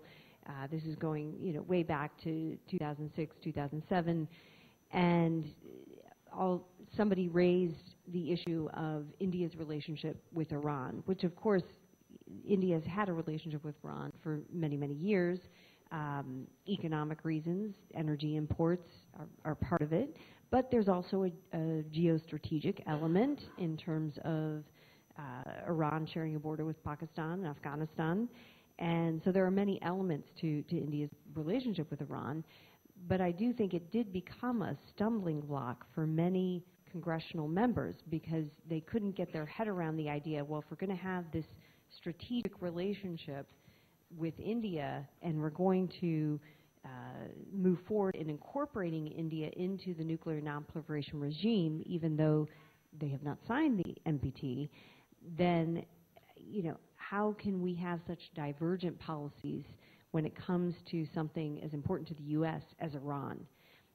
Now, I think the two countries have worked through some of these issues through dialogue. The U.S. has come to understand India's position, and I think India has come to understand the importance to the U.S. of some of these issues. So we've seen, I think, progress on that front. And, there are questions about India's position on Russia's invasion in the Ukraine and what that would mean for the overall relationship. But I guess because there are so many crises happening in the world right now, whether it be the Ebola crisis in West Africa, the ISIS gains in Iraq and Syria, the Russia-Ukraine issue is one of many crises that I think we're facing in the world today. And I think the fact is India and the U.S. need each other. It's a dangerous world. There is, a lot of things happening, but India and the U.S. share many converging interests. They're both democracies. That's very important in the context of India being a multi-religious, multi-ethnic democracy and managing that. Economic ties, there is a lot of opportunity for them to build on the economic ties and relationship. So there are a lot of converging interests that we see between India and the U.S. And I think it's in both countries' interest to somehow manage the differences that they may find, whether it be Iran or Russia. So, Samir, I know you want to follow up on that, but also talk about an issue, a core Indian interest, Pakistan. And do you feel, or there's a sense on your part, that the U.S. takes India's interest on that into account enough? Actually, I was going to mention that as one of the, as a possible case where you could argue that India's interests have been neglected, or rather have not been paid heed to by the United States in its conduct of relationship with Pakistan, because it required Pakistan during the last decade, certainly in Afghanistan. And I was actually going to say that both countries now need to realize that you are in an adult relationship. And you both need to draw your red lines. You need to tell each other that these are areas where we can work. These are areas where we disagree. These are other friendships I will maintain. I term BRICS as a real modern day friends with benefits relationship. You gather together. Whatever you want to do together, you do together. You go back home and live your own lives. You're not caught up in an emotional, spiritual, ethical grammar, right? So for me, the 21st century is about getting into these realist adult relationships. And India and US must realize that the US will act in certain ways in Asia because it has interests, be it in Afghanistan, be it with Pakistan, be it with Saudi Arabia and the other Wahhabi groups, etc., etc. The good Taliban, for example, is a good example. And similarly, America has to understand that we need trillions of dollars over the next 2.5 decades. We will engage with the Chinese. We will engage for energy and for security reasons with the Russians. We will be together in a group called the BRICS. We will sometimes not support their undermining of democracy, but certainly look the other way when they do it. As we build our capacities, as we become more capable of meeting our own requirements, you will certainly hear a louder India. And I think you have to wait for that. You can't expect India to start, leveraging what it would be 20 years hence in today's conversations. So I think as we, in 2000, in the middle of the last decade, for example, the Prime Minister Manmohan Singh at that time did talk about the concert of democracies, and that was a big departure. We actually, for the first time, introduced democracy as part of our foreign policy language, and IPSA was meant to be just that, as coming out, of the old paradigm of not talking about, how political arrangements should be, and using IPSA as a model for promoting the own Asian or South Hemisphere, ethos of democratic existence. So I think adult relationships, friend with benefit relationships, realist relationships. We'll turn to audience Q&A in just a minute, but I'm going to turn to Bruce. I don't know if you want to address the friends with benefits analogy, but I would like you to talk about just the democracy part of it. We talk about it as a values thing. Is it a strategic, does it help lubricate the strategic relationship that the two countries are democracies? Or does it make it harder in some ways because all this is taking place in the glare of the public and media spotlight? But specifically also the core interests that both Lisa and Samir are talking about, is this adult relationship possible? Or because on both sides sometimes there's not understanding of the nuance, is it going to be more problematic than when we hope and expect? Well, I think I'm going to stay away from any conversation that involves adult relationships with benefits and lubrication. I think I'm just going to stay away from that. There should be a second sentence here, but I'm going to just skip that. Yeah, enough said. Two thoughts. First, to Samir, the only thing that Washington does less well than nuance is patience. So you're probably right about the 20-year framework. It's not going to work in Washington, all right? And so to the extent that the partnership with Washington matters, we're going to have to find some places where we can move ahead more quickly than that. And that's why I think in your three-part category, that second space on maritime, on cyber, on some of these places where the interests are reasonably aligned, and the frameworks aren't developed, we should be really putting a lot of energy to try to build that up so we can see what that partnership might look like. It may not go to every area yet, but if we can see what it might look like, where we might be a little bit past just friends with benefits and actually in a regular dating kind of relationship. On democracy, I think we have to be frank here that the United States is entirely schizophrenic about this issue, right? And we're entirely hypocritical about this issue, too. We think that democracy is extraordinarily important to our foreign policy and to our values, and we feel perfectly comfortable ignoring those principles whenever it suits us. And of course, India sees that, and we can't, I think, pretend to ourselves that other countries are going to be willing to follow a kind of precept of democracy as a core principle when we're not willing to follow it. So I think we have to be frank about the shortcomings in U.S. foreign policy on this. That being said, I do agree with what a point that Lisa made earlier, that there are going to be times and issues, and the Ukraine is one of them, where simply turning a blind eye or sort of even being willing to embrace in a context of serious erosion of some of those principles and some of those values is going to be very costly in the U.S. perception of the relationship, and not just in, some of this is going to be relatively easy if it's structured between administrations and administrations, but in the broader politics of the relationship, those issues will play in quite an important way over time. Thanks, Bruce. I think we have time for a few questions over there. Please identify yourself before asking a question. Yeah, Puneet Ahluwalia, New World Strategies. Bruce, I agree with your point that Washington worked in the black and white manner, whereas the rest of the world works in the gray. And most people don't realize that Washington also works in verticals. And the other places, they go in a different wavelength. So my question here is that how do you combine that? Because the attention span of our leadership in the United States is very little, and of the public. And there are too many issues which keep coming up. U.S.-India relationship is very important. Strategic alliance is very key. But at the same time, to drive that message home, India also has to take proactive actions to have a combined campaign or understanding to understand how Washington really works. Most people really don't know. They come there, they spend few hours, few days, and say, oh, we have a relationship. But that is not how it operates.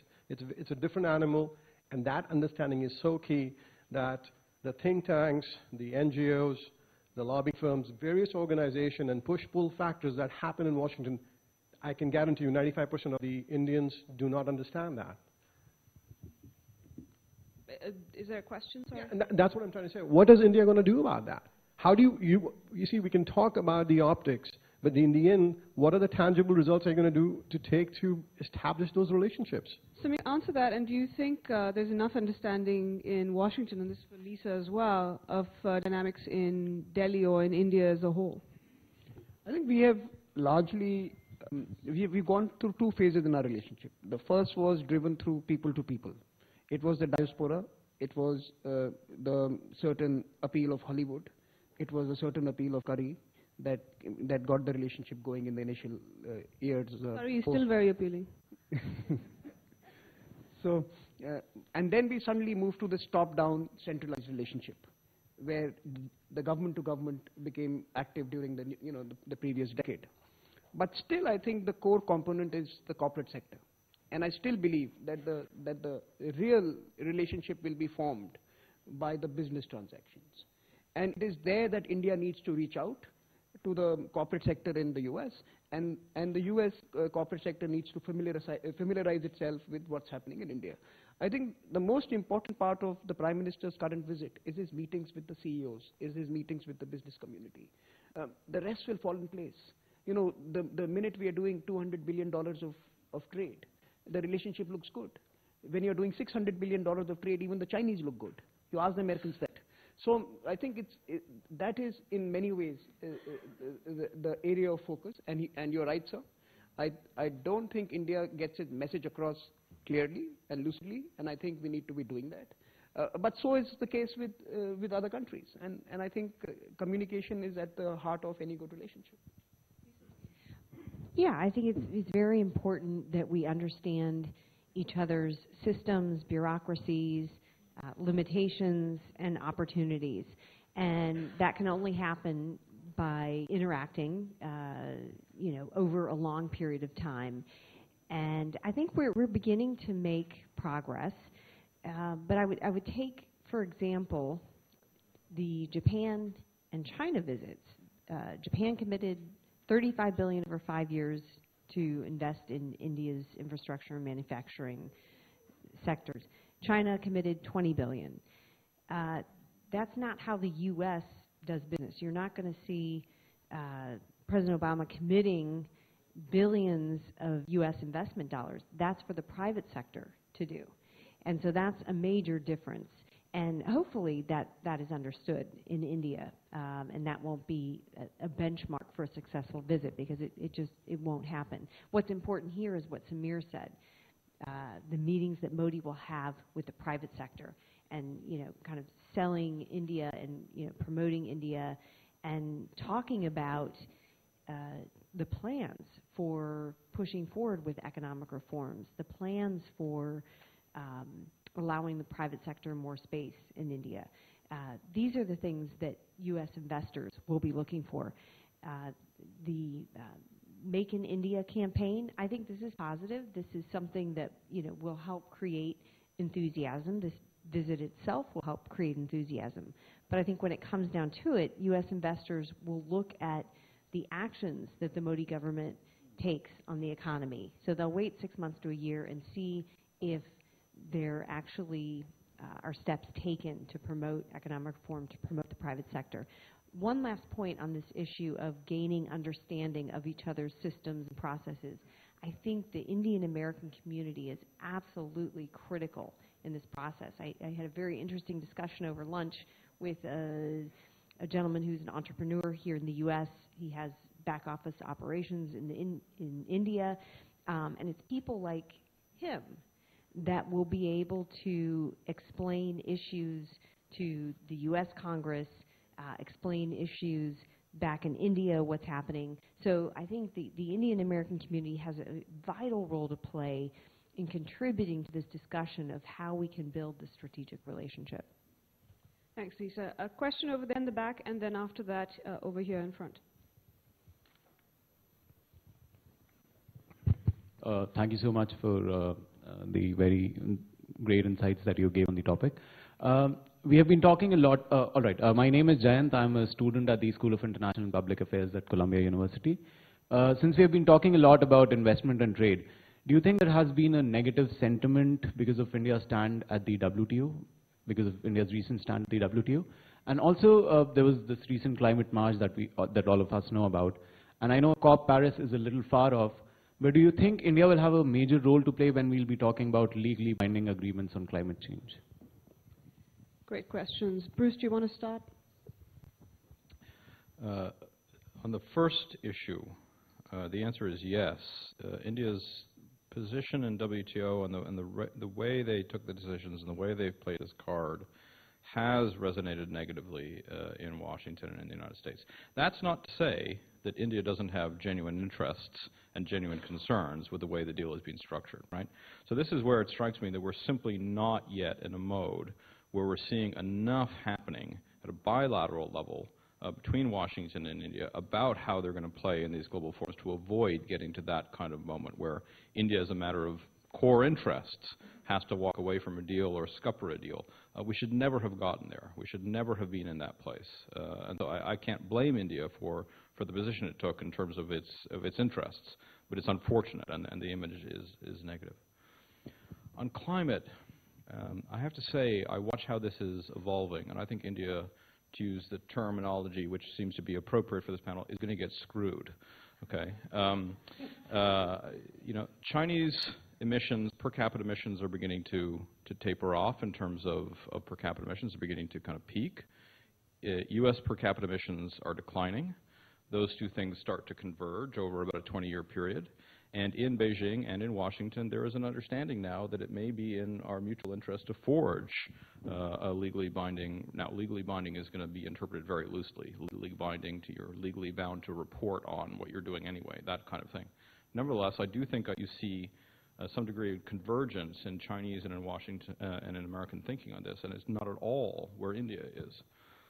So I think that this question of sort of where India plays in those issues is going to become quite acute around the climate thing.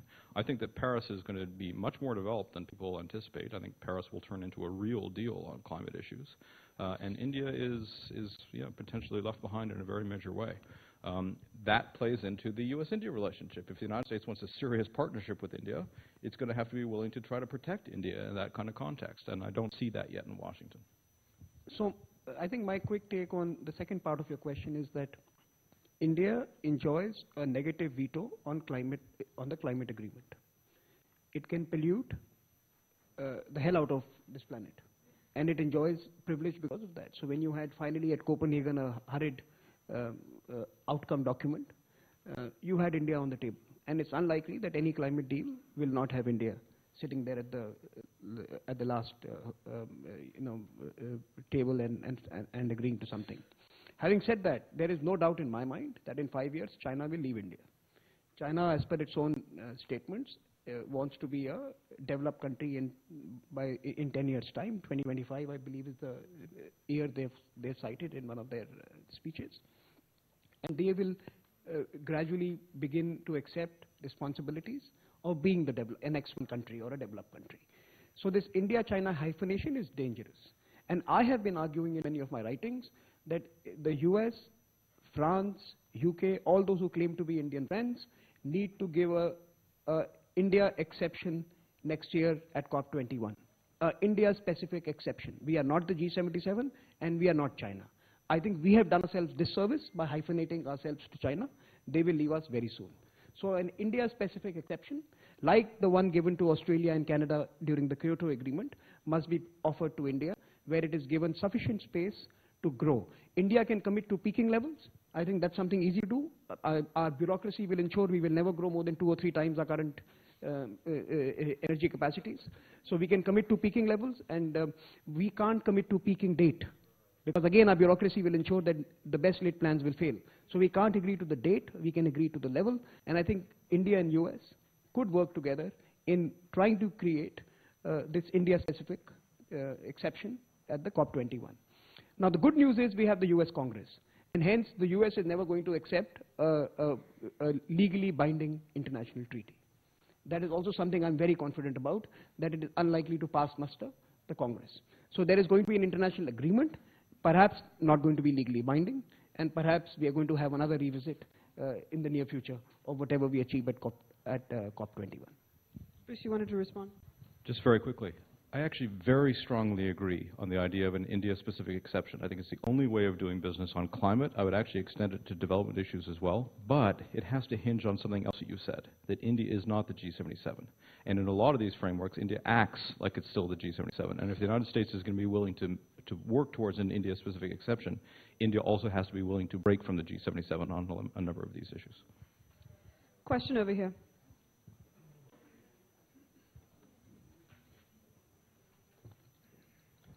Thank you all for lovely insights. First, I want to touch on the adult relationships, as mentioned by Samir, and really elaborated by or elucidated by Bruce. There are 2 types of adult relationships, the dating relationship and a commitment of a marriage relationship. Over the last several decades, India has, or US has, whichever one you want to call, has dated. There's been no serious commitment. And unless India believes in polygamy, then it's a different matter. But if you're going to be believing in monogamy, then you have to show that you are really true friends with US. As Bruce mentioned, it has to be China is going to leave us. And Samir, you're right. Whether it's a matter of decade or 2 decades. So here's a true friend, and I think we owe our policies to be very pro-US and accepting of the US policies, and being not really knocking on the loopholes, but looking forward to building that policies and building the strength. So my question to both of you is, how do we do that? How do we accomplish in the Indian environment to show that the US, that we are really true friends, not sometimes being friendly with more with Russia and sometimes with China, giving wrong signals? Samir, I mean, one of the problems has been, and I think it's a great question in which to end this session on, but is that the US knows how to deal with allies, knows how to deal with adversaries. This partner plus model in the middle is slightly hard. But India, on the other hand, has had the issue where it knows how to deal with multiple friends, but these friendships are not equal. So there might be multiple friends, it's not a hub and spoke model. And the relationship with the US is closer in some ways. But how does India, which is not going to sign up to an alliance, in its turn deal with this partner plus model? So here is my take. I think despite all the rhetoric of democracy, of values, of being the force for good, what Washington always embellishes its foreign policy postures with, I think America is deeply a real state. It is a real state, it is a transactional state, it will do the deal. And I think this is what India needs to put on the table. I think India needs to understand that with the US, you need to get a deal done. If you promise them a certain deliverable on a certain sector, you need to do it. Once you do it, you build that relationship. Transactions multiplied over time become traditions, and traditions become strategic, and strategic becomes, the marriage that you're talking about. Right now, both of us have a promiscuous relationship. America quotes Pakistan. America twists India's arm when it comes to Iran. America makes sure that we cede Sri Lanka to China by putting pressure on human rights issues. Both of us have been acting promiscuously in this partnership. India needs to do the deal. India needs to get into a realist vocabulary. I think we don't have a realist vocabulary. Hopefully, we'll move from the Brahmanical order to the Banya order, and maybe we will have the trades and the deals that we deserve, that the nation needs. Maybe 10 years of virtuosity, may be lost, but let's have 10 years of good deals and build the nation, and then come up with your own new grand theory around how good nations must exist. Yeah, if I can just add something from the U.S. perspective, I think, if you're asking what India can do to show its interest in being in a committed relationship, I think it would be to trust the U.S. more. I think there is such a trust deficit in India, and it's hard being in the U.S. and understanding what the suspicions are based on. I mean, obviously it's the past, the Cold War era days, the support for Pakistan, but it seems that we have moved beyond these issues, and the civil nuclear deal was an extraordinary effort by the U.S. and the Bush administration in particular had really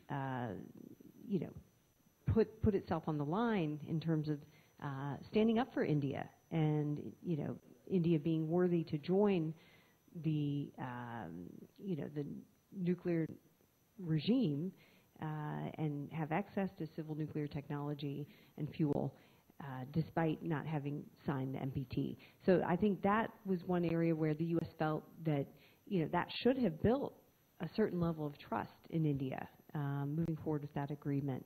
And then I would also point to something more recent. Secretary Hagel was in India in August and apparently proposed several co-production proposals that would involve transfer of technology. And in the U.S. view, this demonstrates how important the U.S. believes India is in terms of stabilizing, securing Asia, the broader Asia region, its emerging role, economic, political influence. So I think from the U.S. perspective, there has been a demonstration of how important India is to the U.S. And so I guess the question is, when will India believe that? Bruce, you get the final words for this panel. The only thing I can say is if right now we're in a friends with benefits situation, probably realistically over the next 20 years, the monogamous marriage is a bridge too far. It's probably too ambitious given the history, given the relationships, given the promiscuity. But perhaps we can think about a French-style marriage where there's lots of tolerance of affairs, but we do recognize that we'll come back to one another and that there will be an enduring partnership. And maybe that's a reasonable way to think about the next 20 years. Thanks to all of you, Samir, Lisa, Bruce, and thanks to all of you for your questions and for listening as well.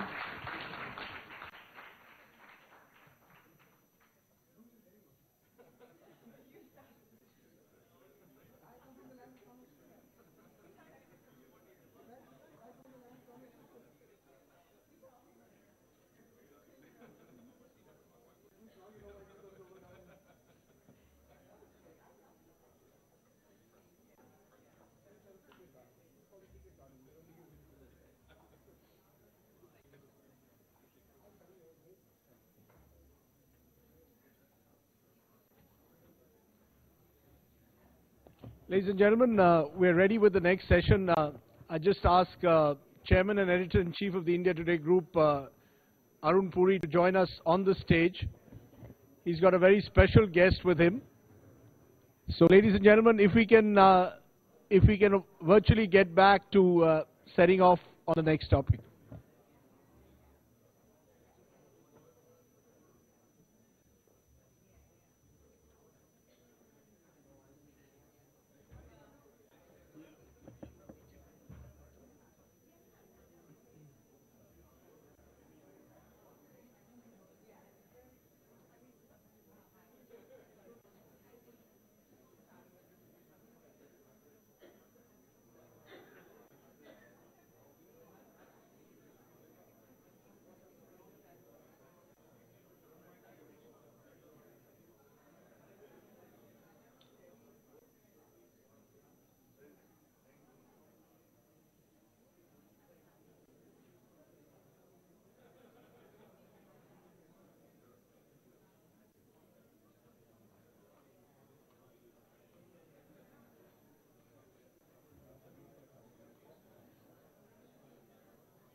Ladies and gentlemen, we would request everyone to take their seats. We are about to start our new session. Please take your seats. We are about to start our next session, please. Thank you.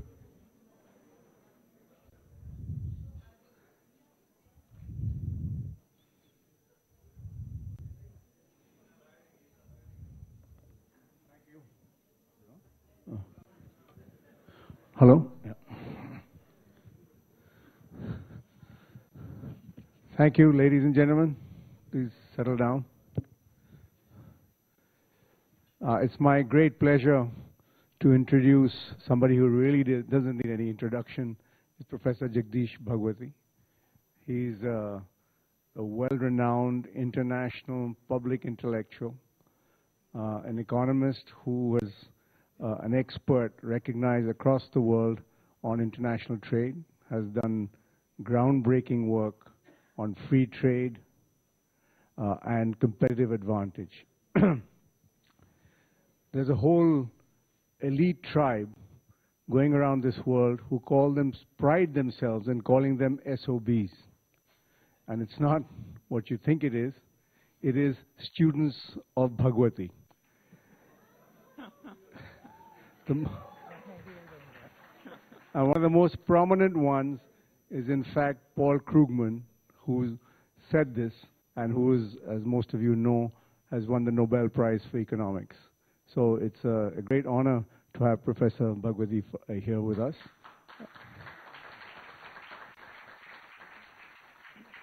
He has also vitalized economic debate in India by his face-off with the other well-known economist, Amartya Sen.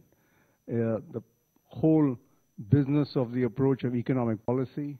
He believes that growth comes first, and Professor Amartya Sen believes that there should be greater redistribution of wealth before you get growth.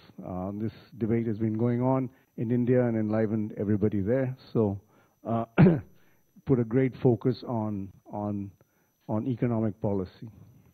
He's also well known for his views on free movement of human capital, which I think he believes passionately in, and it's a great issue, of course, which affects Indians and the immigration policy of the USA.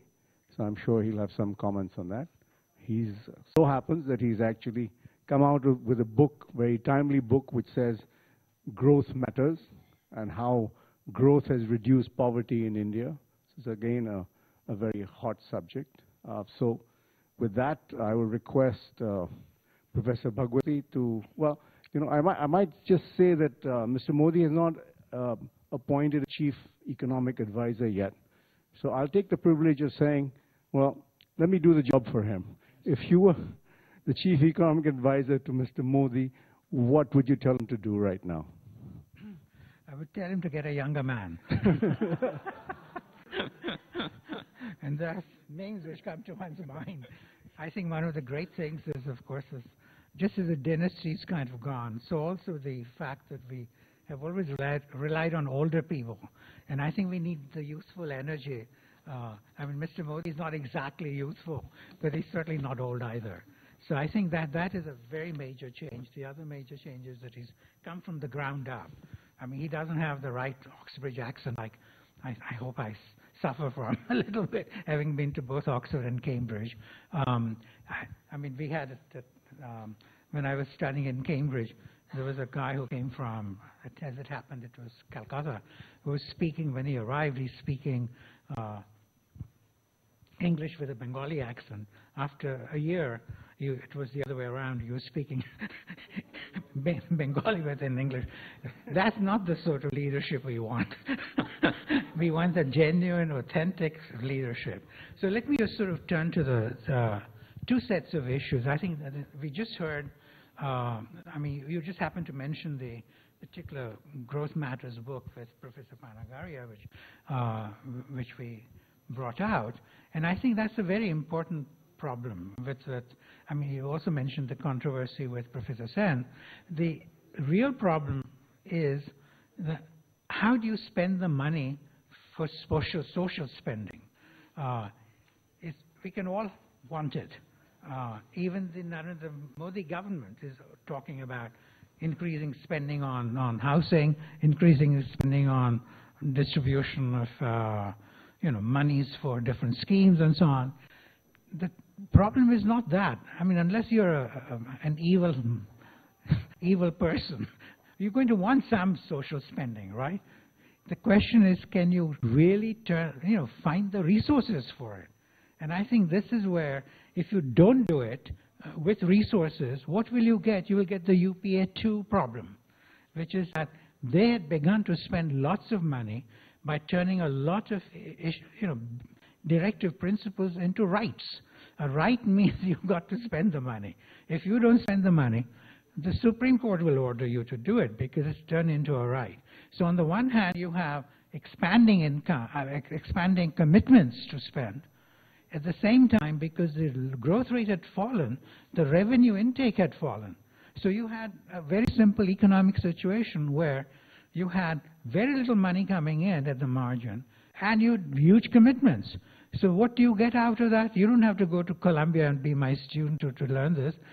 You get simple inflation. That's what screwed the government. The word screw has been legitimated already by the previous session. And that, so that is what we have to worry about. And this is what I'm worried about the Narendra Modi government too, because so far they've done quite a bit of commitments, popular measures. It's very difficult to say you won't do it, because that's in the nature of these kinds of expenditures.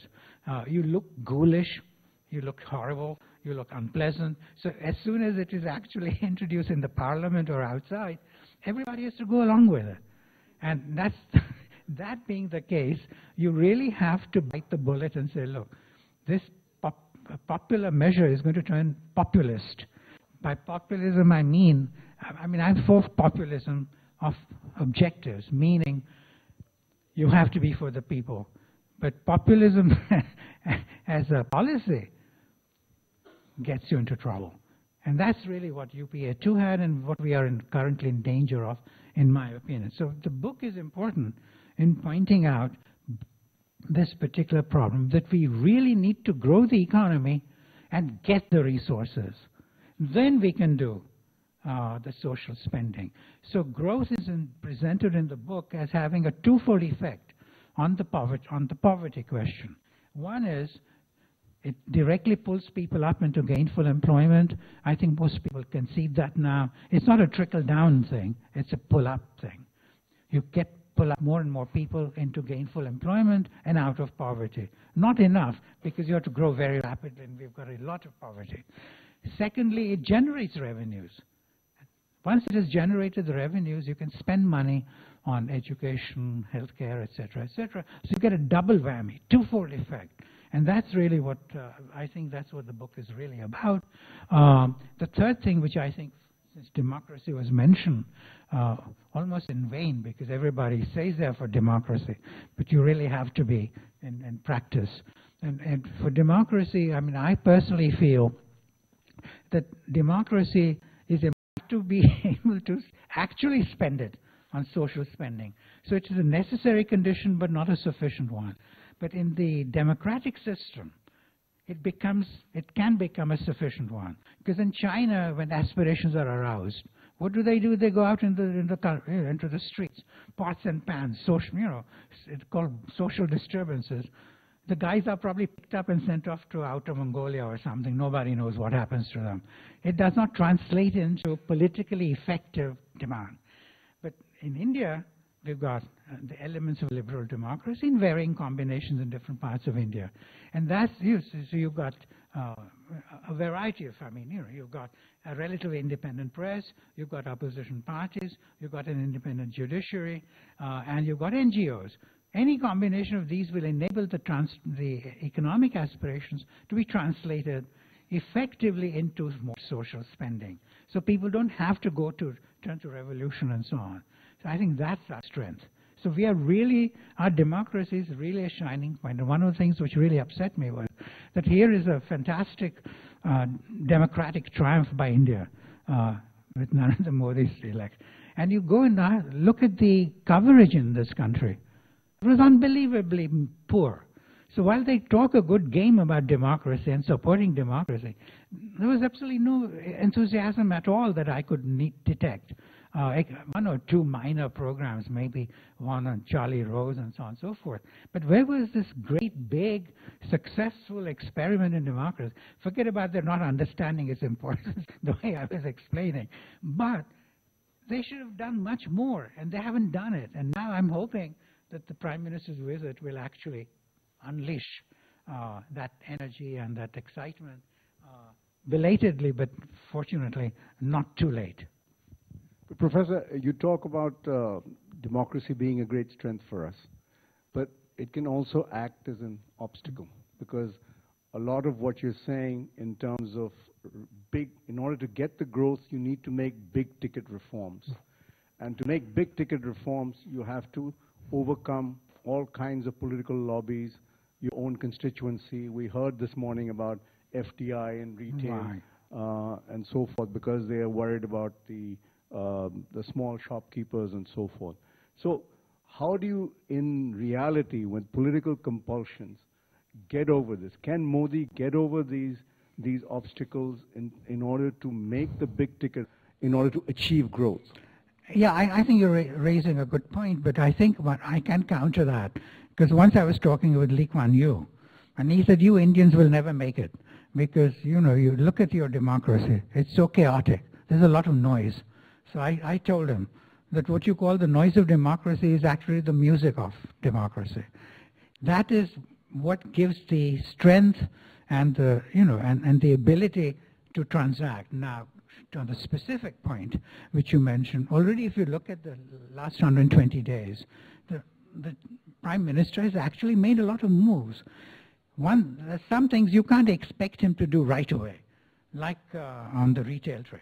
BJP is committed to that for a long time. When I gave a lecture about a year and a half ago in Ahmedabad, everybody told me, don't tell the Chief Minister about retail sector. I did actually.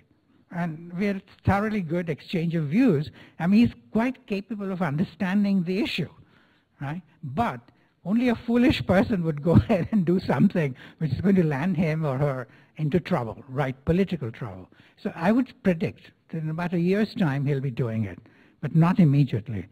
Similarly on FDI, that is something, again, insurance, defense, which we were discussing. Already the caps are being raised and so on. I mean, it's amazing that actually we are even discussing, what to be doing on defense with the Americans and so on. Things have changed. Things are changing.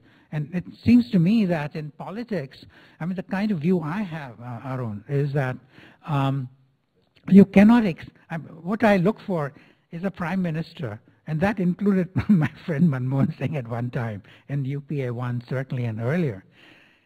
You're looking for someone who is making the change, who is moving in the right direction. But as you point out, in politics, in democratic politics, you have to watch yourself, right? You can't expect rapid speed. I mean, that can be that can be chaotic. You can be bundled out of power. So what I'm looking for is that you're really moving in the right direction, not as fast as I would want as purely an intellectual wanting reforms. But I think this is where, so far, I'm not disappointed at all. I mean, I wish there had been some more dramatic moves, but there have been some dramatic moves on the non-economic side so far. I mean, on governance and so on. We can discuss that. Let's but I think look that's at the really food something. security bill, right? That's a huge, could be a huge burden on the economy. Can he politically actually go and say that he's going to change that, or he must live up to it? No, vis-a-vis the WTO, he has to, because I think the Prime Minister is going to have to change that. And my prediction, again, is that we can maintain food security, but not in the way in which we were trying to do it at Bali. That around September or October, we should be able to move away from the position we took. And it's also more important because I think the things that the Prime Minister can do He's got to scale up what he did in Gujarat, you see. In Gujarat, what did he do? Of course, he's a Gujarati. Therefore, he's not afraid of trade. I'm a Gujarati, but I'm afraid of trade, but that's why I became a professor. I'm not a really effective Gujarati. When I want to impress people in Gujarat, I translate my salary into rupees at the going exchange rate. Then they say, they tell my parents, no, he's not really a failure. So, in Gujarat, people are not afraid of trade. They think the other guy should be afraid of trade, not they. They're able to compete. And that's the attitude. Foreign investment, it's the same thing. So he's been able to use the Gujarati DNA basically to push on the prosperity dimension. That is something he needs to scale up. Not for every sector, obviously, but by and large across the system. And I think if he does that, all the things which the previous panel were worried about, namely, would the United States be happy? I mean, our objective should not be to make the United States happy. It's just, it's a big country, right? But God knows how to make it happy. Professor Galbraith thought, the business of America is business. And that's a valid insight. If we open up our markets, not specially for the Americans, but generally across the board, Americans will be able to get in because they know how to compete also. They don't want automatic access and so on. So I think that will enable us to get a genuine interest on the part of the Americans, if that is what we are interested in. And I think we ought to be, because it is the biggest, it's no longer the one unique hyperpower or superpower, but it is still the biggest Rottweiler on the block. We have to pay attention to it, and I think that's where I think both the Prime Minister Manmohan Singh and also the current Prime Minister, the fact that he's decided to ignore in a practical way all this business about denial of visa and so on, that's a very practical approach. Let bygones be bygones. He could have said, look, I'm not going to do anything for you. You behaved so shabbily, and they did. But he doesn't care. Right? He doesn't. That's the Gujarati DNA again, practical, being practical. And I think that's what we're going to see here. But I think he's got to take those two elements and work with them. The third element, which is not to do with prosperity, but which will still appeal to a lot of NGOs and so on in this country, in our country, is the other element of the Gujarat model, which we normally don't talk about, which is the orientation towards social work. Gujaratis believe in accumulating money but not spending it on themselves, but for social purposes. That is, going back to Narsi Mehta in the 15th century, where we moved away from bhakti to actually doing something for mankind. The famous bhajan of, Narsi Mehta of 15th century, which Gandhiji loved, is about feeling for the poor and so on, and doing something for the poor. So that is what I think helps the Gujarat model too. It's like the Calvinists or Simon Sharma's burgers, Dutch burgers. So that third leg, so first two legs are prosperity, which create prosperity, and then always having this in mind. And one thing that struck me when I saw the Prime Minister when he was Chief Minister was that his great hero was Swami Vivekananda, who actually had moved away from Bhakti Marg to Karma Yoga, meaning not doing something in communion with God and doing bhajan, kirtan and all that jazz, but actually going and doing something for the poor. And that is and Vivekananda was identified with that. And that was his big hero, and that really makes me much more optimistic about what he will do. He is not going to give up on doing something for the poor, by spending money on them. But he's got to be told that you can't spend money that you don't have. So he needs a first-rate economist, and you can take your pick, but not me. I think he knows that. He's a good Gujarati. He won't spend more than he earns. Let me go back to in terms of, you say that he's moving in the right direction. Yeah. Maybe could you give us some milestones which you would look for in practical terms, considering the political compulsions which he has? Where would you see the next big thing and say, okay, he's in the right direction, but he's past this at least, and then the next one will be that? What are the milestones you're looking at in Well, this Modi government? okay, I mean, you're asking some specific measures, but I think our next session will also deal with, because Arvind is going to deal with that to some, like labor market reform. That's a hard one to bite the bullet. But the essential point there again is that I think federalism is really, or having more state autonomy, is something that I think he knows from his own experience. Because in Gujarat, he did some things which were not being done at the national level, right? So he was allowed to do that, and therefore he did trade, investment, etc., and it paid off. And right now, Vasundhara Raje has appointed Panagari and others, and is undertaking labor market reform, and she's being allowed to. And that will spread. So I think in India, the competition among the states will lead to scaling up of the good measures. It's sometimes called by us economists a race towards the top, because normally we think of race to the bottom. You know, you do something crazy, I have to follow suit, and so on. But this is race towards the top. And I think that is something which I think he will encourage, because he himself was someone who managed to profit from it. So I think that is something which I would expect he's going to be doing more of. And I think I would be surprised if he doesn't force the finance minister to be raising taxes and really settling down to creating the revenues, which alone can sustain prevent the popular measures from becoming populist. And I think from whatever one sees, like some of my friends who write in the public, they say frequently a very short time lag between what they propose and what happens. So somebody around him, or at least he himself probably finds, because he doesn't sleep, as you know, practically. Yeah. I mean, whenever he talks... Doesn't let anybody else sleep either. That is true.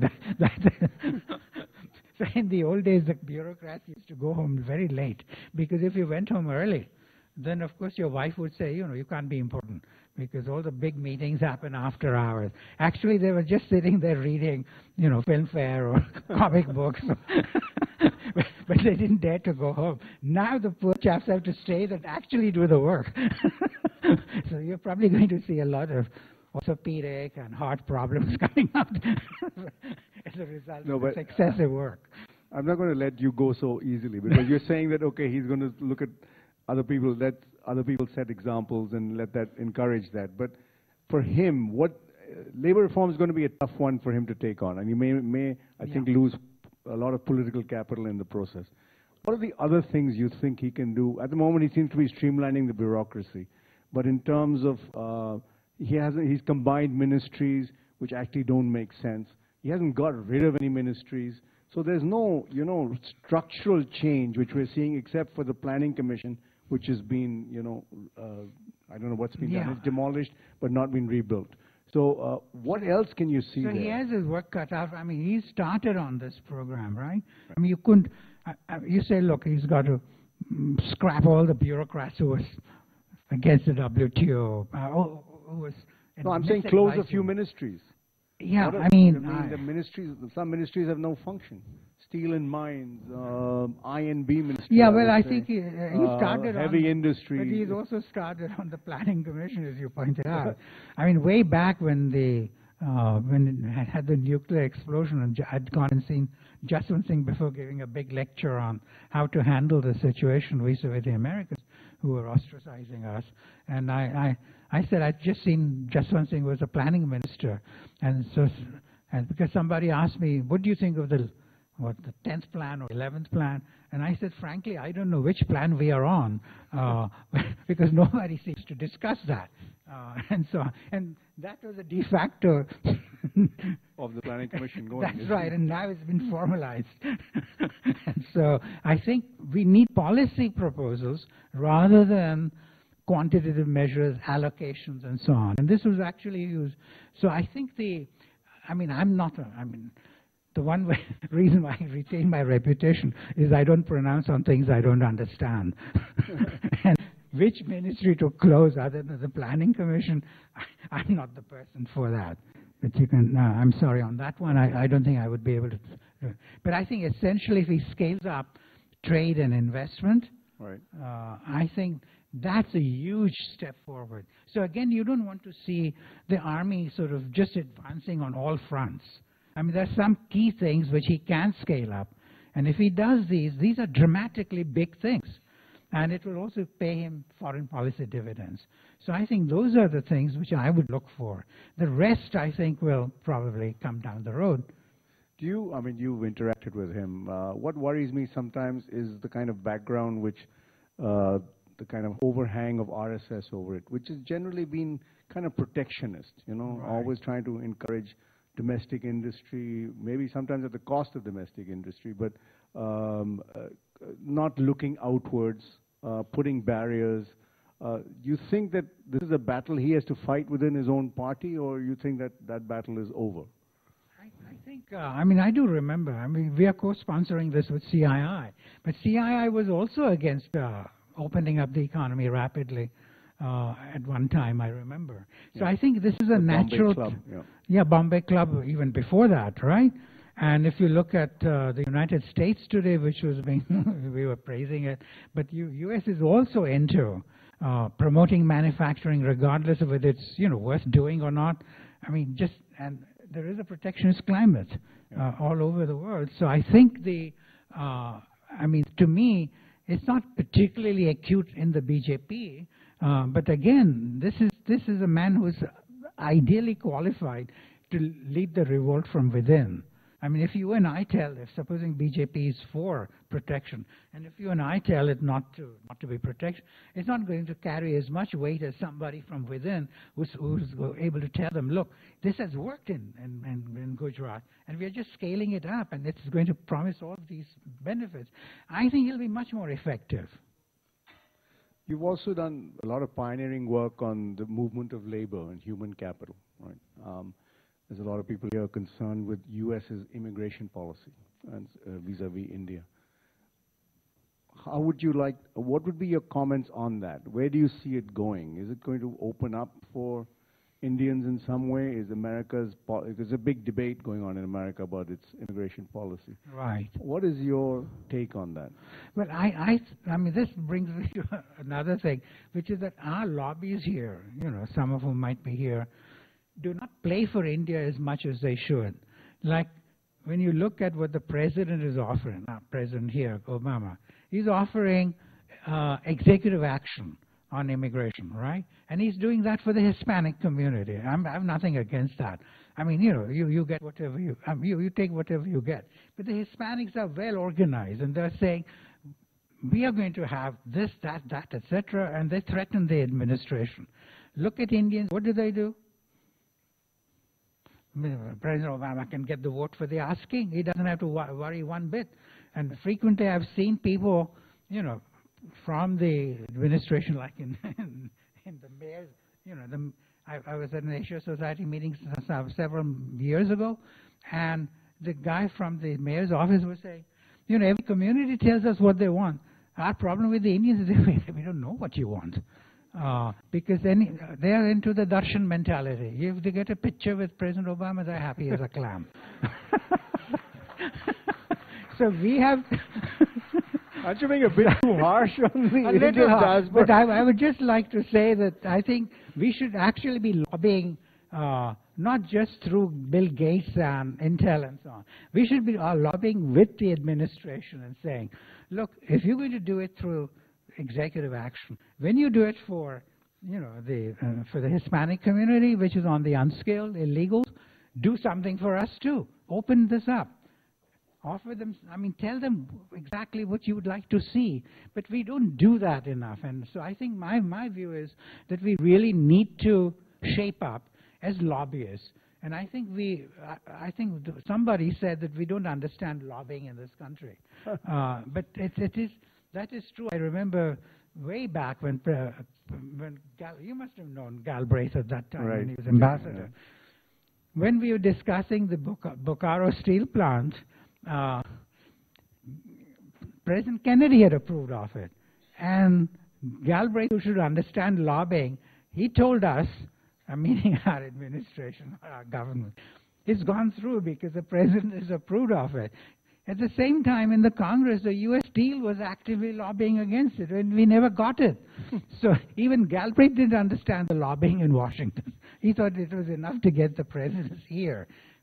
I think that's another thing we need to do a lot, because, as I think you pointed out, there's so many different lobbies, so many different, cross-cutting possibilities that we have to learn how to operate in that.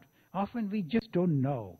And I think this is something where, again, I don't know where to be done. Obviously, universities is where you really, political science courses or whatever, or people who are actually have experience of this.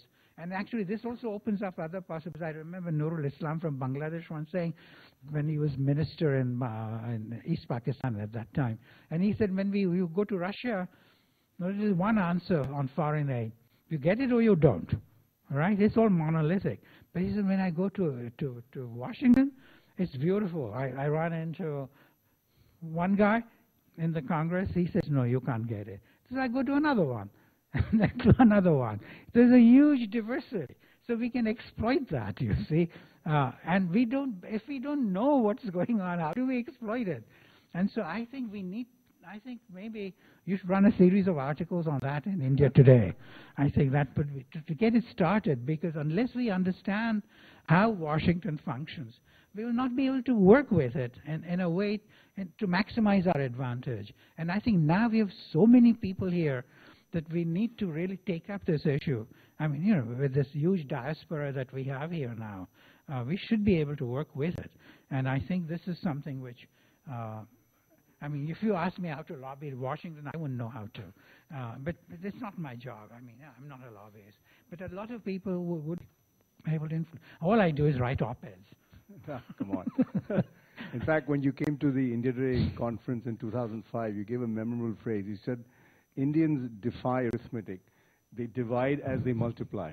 Right? That's true. And that's what you're saying in terms of the American diaspora here, that they seem to be divided, although my impression has been that they've improved quite a bit from being just darshan getters into somebody who's actually exercising their money and power here. Yeah, I think that's definitely a good point. And actually, our image has also changed.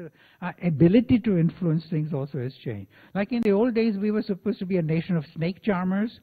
Now we're supposed to be a nation of charmers, right? After Silicon Valley, etc. So I think there is a change, but you have to be able to exploit that, right, much more effectively than we do right now. What would you say that they should do exactly? I mean, since you live in America, you know most of the diaspora community here.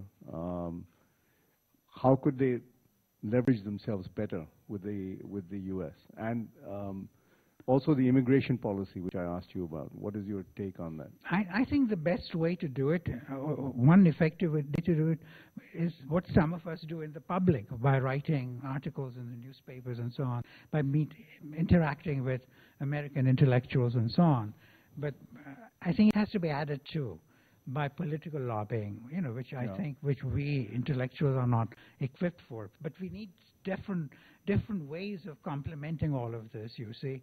And I think that is something we need to do. Secondly, I think we need to be able to tell the Americans, look, I mean, like when I heard some of the things being said about India's manufacturing bias and so on, that is exactly what President Obama has been saying for a long time. He's exactly, you could substitute Prime Minister and the President on that one, because he certainly wants more manufacturing, whereas our people are a little more sophisticated, because when people like Professor Panagai and others say we must have more manufacturers, we mean labor-intensive manufacturing, not all manufacturers. All manufacturers is a fallacy, because some manufacturers are not worth producing. You get very little return from them. But labor-intensive manufacturers, what we used to call the Ludhiana model, instead, we shifted into capital-intensive manufacturers. So we lost out in terms of creating employment. So I think we are more sophisticated that way on some of these dimensions. And I think the one thing which we really have not pointed out sufficiently is that the Americans, while they blame us for Bali and, like you heard on this panel, what started it all in the end? Because, and I don't know whether we could have effectively stopped it, but the Americans basically decided under President Obama that Doha round they were not going to get into it because they did not get enough concessions from other countries. So that was called, what we had negotiated was called Doha Light, and the other one was called Doha Heavy, meaning more concessions from outsiders. We more or less, we had very little clout, but we also didn't do very much, in my opinion. Negotiated badly. We negotiated badly, and I remember I was in Davos at that time, and chairman of a co-chair of a committee, which Cameron and Merkel had appointed, and where I must say, and this is something I can say, that they had wanted India to join that on closing Doha, and I tried through Prime Minister to get it done.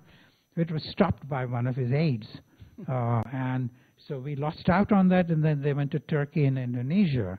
And I could never understand how we could really be against closure of Doha, because multilateralism is something we really want, and so on. So we lost out on that one, and in the end, the president decided at some stage 2 years before the Doha collapsed that he wasn't going to do anything on Doha, because he was paying attention to his business lobbies here, who wanted more and more. And so he was paying attention to the business lobbies here. So we also want to work with the business lobbies here and give them a stake. Then we can extract something from them. So this gets back to his opening up the economy, you see, because ultimately that would help. And I think the President Obama, when we had that panel with Angela Merkel and Cameron and Peter Sutherland and myself, and I'd cracked a joke about Doha, and Cameron, of course, is a very smart guy. He's an Englishman; it's his own language. So he stole the joke from me. It was on the Monty Python. So tell us the joke. So I was. I'll tell you later. So when it came to my turn, I thought of something. I had to think of something else very rapidly.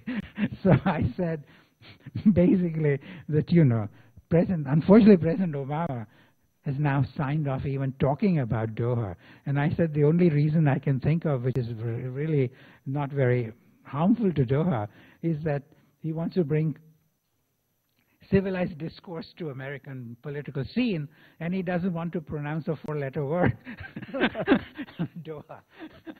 So everybody laughed, except one guy in the audience. Guess who? Senator Kerry. So Kerry, Hillary Clinton, the president himself, was ill-advised in my opinion. He's a good man. I like him. Fortunately, like my two knees, both have been fixed now. So I was telling my surgeon that I'm glad God didn't give me 3 knees. They're pretty awful to fix. And so, I've voted for the president twice, and I don't have to vote once more. He's not going to stand again. But he's a good man. So he was just going by the advisors, political advisors. But Kerry and Hillary, so we have to watch out and work on them too. Because they're protectionists, in my opinion. And they're not really multilateralists in any.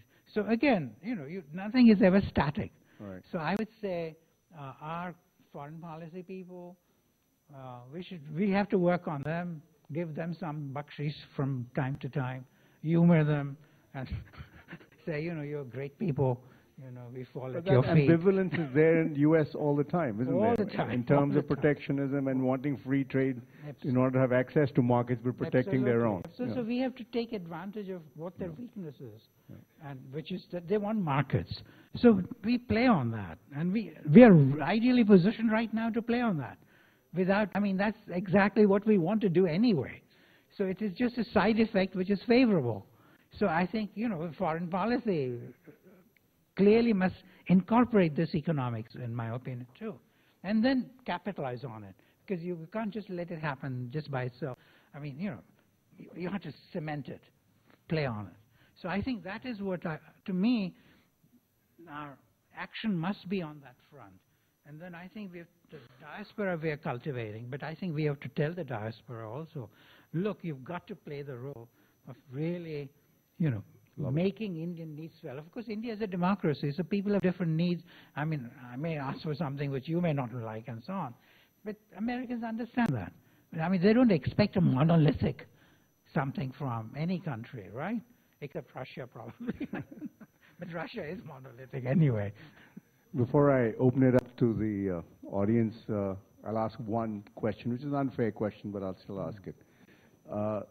Dr. Manmohan Singh is a close friend of yours, Yeah. right? And you've obviously interacted with Mr. Prime Minister Modi before and perhaps now also. How would you compare the two political leaders?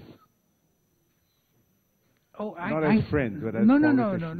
no, I agree. I mean, Manmohan Singh is my friend since my college days in Cambridge, so it's almost 65 years. Has he changed? He's a worrier. I mean, he worries all the time. He looks worried. But now he's reason to worry. But I think he's essentially a man of great integrity and courtesy. And I think what happened was the reason why he fell into trouble, because I remember once meeting Morarji Bhai, who knows both my wife's side of the family, and he went to school, you know, and the impoverished little children with my father.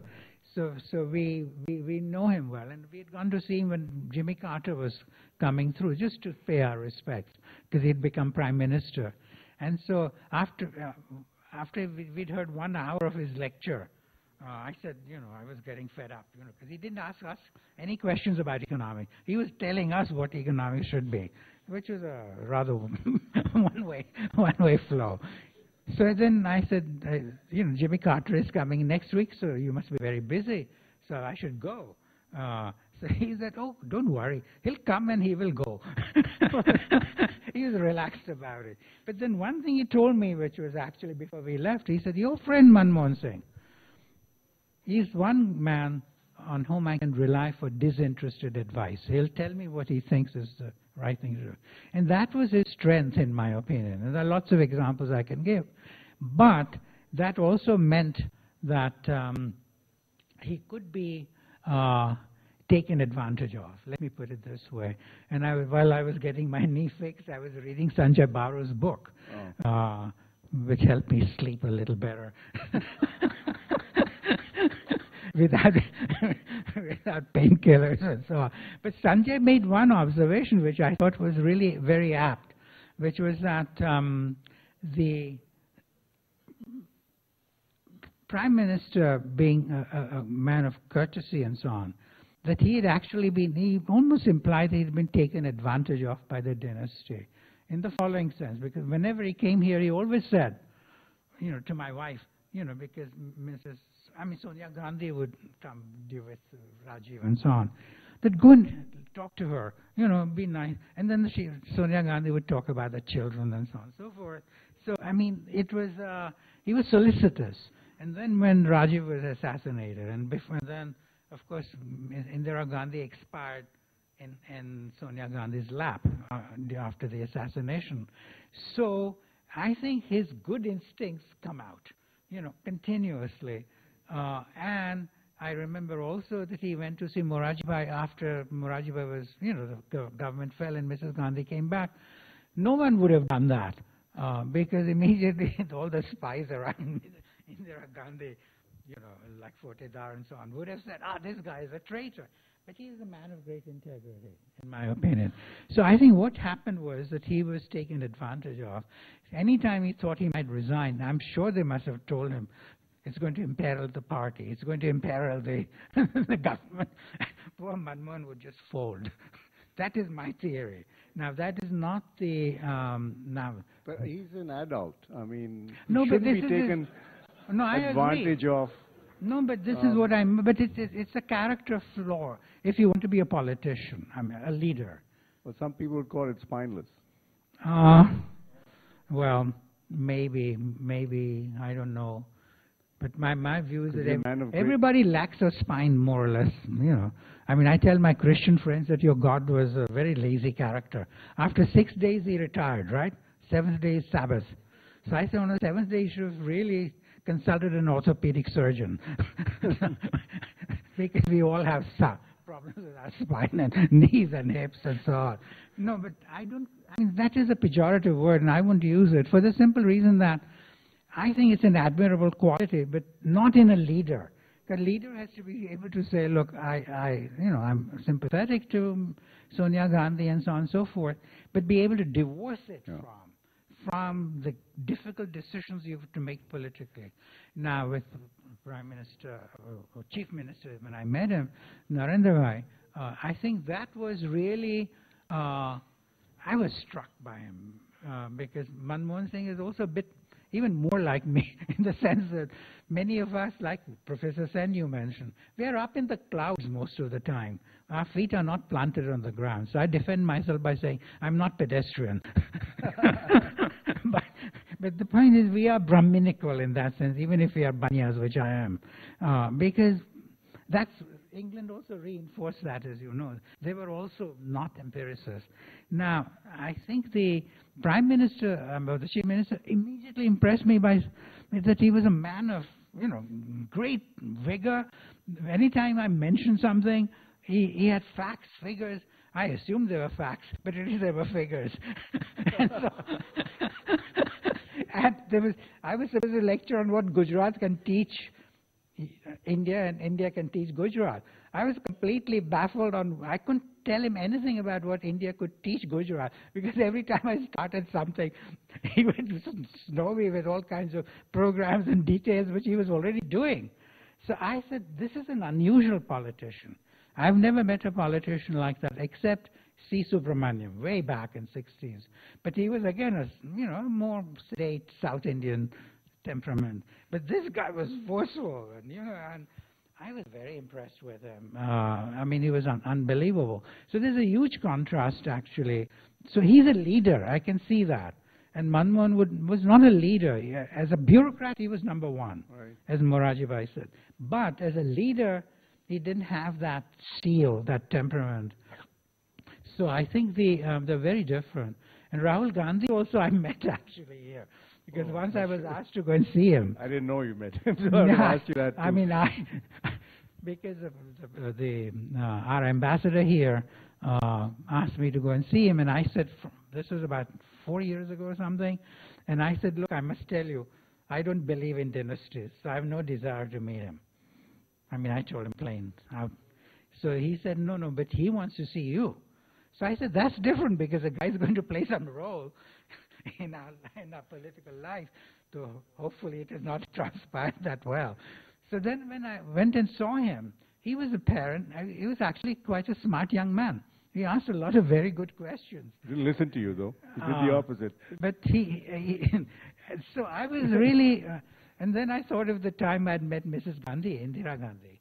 When in '66, when CS had taken me to see her writer, at the time the devaluation was being discussed, and then the contrast between him, Rahul, and his grandmother was so enormous, because Mrs. Gandhi, Indira Gandhi, was just doodling while I and CS were carrying on a conversation. So CS was asking me questions, and I was answering them, and I was just a young guy. I was born in '34, and this was what, 66, I was still very young. So I was looking at her and, feeling intimidated because she was never looking up. And then at the end, she asked me one question. And he said, because it was about devaluation '66. And she said, what would the senior economist think of it? So obviously I was a bacha. She couldn't care less what my view was. And she was right. That's when I decided in politics you've got to be very careful when you advise what the other party is really interested in, what they're worried about. But if you put her, Mrs. Gandhi, before what, 10 lakh people, she was in her element. And Rahul is exactly the other way around. He was animated when talking with me. There were only 3 of us there. But you put him before a crowd and he's finished. Right? So it's complete contrast. So it's kind of interesting. Maybe I should write an article for you. Yes, you should, on leadership. On my reminiscences. Okay, just one question. We're out of time. I'd like the Indian diaspora to defend themselves about what Professor Bhagwati has said, that you guys are not doing a good job here. So let's hear from somebody who's into that. Yes, sir. Yeah, I'm very delighted to have you, Professor Bhagavati, here. So my name is Hari Panapalli. I represent Lead India Foundation initiated by Dr. Kalam. So the Indian diaspora here is about 3.3 million Indian Americans, and we surpassed any ethnic group's household income close to 100,000 now, but we are not politically active. Relatively, we have only one congressman, right? And we are 1%. We should have about 4+ congressmen and 1 senator in order to lobby for what our interests are. We need politically active. These are people who are elected, Right. We need to be politically active. Yeah. That's number one. Number two is for the Indian government to attract our investment, they need to do some incentives as well. For example, dual citizenship or whatever works compared to Chinese spending their money investing in China. Indians are not doing the same thing. So in order to attract, it's a twofold. One, we need to be politically active to lobby for the Indian interest in America. And the other side, Indian government should give us incentives so that we could have some interest in India. For example, we don't get to vote in India. So we are afraid. Yeah, we're still not able to do So that. that I think, what is your advice to the current government on the dual citizenship and attract Indian investment into India? Yeah, I think you're absolutely right. I mean, I've always been for dual citizenship, and I talked to Prime Minister Vajpayee and lots of people. But I think we've always been, we've always believed that if I'm an Indian and an American, then I'll be schizophrenic or bipolar or something. And I think we have to get away from that, because your ability to function increases if you become a national. And many people, I mean, it's like changing religion. If you ask me to change my religion, I'm going to hesitate a little bit, even though I'm not religious. So changing nationality is always a little bit of a problem. So I think we should make it easier and then be able to, and the Israelis do that famously. And the U.S. has no objection to dual nationality at all. So it's really at our end that I agree with you. So I think that is something which needs to be done, absolutely. And I think the, I mean, there was another question, but I forget what it was, but this is... Yeah, we can, but I think our effectiveness would increase if we were nationals. Yeah, because I can go and used to testify in Congress all the time, even when I was an Indian. So now I've changed, you know, because you can have only one. Okay, last question, Mr. Rekhi here.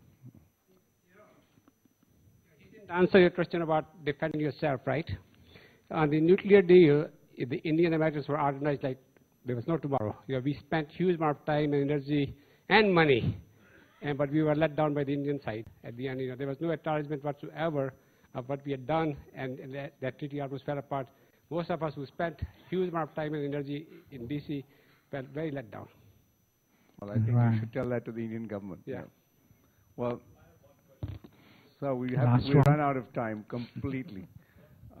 Okay, last one.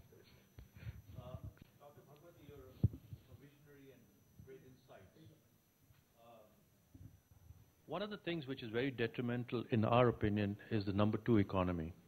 If you were to sit down with Prime Minister Modi, how would you curb the number 2 economy in India, which is obviously takes away revenues from India, which is detrimental for the growth.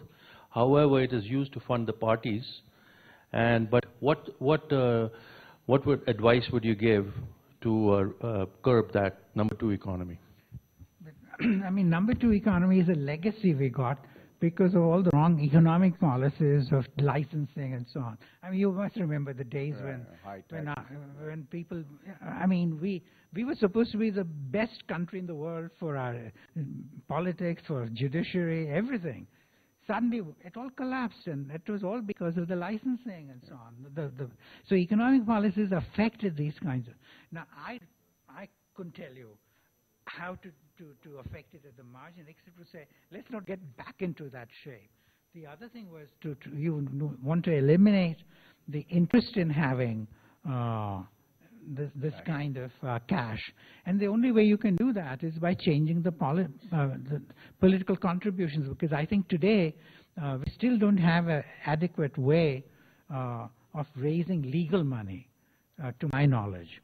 I mean, many of us have argued for it. Not that the American one, for instance, is free from problems and so on. No system will be. But at least you can raise monies legally here. But you can't do that back home. So I think we need to remove that incentive by telling politicians, we need the Prime Minister needs a governance committee on that issue, in my opinion, to really come up with concrete proposals. But how to get the existing black money out, I wouldn't know. I really wouldn't know. I mean, that's as I said, it's just something we've inherited as a result of bad policies in the past. Thank you, Professor Bhagwati. I mean, it's been brilliant talking to you. We'll go on for hours. It's been absolutely wonderful. Thank you, sir.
Guys, sit over here. You want to take it out or? Three more? I think only two of you. 1, 2, 3, 4, 5.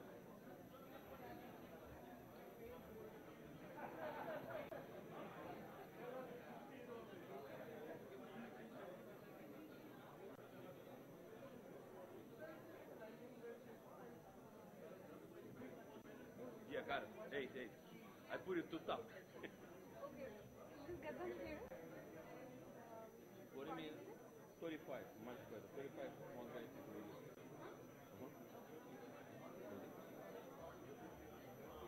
You want to put them more?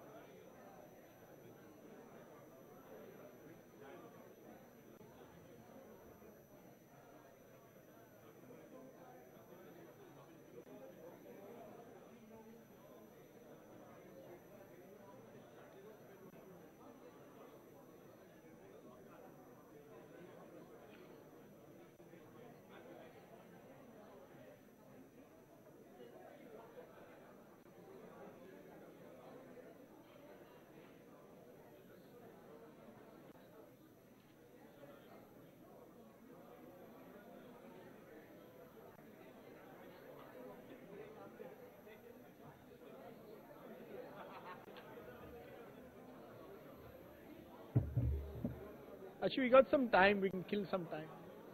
5 minutes. Take 5 more minutes. Ladies and gentlemen, in 5 minutes we start our next session. Ladies and gentlemen, we start our next session in 5 minutes, which is on building India's Ivy Leagues.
We've got time. That's what Sakshi, we want to let them.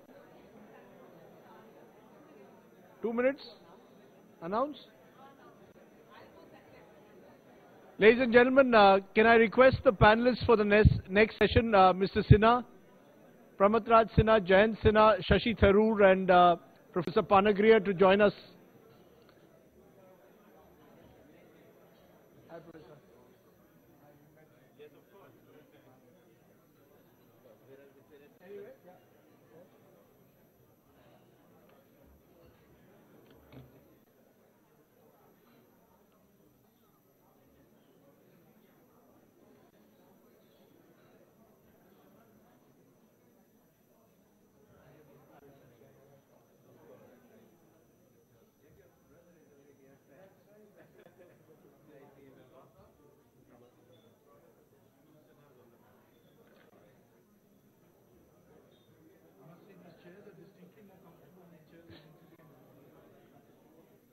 Give me half a second.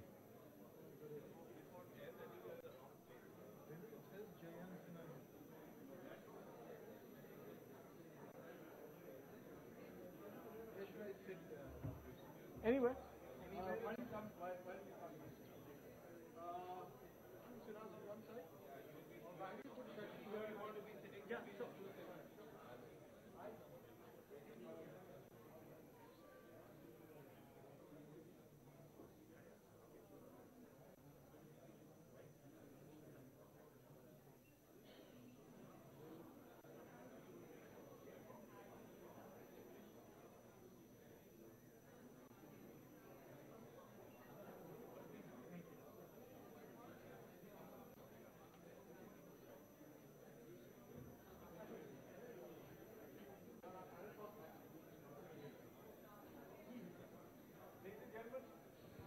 Hello.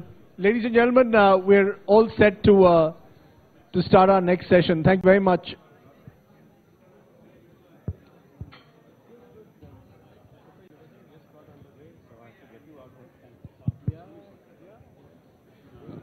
So this is your first term, right? Your father's in my consider a young man who's in Delhi. Wondering whether it was wise for his son to leave his job and go and spend 25 lakhs at the Shukri University. And I said, well, I've met the son. Yeah. He's left his job and come to you to do the one-year program. Ladies and gentlemen, if we could just settle down for a moment. Thank you very much.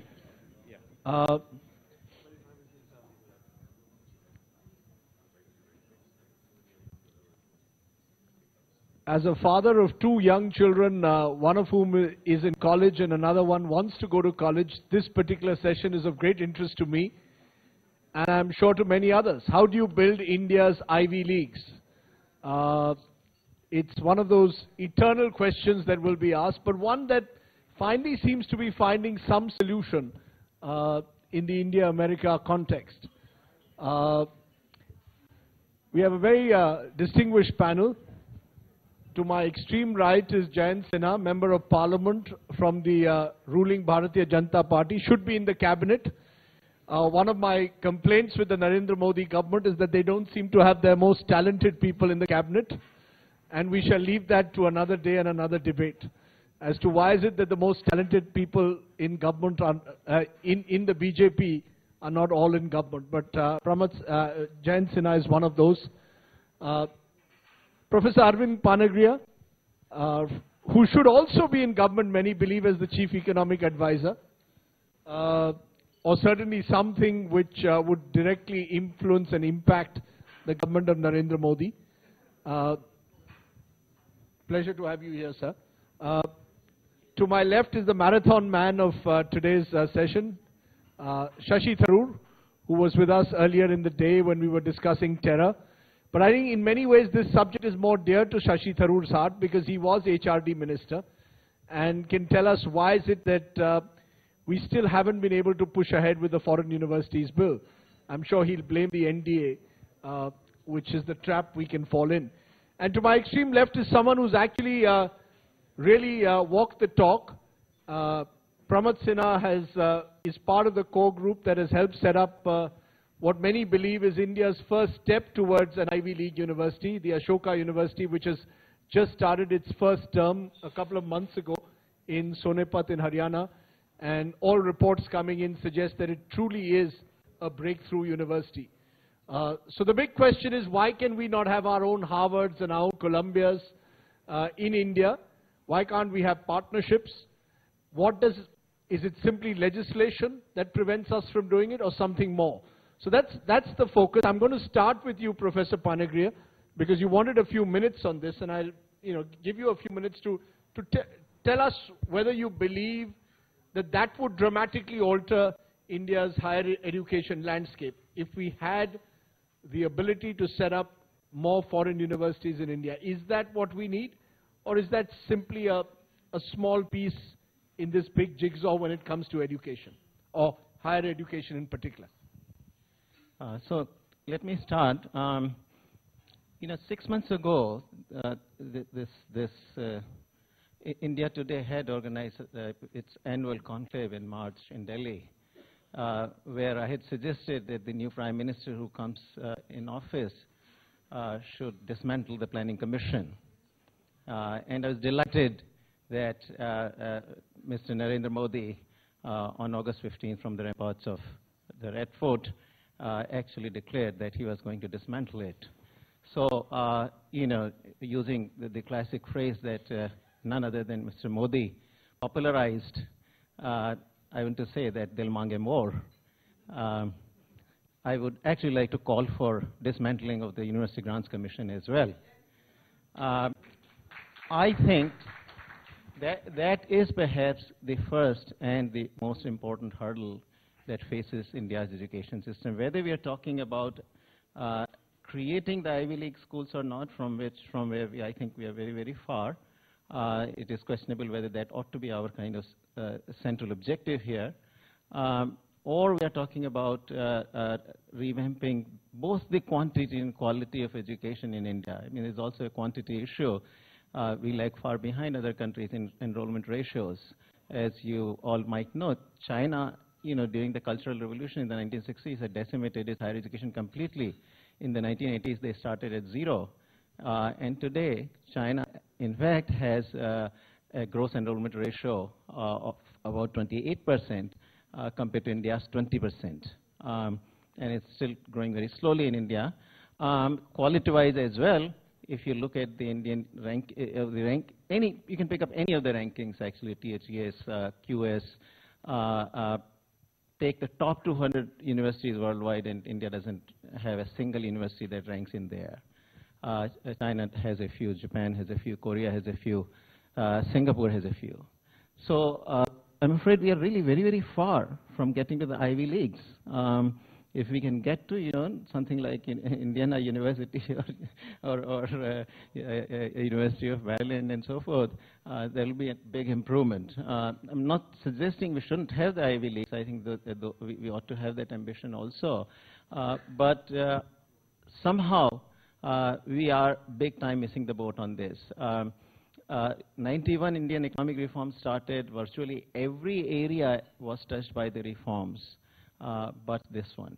I mean, this was the major area which remained outside of reforms. We had HRD minister after HRD minister who was either not interested in reforming the system or tried on the margins and utterly failed. I think this is where we stand now. The way the system is, it's incredibly centralized.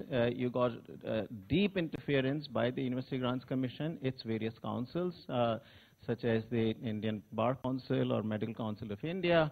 On the one hand, on the other, you got either the central government or the state government, which interfere with the university running of the universities as well. To the point, I mean, the interference is not only with the entry. Now, the University Grants Commission actually holds the monopoly on entry. But even the state, so in India, there are only two ways that you create universities. Either a state passes a law or central government passes a law, or the other avenue is that the University Grants Commission, the grant body, can deem you to be a university. why should that be so? I mean, nobody. I'm just going to stop you just for a moment, because you've started this debate on a contentious note by saying let's scrap the University Grants Commission, which I think is a fair thing to suggest, and maybe Prime Minister Modi will listen to you since he's listened to you on the Planning Commission. But let me just get in someone who's actually been an HRD minister, albeit a Minister of State for HRD. But I want to get a sense from you. Would you scrap the University Grants Commission? Do you believe, first of all, do we need this large HRD ministry? I've never understood the word Human Resource Development Ministry.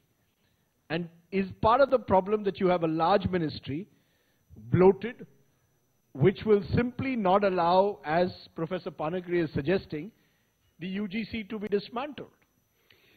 Actually, no. In fact, the UGC should be dismantled, and we tried.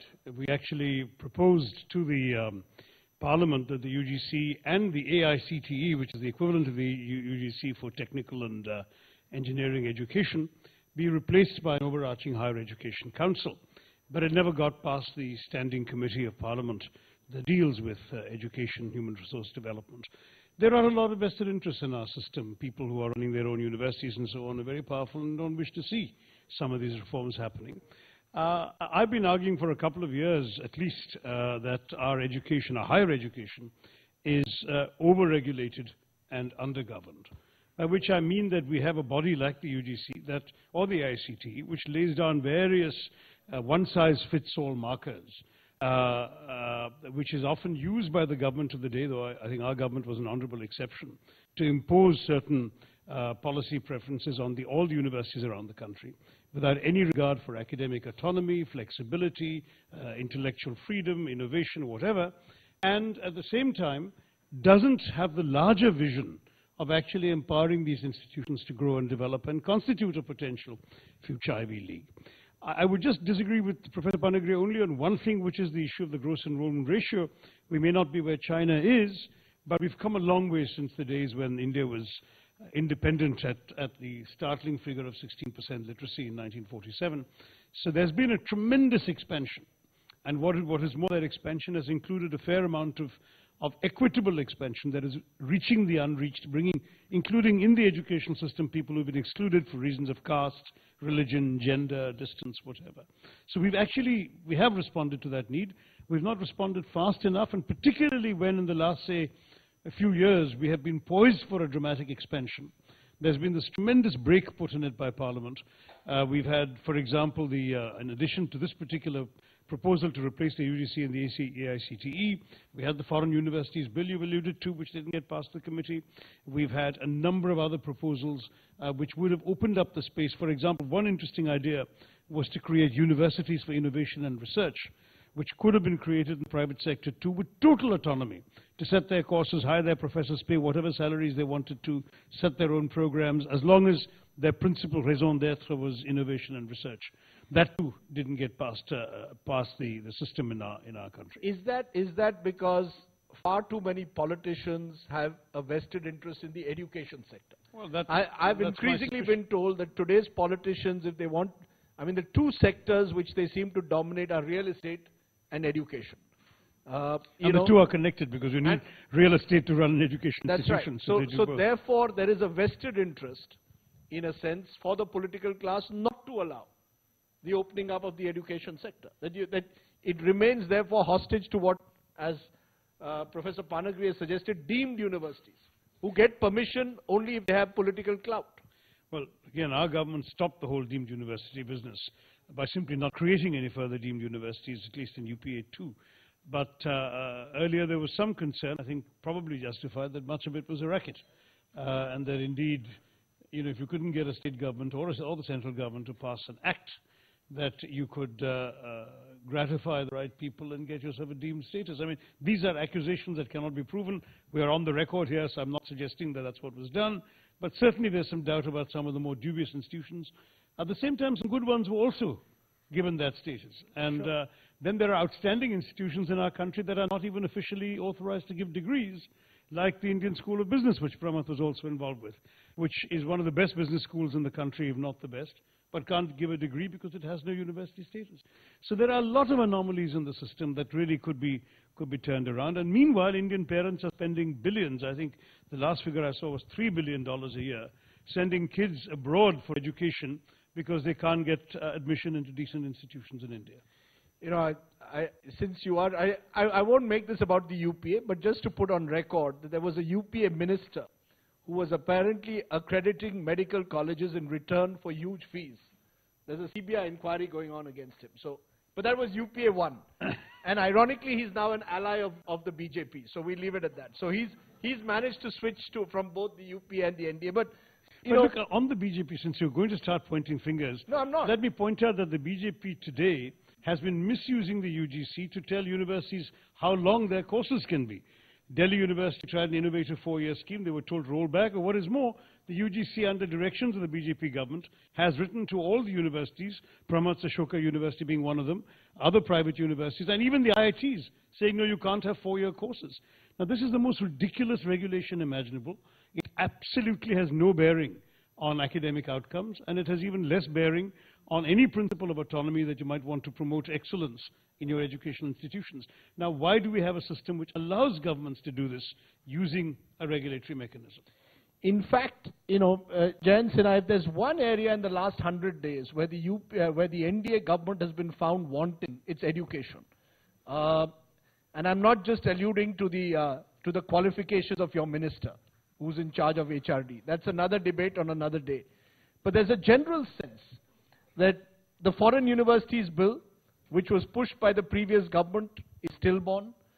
There's a general sense, as Mr. Tharoor is suggesting, that there's a lot of interference in autonomy of universities.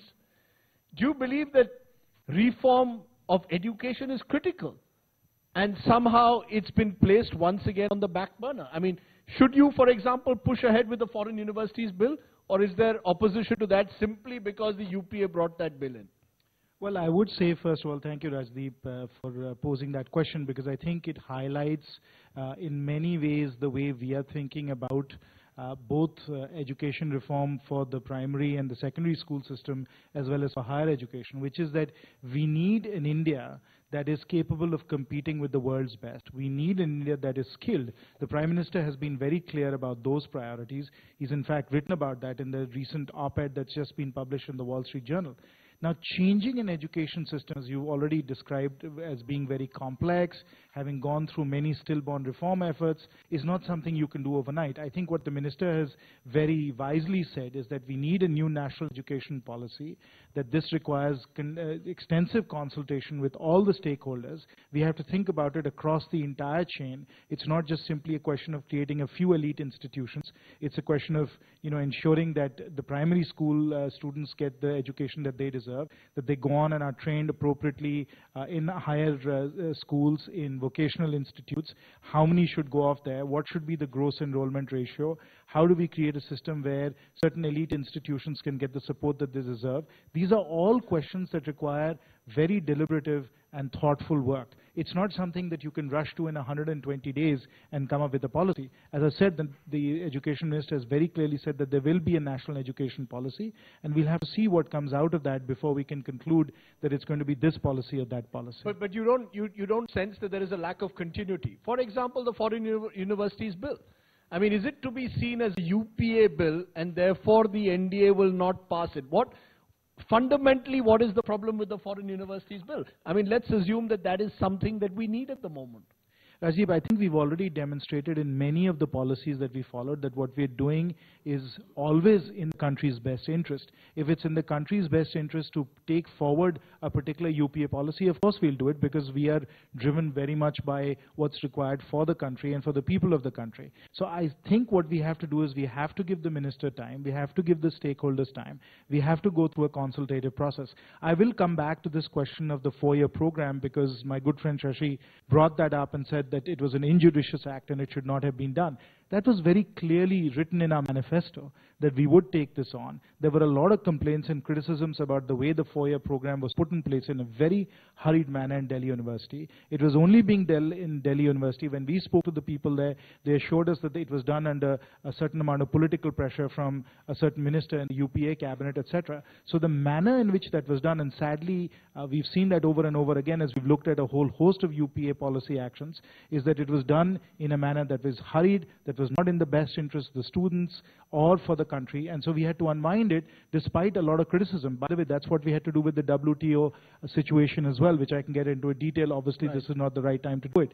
But I think we have to understand that this whole question of education and what we need to do to create an India that is skilled and is capable of competing with the world's best is not something that we can immediately decide on in a few months. This is going to take extensive consultation. We need to spend time on it. But of course, you have to understand, as the Prime Minister said over and over again, we need an India that is highly skilled and is capable of providing the workforce that we need for our factories, for the Mars mission, and on and on and on.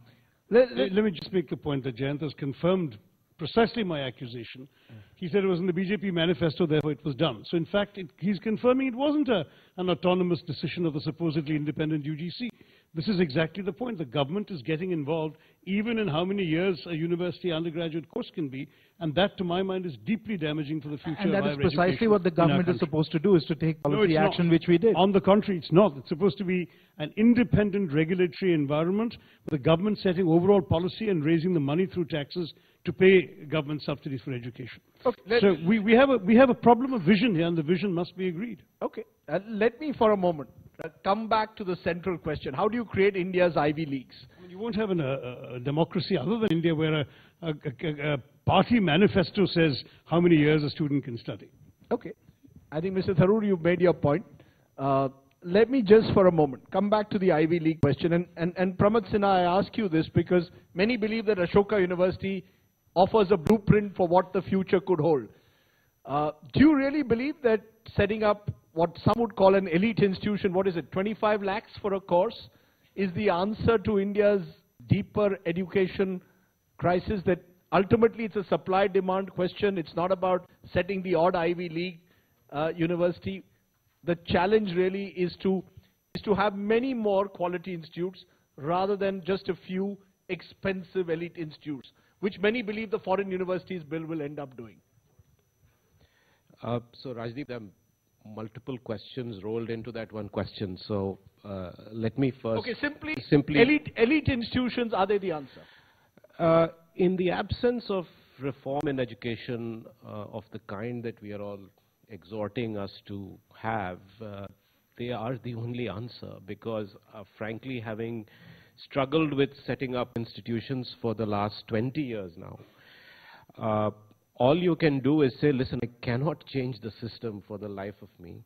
So let me at least within the system go and try and build something that stands out and an example to the rest of the people. So I have a whole theory on what we need to do, which I'm not getting into. But if you look at what the ISB as an institution has done for the entire business education in India, I think it's been transformational. I'll spare you the details, but the fact is that within 5 years of its formation, it was a top 20 institution in the world, independently assessed by the Financial Times, went up in rankings to 13th in the world within 7 years. And it is independently accredited, the first institution in Asia to be accredited by the AACSB, which accredits the top business schools in the US. And no other institution in Asia was accredited at that time.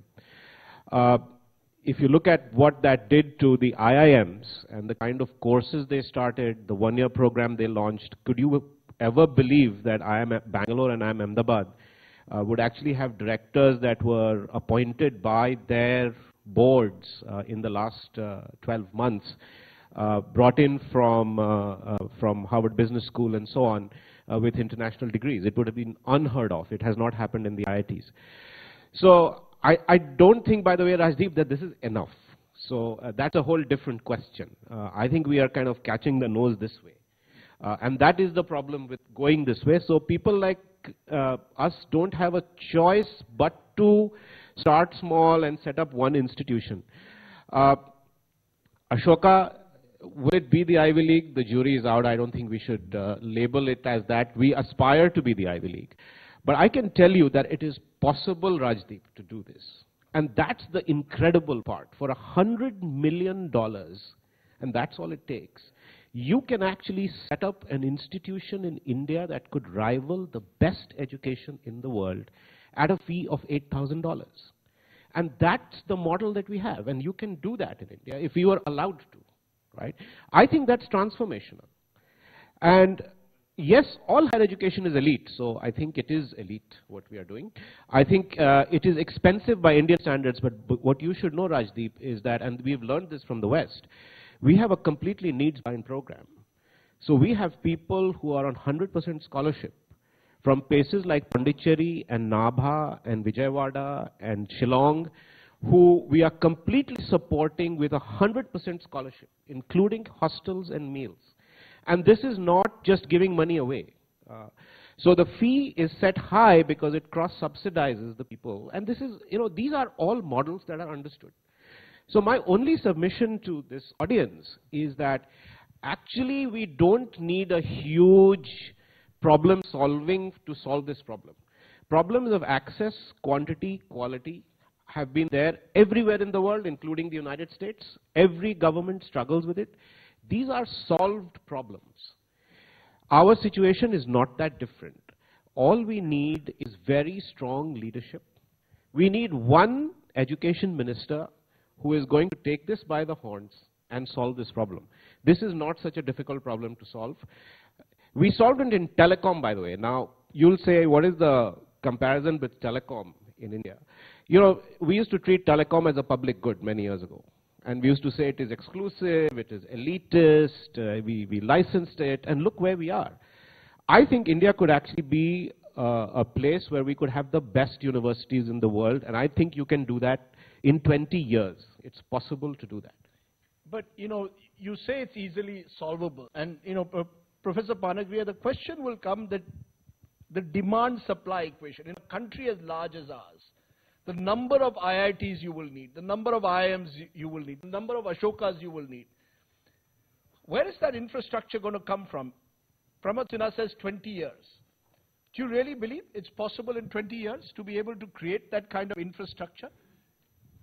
If we have other policies in place to go with it, if you grow at 10%, we have done it for a decade, not at least in dollar terms.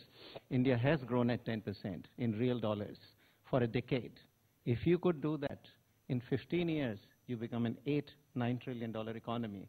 That then gets back to what Professor Bhagwati was saying. You got all the revenues in the world to create the universities. But not only that, the private sector, once it becomes an $8-9 trillion economy, certainly will also have the resources to create the economies. So I think it's a doable thing. Whether or not we'll do, that's a separate issue. Now, it's got to be driven, you believe, by the private sector? Do you believe that the entire push towards Ivy Leagues has to be driven by the private sector? We have to work on all margins. Public sector has to do its bit. Private sector has to do its bit. If private sector had not been doing its bit, you think we would have gone, Mr. Tharoor is really here gloating in the glory that we have brought it to 20%. 10 years ago it was about 8%, the growth enrollment ratio. So I agree with you that the hike has been just phenomenal in the last 10 years or so. But it's no thanks to the public sector. It is mostly thanks to the expansion of the private sector. And this is an issue comes back and again. Same at the school level. We say, oh, private schools. We are not going to let, because they don't have the school buildings, because we confuse school buildings with building schools. So we simply, go against the private sector. But a lot of the poor people are now sending their children to these low-cost private schools. Same way, a lot of the children are now going to low-cost private universities. The Supreme Court, in its own wisdom, comes in and closes down about 50 deemed to be universities. So you talk about the quality of the private schools. Why don't you talk a little bit about the quality of the public schools? I went to a public universities. There will be 3 classes supposedly in a week, of which 1 will definitely not happen. But you didn't know which one will not happen. So the professor thought whether the students are going to be there or not, and students thought whether the professor was going to be there or not. And so you got this Nash equilibrium, with a few attended.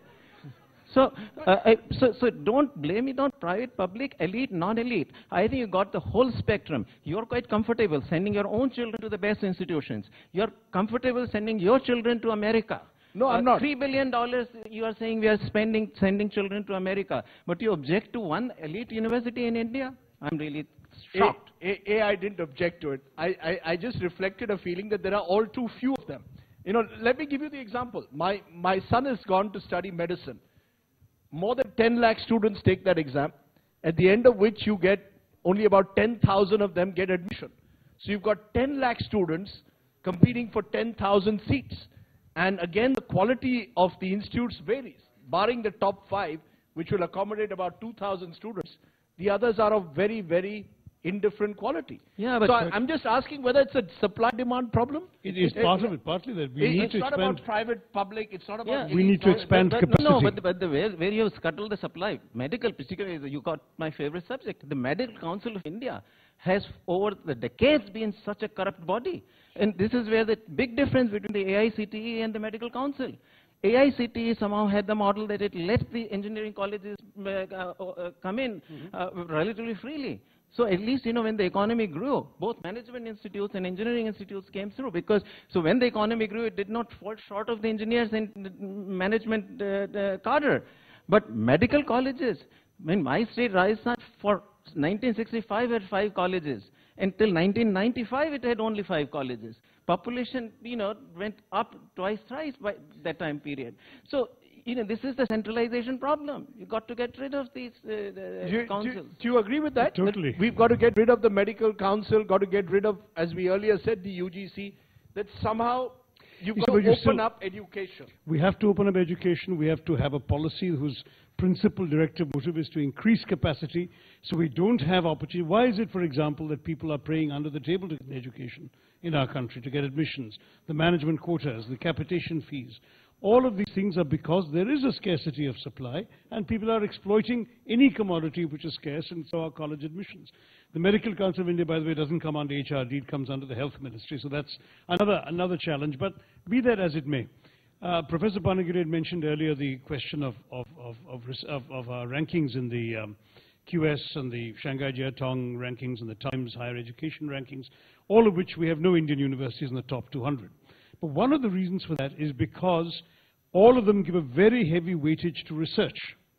And India's universities historically have been teaching universities where very little research is done. And research has been done in specialized institutions where very little teaching is done. Now, if we're going to change this to be in tune with what's going on in the world, which the HRD ministry that I was involved with was very keen on doing, we need to encourage much more research capacity in higher education institutions. How do you do that? Who pays for it? Let me give you one interesting statistic. In India, if you take all R&D expenditure, 80% of that expenditure is done by the government. The private sector accounts for 12% of India's R&D expenditure. You take the OECD countries, 75% of all R&D expenditure in the OECD is done in the private sector. So I'm not saying we should put the onus on the private sector. We can't be like the OECD countries, perhaps, but certainly we can demand more from the private sector to bring money into research and development, and not only in their companies, even in the universities. Our government opened up to the universities the right to engage completely with the private sector on research. If any company came into an IIT and said, if you've got 10 bright students who can look at this and this and this, we'll pay for it, they were free to do it. And we were trying to encourage this kind of culture, and with more of that, research would have taken up, because we do have 17% of the world's brains, but we only produce 2.8% of the world's research output. And it's clearly something that needs to be improved, and the rankings will follow. Do you believe, Mr. Sinha, that we still spend much too little on education, particularly higher education? What is it, 3.4% of GDP? Do you believe that? No. On research, we spend 1% of GDP. On education. On education. On education. Education is on 4.8. On total. 4.8%. Okay. It's No, the I figure I have think is 3.4. it's a question of what is the 3.4 is the government It is a question of what is the government spending versus what the people are privately spending. And I think there is a tremendous demand for education. People are spending in education what they think that it's worth.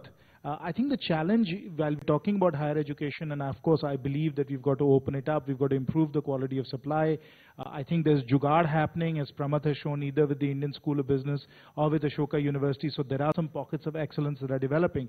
Yes, there's a requirement for systemic reform. There's no question about it. And I think the national education policy will come to that. But I think we also have to ask the larger questions about our society and ask ourselves, what is the kind of higher education that our society is demanding? And exactly as Shashi has said, which is that if indeed our private sector is not doing any research, and most of the research is being done in the public sector, and I can tell you, being an IIT student myself, that we have a lot of very bright people in the IITs, but very few of them, in fact, would think of working in the public sector. Most would not even want to work in the private sector in India. They would, of course, if they want to do research, come to the United States and so on. It's because our society as such does not put a premium, first of all, on research and innovation to the extent that it should, nor do our companies. And number two, if you think about the status that faculty enjoy in the US, the kinds of roles and responsibilities that they have access to, the kind of compensation they have access to, and you compare that to what happens in India, those are the kinds of deeper systemic things we need to ask ourselves about and say, why is it that we as a society have not given the importance to higher education and the system of higher education that we've created? And at some level, I think all of us are to blame, because you have to ask yourself, why do people even go to higher education in the first place? Why do people become doctors and so on? Very rarely is it because of a desire for learning, for doing more deeper research and so on. Everybody's in there to get their kids a job, get placed as quickly as possible. It's very much a commercial kind of decision, and it's a very transactional kind of decision. And as a result of that, the kinds of higher education institutes we've created in India are pretty adept at that. But they're not adept at what they are being assessed against globally, which is research output. Because in India, and that's the larger question that we should debate, who cares about research output? Contentious if you say that, who cares about research output? But, Pramath, the fact is that we don't have a single university in this country, in India, in the top 200. That is the hard fact. The fact is, again, that the quality of graduate courses in even some of the leading institutes in India, St. Stephen's, St. Xavier's, is actually falling. There's actually a decline, many say, in the quality of education being offered. The best teachers are all leaving and going abroad in most instances. So if I were to ask you 1, 2, 3, what were the 3 things that you would need to do to ensure, let's say, 10 years from now, you at least had half a dozen Indian universities in the top 200? What would be the top 3 things that you would look at? Okay. I think you have to completely change the system. And to do that, so that's going to take more than 10 years. No, it doesn't. It actually takes 2 months. All you need is a dynamic education minister, I think, who has the guts to do the changes. So you need that. Actually, if you look at the decline of education in the country, you can almost draw a parallel to who the education ministers were. I mean, Shashi Tharoor, of course, was there for a very short time. It was so MOS, don't worry. Yes, I can leave him. The truth about MOS is it's like standing in a cemetery. Right. There are a lot of people under you, but nobody's listening. I mean, we made... Kapil Sibal would object to your statement saying that we've had poor... no, I would like to take him on, actually. I think it was a very big disappointment, but let's leave that aside for a minute. But the fact is that I still believe that where we need to be is well known, and I think, therefore, you need to change the system. You need to get a good education minister in place. And by the way, you need to get out of the way of people who want to... Money, I don't think, is an issue. By the way, there is so much money waiting to go into not-for-profit education, by the way. Let me emphasize. For not every successful entrepreneur in India wants to build a university, and they want to build an Ivy League university. The fact is that it's just so hard to do it. So I think those are the 3 things I would do. But let me give you some other ideas, which I think are actually quite radical. I think we should create education SEZs. Okay? Let's get out of the UGC and create export zones. If people are spending $6 billion outside, let's bring that $6 billion back into India. Let the universities operate in the, we are sending kids to the equivalent of, Maharaja Agrasen or Lovely or whatever in Australia, New Zealand and UK. I don't want to name anyone.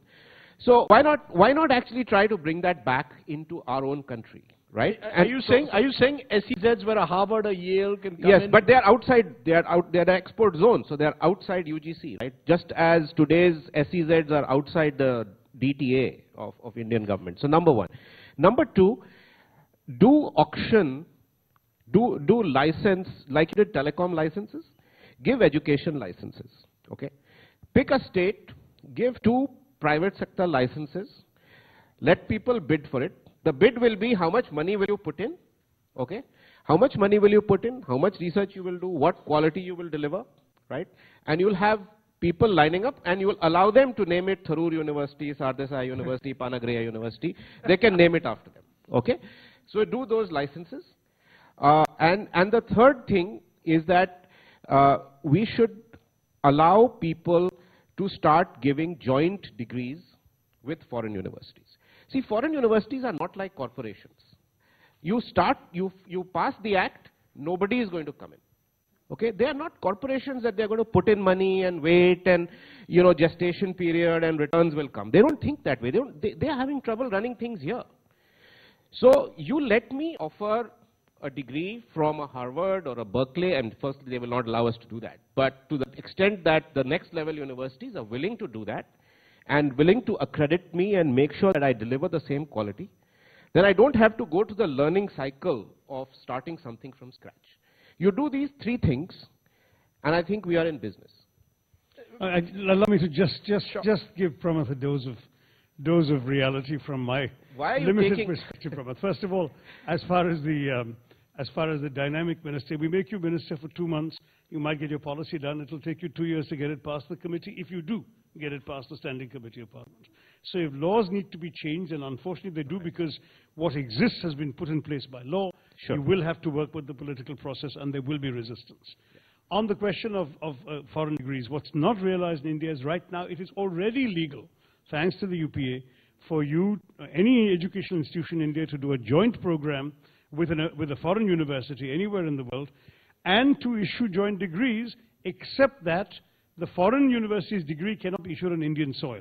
So you'll have to arrange some way where 1 semester, 1 academic year, your students go to Harvard or wherever you've got the joint program with, and they get that degree there.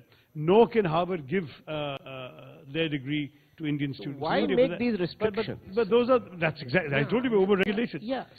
We also did something just in the last year, which is before the elections. We decided that though the bill wasn't getting past Parliament, we would circumvent political obstacles by actually simply changing the regulation to permit any foreign university to set up in India on the basis of Section 26, I think it is, of the Companies Act 1956, under which you basically establish a non-profit corporation in India and you set up your university and run it and issue degrees and everything else. But the problem is there is still so much suspicion of quote-unquote foreign exploitation that the financial conditions, the deposit to be placed, the fact that you can't repatriate profits and so on, essentially meant that nobody has an incentive to use this relatively easy route and set up a university. And Mr. Tharoor, I've mentioned this to you. I've been talking to all these foreign universities. They say this is Why ridiculous. should they come in? Yeah. You are asking us to pay you $10 million in an escrow to come in and educate your children. And in Qatar and Dubai and in Singapore and China, people are paying us. Yeah. So what's wrong with the logic here? I mean, I agree. This is exactly the argument I raised, by the way, inside the ministry. But as I said earlier, I was only So I think we should make Jayant Sinha the education minister. He's got all the ideas. And we should get him to do this stuff. Well, I started off by saying when I introduced Mr. Sinha that perhaps we have the wrong person in the wrong ministry at the moment. And maybe Mr. Modi, who is in town, needs to discover better talent in government, have a more dynamic education minister. No, she's a smart minister. I've only had one meeting with her, but she seems to have some energy and grasp of the issues and so on. But what's happened since the last few months? This is not being recorded and broadcast, right? It is actually. It is. It is. It most certainly is. It's live. It most certainly is. So why are you afraid? Why are you afraid? He's afraid that Ashoka University's license might get cancelled when he returns.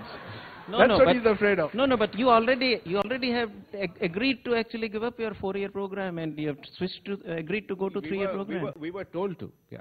Yeah. No, you have agreed. I mean, but your Shiv Nadar, I thought, was actually going to contest that. And lawyers tell me that constitutionally you will actually win. The IIT if you were to challenge. Let me broaden this to the audience. You know, because there are students here who study, I think, in Columbia, and there are many others who've obviously had children who study abroad. And I think it is a big question. How do you get young, talented people to stay in India? How do you improve the quality of foreign universities? Let's get a few questions in. Yes, yes, ma'am. Just take a mic.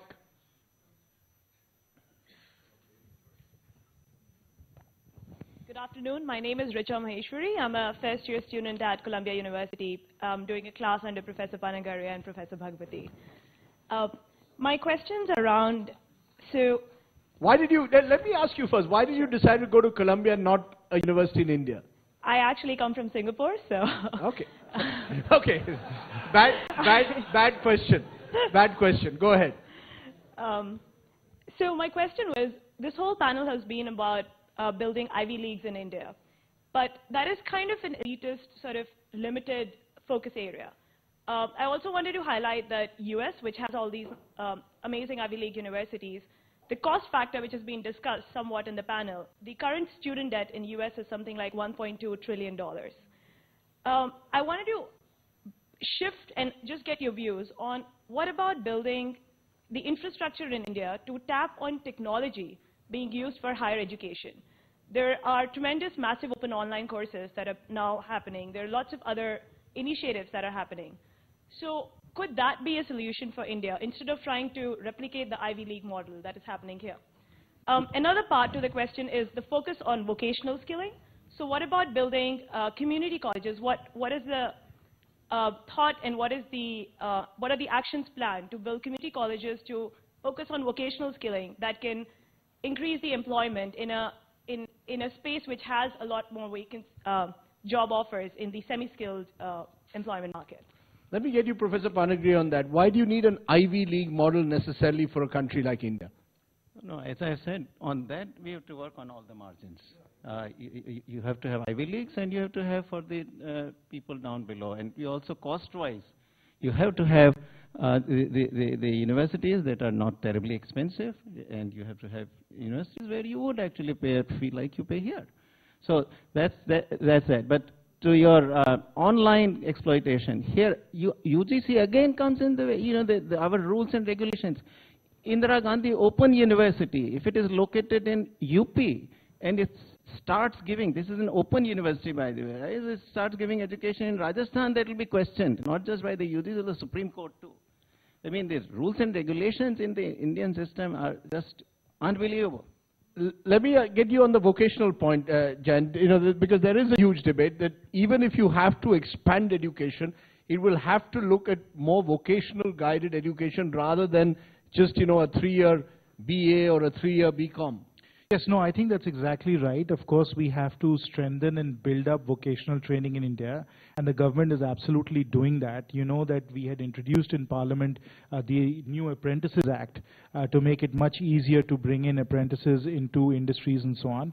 So we're very cognizant of that. Just 2 days ago, Venkaiah Naidu ji and Nitin Gadkari ji announced as part of the National Urban and Rural Livelihoods Mission that we are expanding the training courses and the funding that's on offer right now for people to get these skill-based education and these certificates that give them new vocational skills. So this is a very important area for us, which is vocational training. We are trying to strengthen what was done with the NSDC and so on, and we are going to continue to work on this, and certainly for Made in India as well, it's very important to have these kinds of skills available in abundant supply, and so it remains a very important priority for our government. Rajdeep, just quick responses. Yes. I think, again, going back to the issue of the solved problems, Carnegie classification of institutions clearly lays out how you actually create layers of quality in institutions, and I think that's what we need in India. You need the elite Ivy League. You need the people who are getting professionally trained from an economy perspective, so they go into IT and law and so on. You need the people who are getting education from a social perspective, so the people are actually educated. And then you've got the vocational. So you have to work on all four. Quickly on the vocational side, this debate has been going on for a long time in India. And I'll tell you on the ground level, the biggest problem is that we are not creating enough jobs. The guy who wants vocational training goes there because he wants a job at the end of it. So the moment a hotel starts, that hotel management institute starts to flourish. But if you are not going to get them a job, then just doing vocational training to say that we have trained people doesn't get you anywhere. I totally agree with you. And in fact, this is where the growth of the economy is really the crucial thing. And even some of the basic training you get on the job. Sure. I mean, the vocational institutions can help.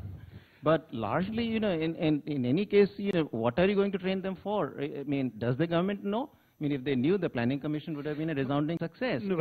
But, you know, are you going to train them as auto workers? This goes back. Let me point out on this. So let me just finish. All right. So, what do you give vocational training for? Ultimately, I think the demand has to originate in the industry. And there is a collaboration between the educational institutions and the industry. That's exactly what we emphasize in the UPA. Two things. One, we insisted that you cannot open a polytechnic in India now unless that polytechnic is affiliated to a nearby industry within 30 kilometers distance of the polytechnic. If there is no such industry, you can't open the polytechnic anymore. You won't get a license. But the reason that will not be either, because tomorrow that industry will go away. I mean, how do you know the industry will stay there? At least this way, you're not having people teaching students vocational training on the basis of what they learned in their textbooks 30 years ago, but you're connected to an ongoing functioning industry today. Whether it lasts tomorrow is a different matter, using the processes of today and the real world of today. That's one thing. The other thing, of course, we've created in the last year of UPA was the community college concept, borrowed from the Western world in America and Australia and elsewhere, where you essentially, the kids who haven't done well in academics in school can get into a community college where they will have a mixture of academic courses and vocational courses. If they do well in the academics, they can still pass out and go into a regular university. If, on the other hand, they don't have an academic talent, they will learn some useful skills that they could take into the economy. But as Professor Banagare says, the economy has to grow to absorb them. Let me just get two quick questions. The younger, the boy at the back, yes. Good afternoon, and thank you for a wonderful roundtable. Just for one quick comment. So I'm from India. My name is Hariharan. I've been to Indian Institute of Management, Calcutta, and I'm happy to report that they were 13th in the latest Financial Times survey. So we are getting there, slowly, but we are getting there. And the other thing is, of course, in terms of the impact of two things: long-distance education, which IIM Calcutta has a very, very strong long-distance education program, which is very successful. And the second is, what is the impact of say MIT and Harvard having open classrooms and everybody can learn and stuff. So cost of education has to come down dramatically in maybe 10 or 15 years. I might be saying this at the wrong time because I might have a great loan to pay. Sure. I don't know. Okay, that's more a comment at the moment. Yes, ma'am. My name is Deepthi Nijhavan, and I run the BU India program. And before I came to BU, I ran the MIT India program. I did my undergraduate in India and my master's here, so I kind of know what we're talking about. Mr. Tharoor, you paint a pretty picture of what y'all tried to do in the last few years, but we have been trying to open a university in India for the last 4 years, and it is practically impossible. The red tape is just enormous, and I know India, that is part of this, new government strategy and the goals. And they've said, okay, we will take help from foreign universities. We can't do it on our own. It's a contradiction. So that's, that's okay. A comment. The question I have is, what about the quality? We've talked about quantities of raising GER from 8% to 20%, but the quality is really, really poor. And the third question, and maybe that's my question, is what do you think of faculty? The largest sort of a disproportionately poor number of faculty in India, right? We have 40% vacancy rate. So what do you think? How do we improve that, Mr. Sinha? Okay, there are lots of questions. The two comments I'll take, the quality as a comment, and just ask Pramod to respond to the question of faculty, and then get one question from the lady who's been raising her hand from the start. Yes. Yeah, I think the biggest challenge actually is the faculty, because you know, we need to, the numbers then lead to issue of how many people do we need to teach those numbers. So I think there's no easy answer there. I think that's where the difficulty lies in finding the right answer. You can't create faculty overnight, yet you are creating legions of young people who need a college education overnight. At least where we have been very successful is in bringing people from outside. I think there are a large number of Indians and Indophiles who would like to come back. And I think that's been very successful. At Ashoka, we have people who are Americans, English, Israeli, who want to come and teach in India. And I think that's where the whole thing will change. So I think if you take what I was talking about, the vision of actually completely transforming it to a model where people from all over the world will want to come and teach in India. The fact is that academics is declining and opportunities are declining in other parts of the world. And the reason we set up a liberal arts university is, frankly, there's no liberal arts jobs in the rest of the world. So it's easiest to get liberal arts faculty. And the median salary for faculty in the US in liberal arts is $50,000. Which is quite affordable in India. So faculty problem, and the other thing is technology. I think we will have to use technology. In fact, people are getting excited about technology in the West. In the West, technology is being used to educate the educated.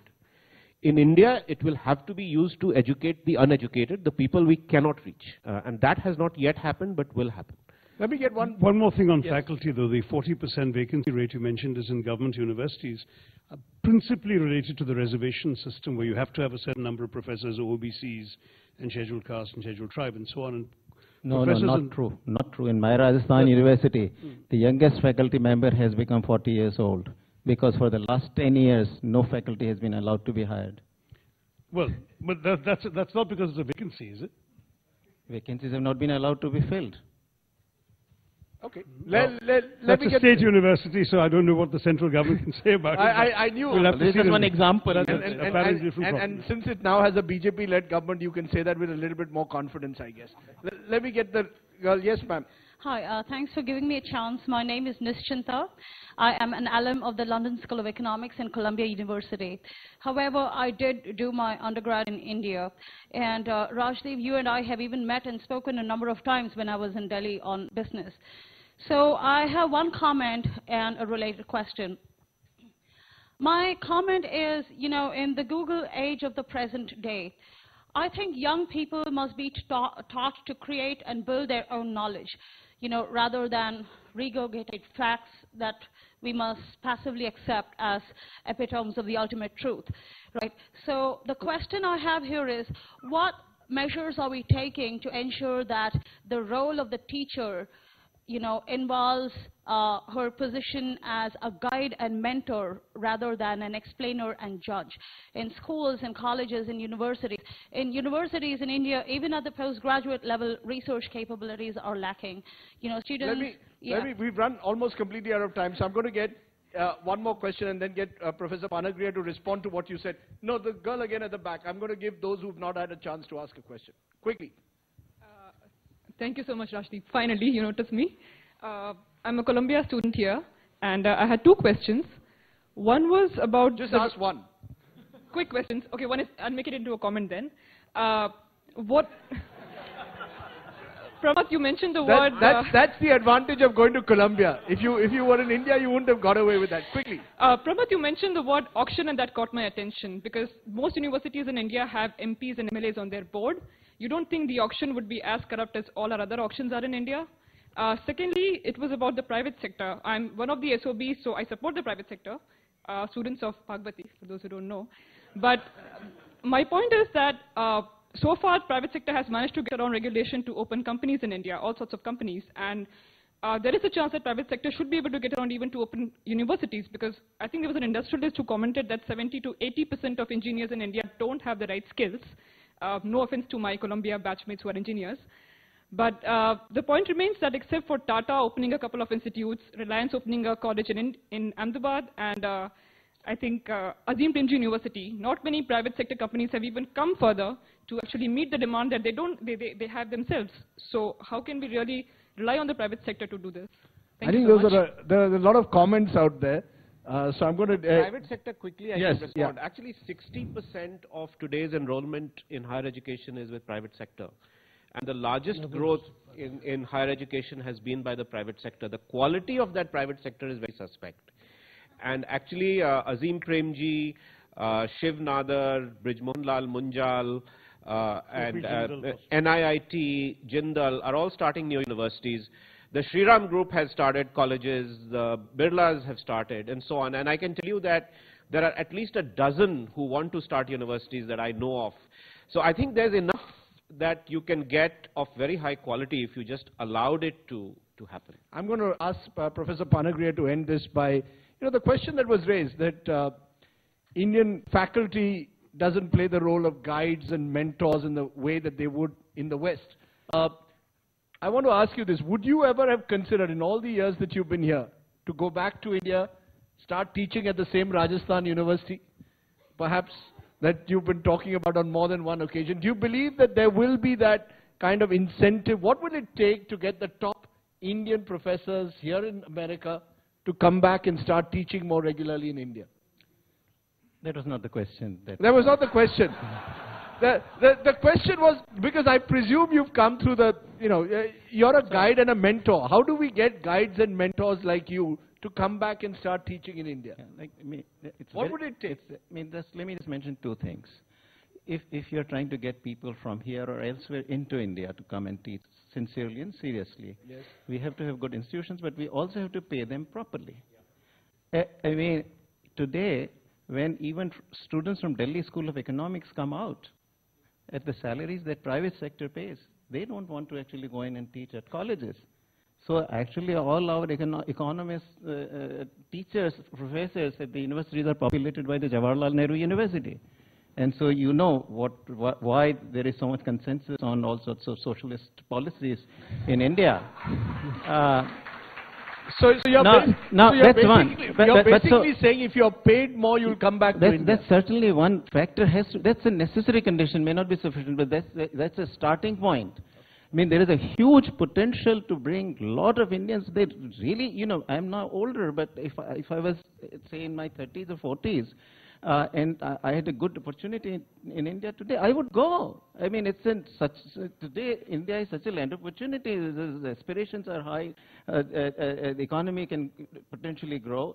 This is a huge opportunity. In my time, there was none of this opportunity was really there. So that's sort of one thing. The second, which I think we didn't discuss enough, we have to start worrying about bringing research and teaching together. Mentorship comes from research.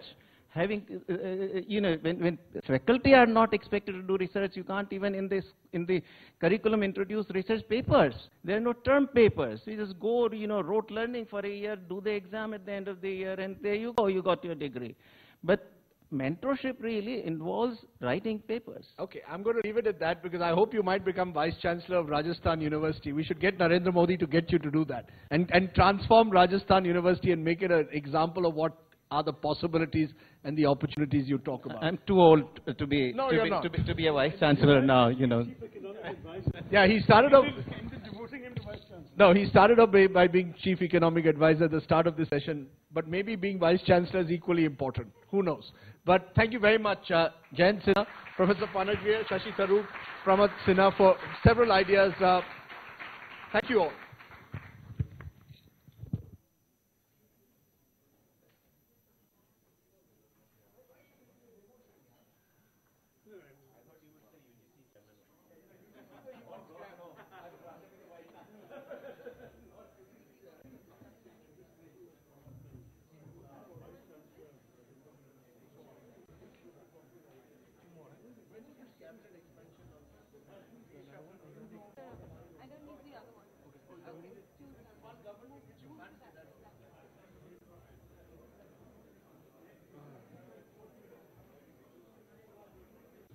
Okay, make I get a plastic bag.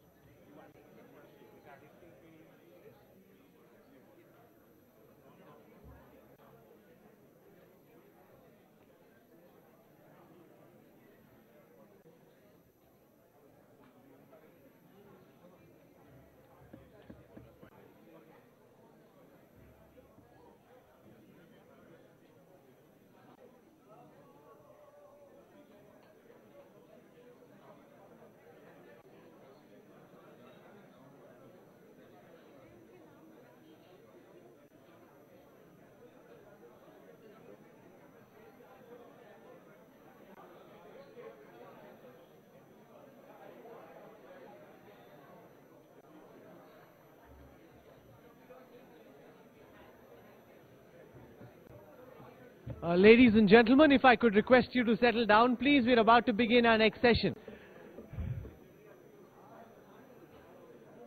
Ladies and gentlemen, if I can have your attention, please, and if I can request you to sit down, we're about to start our next session, please.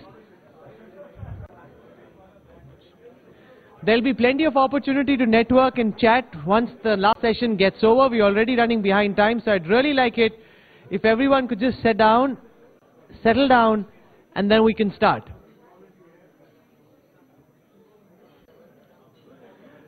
Can I request our guests to start joining us, Mr. Banerjee?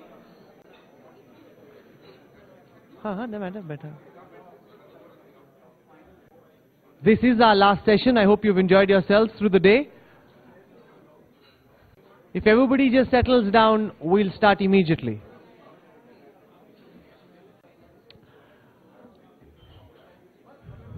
Also do remember that after the last session gets over, there's a cocktails reception hosted by CII, so we'd really like you all to join us for that.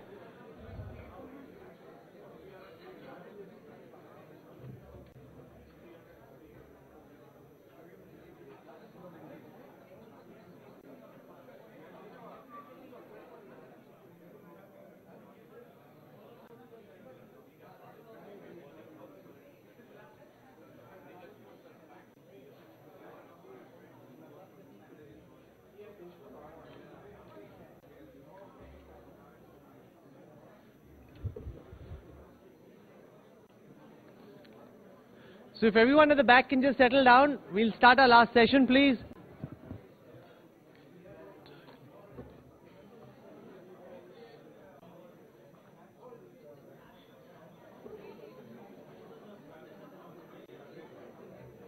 Just give us a moment.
So all our speakers are set. If everyone could just settle down, then we can start. We can continue this conversation after the last session gets over. Yes, come. Yes, sir. Just leave the middle chair for the moderator. Any other chair is fine.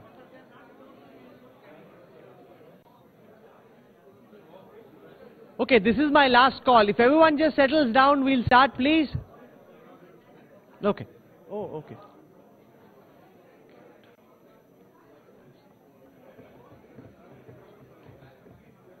Mr. Gulabchand, would you like to join us on the stage, please?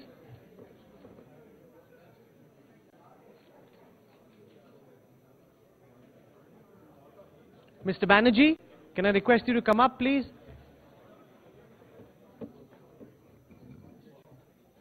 Mr. Hinduja, could I request you to join us, please?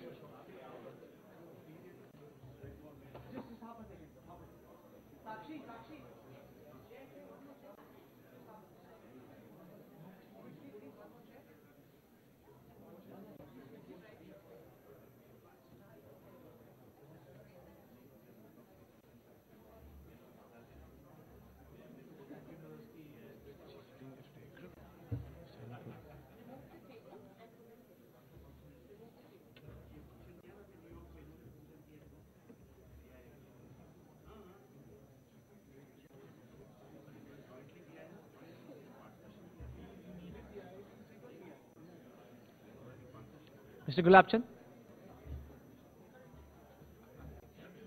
Mr. Hinduja? So if everyone settles down, we'll start immediately after that. For our last, yes, Mr. Puri is here.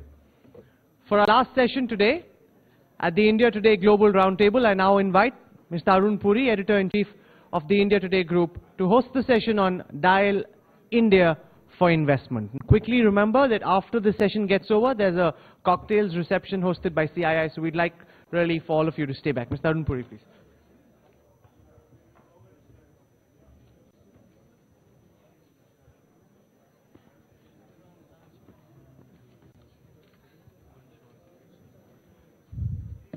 Ladies and gentlemen, welcome to our final session of the India Today Roundtable. As you can see, it's a grand panel, only standing room. I'm standing here, no seat for me. So it's a fitting end to this roundtable, especially since we've heard right through the day that Prime Minister Modi's, one of the main objectives is to impress the American businessmen that India is open for business. So I'm really glad to have all these eminent people here. India defies description. Indian economy has begun to defy description too. It's the world's third largest economy in PPP terms, but it's also home to the largest number of poor people. It's a software superpower, but in female literacy it fares even worse than Bangladesh. It is the second largest mobile phone market in the world, but the telecom policies are still stuck in a fixed line era. It provides top-class management and technology talent to the world, including many in this room today. But back in India, the same talent is wasted in fighting bureaucracy and old laws rather than focusing on innovation and wealth creation. World Bank's Ease of Doing Business report ranks India, as everybody has heard many times, 134th out of 189 countries. It takes 27 days to start a business in India versus less than 3 days in Singapore, which is the best place on earth to do business. If Singapore is an unfair comparison, let's take Chad, which is ranked 189th and is the worst place to do business. And in Chad, it takes only 9 procedures to set up a business. In India, the number is 12. In India, it takes 35 procedures and 168 days to get construction permits. And in Chad, the number are 13 and 154 days. Many present in the room today have lived through these hurdles and run successful businesses in India. But they all would agree that how much of their potential is lost in just dealing with the things that no business should have to put up with. Both the cost and uncertainties of investing in India are just too high.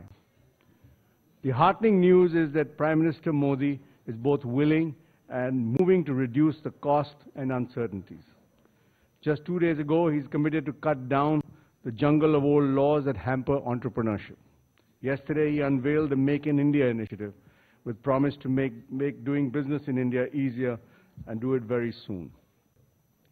People who've dealt with him as Chief Minister of Gujarat vouch that personally commits to ensuring a hassle-free and corruption-free business environment. It is therefore most opportune to talk about India as an investment destination. So welcome to this panel. I will just quickly introduce people here. There's Mr. Ajit Gulabchand, who is chairman of Hindustan Construction Company, scion of the famous Walchand Hirachand Group. He's had a lot of experience, and some of it not so good, in building the Bandra World Ceiling, and more importantly, also recently, building the first hill city near Pune, Lavasa. And he's had a lot of things I think we can hear about what it takes to do an infrastructure project. We have with us here Mr. Kamal Rekhi, venture capitalist and angel investor, currently MD Inventors Capital, first in Indo-American to take a venture-backed company on NASDAQ, and also the founding member of TIE, the Indus Entrepreneurs of Silicon Valley. We have Geeta Gopinath, professor of economics at Harvard University. Research focus is on international finance and macroeconomics. Managing editor, Review of Economic Studies, chosen young global leader of World Economic Forum. Welcome. Jayant Sinha, who you recently just saw in the panel before, is an MP from Hazirabad, has left a stellar career in business consulting with experience clocked up in companies like McKinsey and most recently Omodyar Network. He will bring just the gale of fresh and focused thinking to parliamentary committees that is needed. Perhaps we need more of him as a parliamentarian. Mr. Prakash Hinduja, who is part of the Hinduja, famous Hinduja family, who is invested all over the world. Diversified group with interest in banking, automotive, real estate, power, financial services, and others. Hinduja Group has a presence in India through Ashok Leyland and IndusInd Bank. Ajay Shriram, who is the current president of CII, preeminent business association. He's also the chairman of the diversified Shriram Group, which has revenues over $1 billion and interest in fertilizers, seeds, chemicals, and value-added building products and others. We have Mr. Rajiv Modi, chairman and MD, Cadila Pharmaceuticals, a big supporter of Modi's policies and chairman of CII's Pharma Committee. There's been a lot of activity in the pharma industry in India. People have been selling out, making for huge sums of money. It'll be interesting to see why this is happening. There's, of course, at the end, Chandrajit Banerjee, who's the Director General of CII since 2008, has been with CII for over 26 years and is widely credited as one of the people who helped transform CII from Confederation of Engineering Companies to a full representative of Indian industry. So that's the panel. Let me start off with, right from here, with Ajit Gulabchand. Ajit, tell us about how realistic is this dial India for investment? You've been through a lot of trials and tribulations in building infrastructure in India. Can India change? To that question, that can India change? Yes, India can change, and the change has begun. Well, India was doing quite well when it began a serious change in '91 with a little bit of hiccups due to political instability. Finally, with the beginning of the Vajpayee government, you began a change for the better, and the Indian economy started growing at a very rapid rate. And without a serious, purposeful government intervention like in China, we still achieved growth rates of 9 to 10%. However, in the last 5 years, the UPA government, led by Mrs. Sonia Gandhi, began the damage that caused the Indian economy to sink, its growth rate to drop precipitously, and the policies that they created began harming India's interest. Well, here we are. The charge was led by our friend Jairam Ramesh from the Environment Ministry for having stopped almost the growth of India by closing down half the projects that were very He's shaking his head, by the way. Yeah. Anyway, he will shake we'll his deal head. with that later. Yeah. Well, he's not the only one who did it. He led the charge. But the fact is that... Pardon? I won't be able to reply, unfortunately. Okay. So then, these are the things that started happening in the country, and as a result of which you suddenly found the predictability, the certainty of doing business, a certain vision of where are we going, am I going to get hurt in this? The implementation risks in India rose very sharply. And then came the grotesque Retrospective Act, and not just retrospective, went up 50 years before, which created a great amount of panic with the investors. And when you talk of investors, I don't mean only foreign investors. They stopped coming in, but even the Indian investors rather invested in gold of more than $200 billion rather than invest in creation of wealth in India. So you had a huge amount of policies that were put in place that put India on the back foot. And yes, of course, the external environment too turned very sour. So it so happened that we did not get the assistance of a fast-moving external environment to get us out of it either. The Government did begin some rectification processes in the last year, but was woefully, the efforts were woefully weak. Now that you have got a Modi government with a clear policy of taking India towards a market economy, opening it for business everywhere, it has a huge task ahead of it. And it has begun that task by first informing the world India is back in business. But the debris of the economic collapse of the last few years is so severe that it will take at least another 18 months for them to clean up this.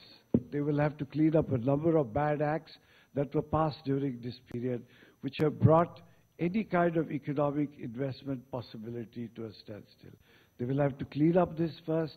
They will have to make the changes in the interest rates that are stifling the industry today. Yes, it is due to the fear of inflation, but those are issues that need to be tackled. The reform of the Reserve Bank of India is very much necessary, without which, again, we are going to get the continuity of this kind of policies and micromanagement of banks and continuous control with conflicting roles of a regulator and also the lender of last resort to banks. So there are a variety of areas. Agriculture still continues to be a closed, it's far more licensed than general industry ever was. That also has to change. So that if you see the agenda for change and the agenda for the things to be done is so huge that it will take quite some time to do. And don't forget, this all came on the back of a huge accumulated policies of a socialist government of 50, 60 years. So we do have a problem of mindset as well, and we have a problem of all this happening. What we see, and why is it promising under the leadership of Narendra Modi, is that he himself thinks like a capitalist who understands that he has to change this if he is to create the 200 million jobs that are required, 300 million jobs that are required to be created in the next 20 years. When you look at the size of that, we are talking about America today, the largest economy, employs 135 million people, including illegal immigrants. And that means we have to create 2 American-sized economies in the next 20 years if you have to create the jobs for these 300 million people. And I'm not projecting it. These people are born today. They are 1 year old right up to 19 years old. So they will be coming into the market for their jobs over the next 15 years. And as a result, I think the challenge has become extremely big as well as very urgent to resolve. So this is where it has all begun. We have to continuously address to the Modi government that this needs to be done. And the announcements have begun. Some changes in policy on the ground level have still to happen. But I expect that they will start happening soon, after the first 100 days of the government. And that is why India, given its market, given the ability of its people and citizens to be of great contributory nature, not only in India but everywhere else, its entrepreneurial spirit, and in spite of a socialist government for the last 60 years, it did manage to produce so much prosperity. I think that gives you hope that it is possible. Simply a creation of a certainty and a predictable regime of taxation, as well as reducing implementation risk, leaving only business risks in the hands of the business, you will get a great amount of investment in India. And please don't look at it as foreign and Indian. All investment has the same criteria. The day the Indian investor starts investing, the foreign will come too. So look at investment climate as an overall climate, and I think it'll come. Okay, you sound, first you've given us a good perspective. You sound very hopeful. Mr. Rekhi, you've looked at India from the outside, and you have dealt with a lot of Indians who have probably wanted to invest in India, have invested in India. What is your perspective now? So, well, we are investing in India as we speak, but my overall perspective is, everything in India is half-assed. When we were socialist, we were half-assed socialist. We didn't educate our people, we didn't take care of their needs. Now we are being capitalist and we are being half-assed capitalist. 26% investment there, 49% investment there. You have to go through Mauritius, you have to do this, you have to do that. Why all that? Problem in India is state poverty. Large, number of poor people, they need jobs. Job creation has been number one priority. Investments are required. Why not roll out that carpet? Why not simplify the rules to the point, where everybody is welcome to come and invest and employ Indians? Why does it have to be more than that? I don't understand the nonsense about any of these policies. Who's smart enough to decide these policies? Definitely not the parties that we have in India. So India disappoints, has disappointed in the past, still disappoints, and disappoints very frequently. And I'm not very optimistic. Professor Gopinath, tell us your macro view of the Indian economy going forward. Is there hope in terms of a quick turnaround? Is it that we've just hit bottom and we started going up naturally, or is there something else which is happening in the Indian economy which you see which will give it a better future? Right. So from an investor's perspective, when you're looking at a country, you care about kind of the macro details. So you care about growth prospects, you care about the inflation rate, you care about the current account deficit. So let's look at some of those numbers. In terms of the current account deficit, which is an important variable, that has improved over the last several months. If you look at inflation, it's still high, but the trajectory looks good. It is under control, and I have a lot of faith in the RBI. In terms of growth, I think it's still too early to say. So, I have to step back and think about why should I be more excited about India now than I was in the past, or rather 6 months ago, or 8 months ago. I mean, some factors are the same. I mean, still India is a young emerging market. It's capital deficient, so it has the potential to grow fast just through investment. You have the demographic dividend. You have a large number of young people coming into the workforce. But that's not new. That's been around. That's exactly how it's been for the last few years. So that hasn't changed. So what has changed to get us all so excited? In my opinion, what's changed is more the software rather than the hardware. So in what sense am I talking about the software here? So what has changed is with the new government coming, with Mr. Modi's government, what has happened is that now there's an expectation that decisions will be taken, that projects might get cleared. There is this environment where the bureaucracy might actually do its work. There is a sense that things will get done. So there is this positive enthusiasm about better management, better governance, and all of that is great. The second piece that excites me is the fact that manufacturing is up there. It's like the new star candidate now. There is clear communication that the Modi government wants to bring manufacturing back up. The Made in India slogan, all of that sounds great. So all of this is down to the software. It looks great, and maybe it's just a little early. But there are still huge problems with the hardware, and the hardware problems, even if I kind of set aside issues about the level of skill of the workers, kind of deep problems about corruption, there are kind of more immediate short-run things that have to be improved to get investment to come in. So one of which is, for instance, how are you going to deal with land acquisition? That still is a big issue. That hasn't been solved. That still has to be treated. I mean, you're not going to get investment going up a lot if you can't solve issues with land acquisition. The other issues are you still have to clear bill to Parliament. So, for instance, this increasing the FDI limit on insurance. I mean, that was a good idea. It hasn't cleared Parliament. That roadblock still exists. The allocation of natural resources, so the coal blocks. We saw what happened recently with the Supreme Court judgment. How do you ensure that the next round of auctioning of these kinds of resources is sustainable and stands the test of time? So, on all these kinds of hardware issues. Infrastructure. I mean, the infrastructure that India has right now is still weak. It's not as a company can come in and set in and have the right support in terms of infrastructure. So these kind of basic issues, hardcore issues, hardware issues, as I would describe it as, still remain. I mean, I'm optimistic. I want to be optimistic. I don't think that the first budget of this government signaled that they were making a big break from the past. I think they were fairly cautious. They kind of did more or less what the previous government would have done anyhow. There wasn't a big stand taken on retroactive taxation. So, a lot of the reasons to be optimistic of India remains.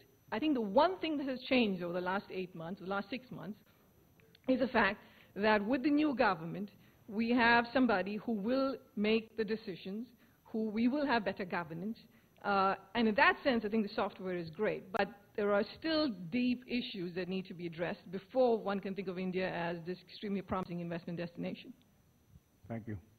Jan, you recently co-authored a op-ed piece in Financial Times. The title, "It is Time for India to Rein in its Robber Barons." Are the robber barons still there, and how are you going to rein them in? Well, I think the robber barons got reined in. This article was written in January 2009, if memory serves correctly. So it was some time ago, and they have been reined in. And in fact, May 2014, which was a historic election victory for us, reined them in quite well. I think as we look at the Indian economy, we have to remember two very important things as of this moment. Number one, we have a nation that is self-correcting. Whatever was wrong with the UPA, I think the people of India came to a decision around that, and we had a historic mandate. Not only was one party brought down to size, the other party got a decisive mandate. That is very, very reassuring for Indian democracy and therefore for the Indian economy. That is, we have a nation that is self-correcting. The other very important thing to remember right now is what I would say is that we have actually, when it comes to economic policy making, a dream team in place. We have a Prime Minister who's decisive. As Professor Bhagwati was saying, he's a Gujarati to his roots. He understands dhanda, he understands making business, and that the fact that money and capital is required to power the economy forward. So we have him in place. Number two, we have a Finance Minister who is very astute and very knowledgeable about corporate matters, as we know. He's a very capable leader in Parliament. He knows how to get legislation through Parliament. He's demonstrated that over and over again, demonstrated that in this session of Parliament. And so we have a terrific person as a Finance Minister. And third, I think we have the best central banker on the planet running the RBI. So this is an incredible dream team that any other country would give its back teeth for. We've got to remember that. So we have shown as a nation that we have an ability to get past the issues and really start to power the economy forward. Now, when we talk about the economy, I would suggest that we look at it in two parts. I think the first part is the next few years, where we have both cyclical factors as well as structural factors that are working to our advantage. The economy is bottomed out. It's going to move forward. The moment Dr. Rajan cuts rates, which will happen, I think, by the end of this year, early next year, the investment cycle will kick off, and we will certainly be in a situation, just purely in cyclical terms, that we're going to get to 6 to 7% growth.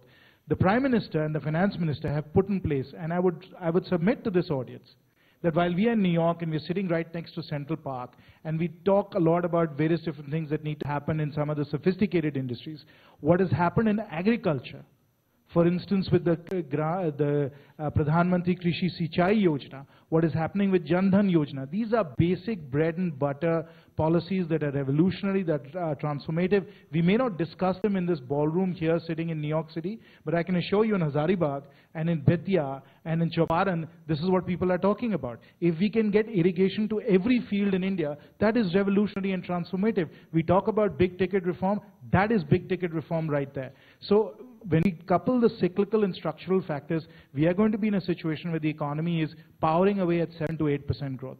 Then we get to the second part, and this is the part that I actually do worry about, because like Kanwal, I'm a venture capitalist as well. We have a jobs crisis in the country. We have big, big social problems we have to deal with, whether it's sanitation, whether it's energy, whether it's manufacturing.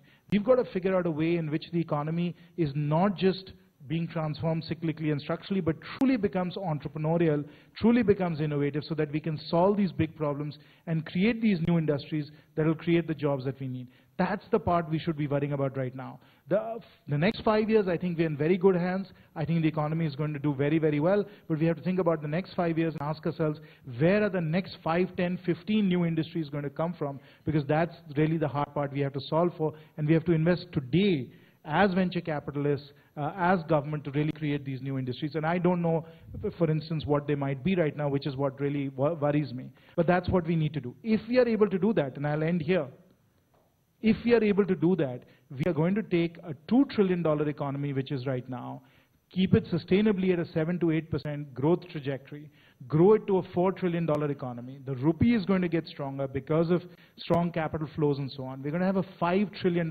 economy. And to the investors in the room, here's what I will say, that if we have market capitalization growing hand in hand with GDP, which is basically what's happened, we've had GDP to market cap of 1:1 for the last 10 years. We've added $1 trillion to market cap in the last 10 years. If we grow to a $5 trillion economy in dollar terms, we're going to add $3 trillion of market capitalization to Indian companies. That is an unprecedented wealth creation opportunity, which is why what you will find today if you talk to investment managers, by and large, everybody is overweight India right now. So that's what we have in front of us. I'm very bullish about India. And, you know, I'm fully invested, as you know, with my own capital and with my own career in India. Thank you. We thought we had a dream team with Dr. Manmohan Singh and Mr. Chidambaram, too. We know what happened with that. Beg your pardon? I just want to ask you one more question in terms of, you know, market friendliness and dole economics. Are you in agreement with the food security bill? Should that be something which the government will continue No, I think that maintain? as far as subsidies are concerned, which is the larger question here, it's not just a question of food, which is, as we know, it's about 0.6, 0.8% of GDP in terms of what the subsidy levels are going to be for the food subsidy. We obviously have the fuel subsidies, we have fertilizer subsidies. All together, we have subsidies of about 2.2% of GDP. We've got to look at subsidies in total. We've got to make sure that the subsidies are getting to the right people. We've got to potentially move from food subsidy to direct benefits transfer, cash transfer. All of that has to happen. The sequencing, the prioritization, the pacing of these reforms is a political act.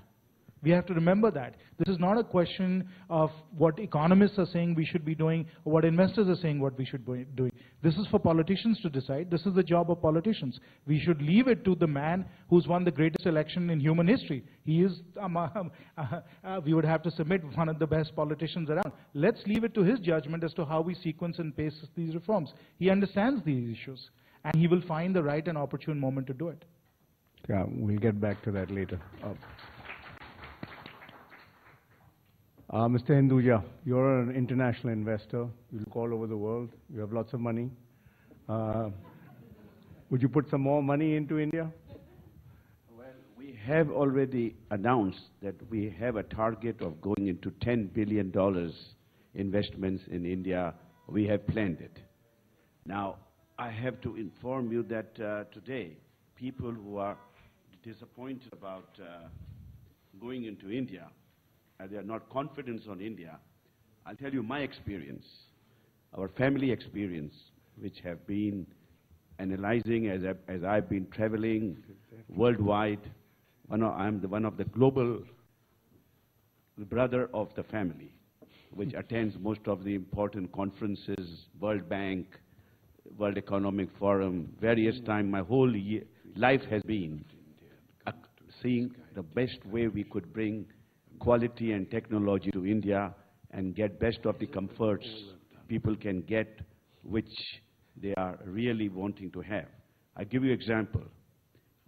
Many years ago, we started, my father's dream was to go into health and education. These are the two areas he used to always say, and to fulfill his dream, we started the Hinduja Hospital. Before this panel, there was a subject was going on, that how do you get into the universities? How do you get into the skilled manpower, the professionals who are in US or other countries? They don't want to go to India because they are highly paid over here. So when we built this hospital, we wanted to make a high-class quality hospital. We came to US. We had MGH collaboration with them. They didn't want to go to India. They said, we have everything, we don't want to go to India. We had to convince them and gave a laboratory donated to them in the MGH and asked them that your Asian diseases are required, trained. Your doctors are not knowing about the Asian diseases. You should come into it. Then they came. The hospital was completed with a lot of difficulties in India those days. And then problem came with the doctors. All the hospitals were asked the doctors not to go to the Hinduja hospital. Now, without the doctors, how can you complete the hospital? How to run the hospital? We got the best of the equipments. No investment. All the foreign investment were done by us. Sorry, this telephone of mine is creating problem. Sorry. So, eventually, we went to US and to UK. And we brought the US doctors, Indian non-residents doctors, and we fulfilled the conditions what they wanted. They said, we want to have a house. I said, you will have it. We want to have a children education. I said, that also you'll have it. Whatever they wanted, we accomplished exactly like the American style. And today, after so many years, everybody knows about the Hinduja hospital story, how it went through, but we never gave up. We took the challenge. We went through a lot of political problems. We had a lot of obstacles came by different competitions, different industrialists. They wanted to stop the hospital, but we said, no, we will go ahead and we'll face the challenge. So what I'm trying to say to all of our friends over here, that in any country you go, you have to have the will of and determination, like today our Prime Minister Modi has. He has a big dream, but I'm sure that he will go through a very difficult time. It's not an easy task for him. He has a willpower. He can do a lot over there, provided he gets a support and cooperation from all the Indian industrialists. I always tell to the CII and the FICCI, I said, who's running this country? You are. The CII and FICCI, all the Indian industrialists are running the country's economy. You people have built this foundation. You people have done everything, brought new technology, new partnership, new programs into India. And if today you are not able to take care of the India's new programs, new support, you will not able to reach anywhere. We should allow a free hand. We should allow a technology from abroad that they should come like China. Now, would you say success of China, who was behind China? Does anybody tell me? Who was the success story of China? Who helped them? Does anybody have the answer? Ashok Puri, you have the answer? Who helped China? They help themselves. Huh? They help themselves. No, that's wrong. Americans helped China. Now, how did I come to know about this? Because when you meet people, when you meet congressmen, when you meet senators, when you meet American industrialists, you come to know exactly the true story about it. Americans and British created a strategy, and they supported China. They gave an equity of $50 billion. And all the technology was given from the US and Western world. And this is how today China has become. Because they kept open, free hand. And today in India, if any foreigners want to go there, anybody wants to start something or the other, there are so many obstacles. Now who is creating these obstacles? We ourselves, not the politicians. We all industrialists in India are creating these obstacles. And if we create open hands, they will be happy and the things will move much ahead of the things what we are thinking about it. And I can tell you, today Indians are so successful in the United States. 75,000 doctors are over here. So many in information technology, IT, no, the Mr. brains India, are but are you going to invest in India? Yes, I'm telling you. I'm telling you. I have a program. But you're saying that Indians are creating their own obstacles. Exactly. So, yeah. So because where is they that are changed? How has that changed? You see, I'm one. Many of our friends of non-residents Indians who are abroad, they want to come to India, they want to come do investments and things and all, but they don't have patience and a determination like our family has. One has to have, like any country you go, unless you don't have a local know-how, you can't reach the goal. You should know the local know-how, how to get into it, how things should work, how you have to deal with the unions, how you have to deal with the professionals, how you have to deal with the different state. Now, every state in India has a different programs, the different structure. So we have to suggest the CII and the FICCI and the Prime Minister that all the industrialists in India should create a program wherever they are lacking with technology, where they don't have enough manpower, where they don't have. I remember once there was a conference with Ajit Gulabchand and Mr. Kamath for the infrastructure conference was in New York. And an American put a question to him that, do you have enough engineers to do the infrastructure in India? He passed on the goal to Ajit Gulabchand. And he replied then no, sir, we don't have enough engineers. We need partners to have from abroad to finish up the things. Now, if you don't get foreign engineers to work, now what are Japanese doing? The Japanese are giving financing for 45 years in infrastructure in corridor. What are they getting? The old Japanese, the retired old Japanese are coming to India. And they have created colonies in Gurgaon. And they are training the Indians in their skill and in their manpower where they need the power on this. So we have to take the Americans, the Western world to India if you really want to take off and go in the big way. Okay, thank and you. our family is committed and will invest all the time and go into it. Whether any competitions comes on our way, we will face it. But we will go ahead. And I will suggest all of you, you should not give up. India is your own country, and you should do your best and never give up. Don't be afraid. Where there is a will, you will find the way. Thank you. Ajay, tell us why you think that these obstacles of doing business in India can be removed. There are, you know, as an Indian businessman, and I just read out to you some statistics of how long it takes to No, do the business. competition. You see, No, today... I'm talking to Ajay Shriram. So Huh? it's Ajay's turn. You see, No, you see... Ajay's turn, sir. It's for him. It's for him. Why do you think that the government can remove all these obstacles of doing business in India? Because it's an unfriendly place for anybody to come in. What Mr. Hinduja is saying, that, you know, come to India and face whatever the troubles are. But unless India clears up all these obstacles, everybody's fed up of India's bureaucracy. Are you hopeful? Why do you think it can change in this present government? Thanks, Arun. I think I'll just go back a little bit. If we see the Indian economy, in the year 4-5 to 8-9, India did grow at over 9%. It is in the last 4-5 years that we really hit rock bottom. And I think that has brought about a dramatic mindset change, a dramatic shift in the way we want to look at going ahead and growth. Now, I think one thing is important and very interesting to note, that in my last 25-30 years, I can't remember another politician individually canvassing on the platform of growth, development, and governance. I think unlike what we normally do in political things of, you know, trying to please people, here was a much more focused, business-oriented agenda. And I think the reason for that is the demographics of India.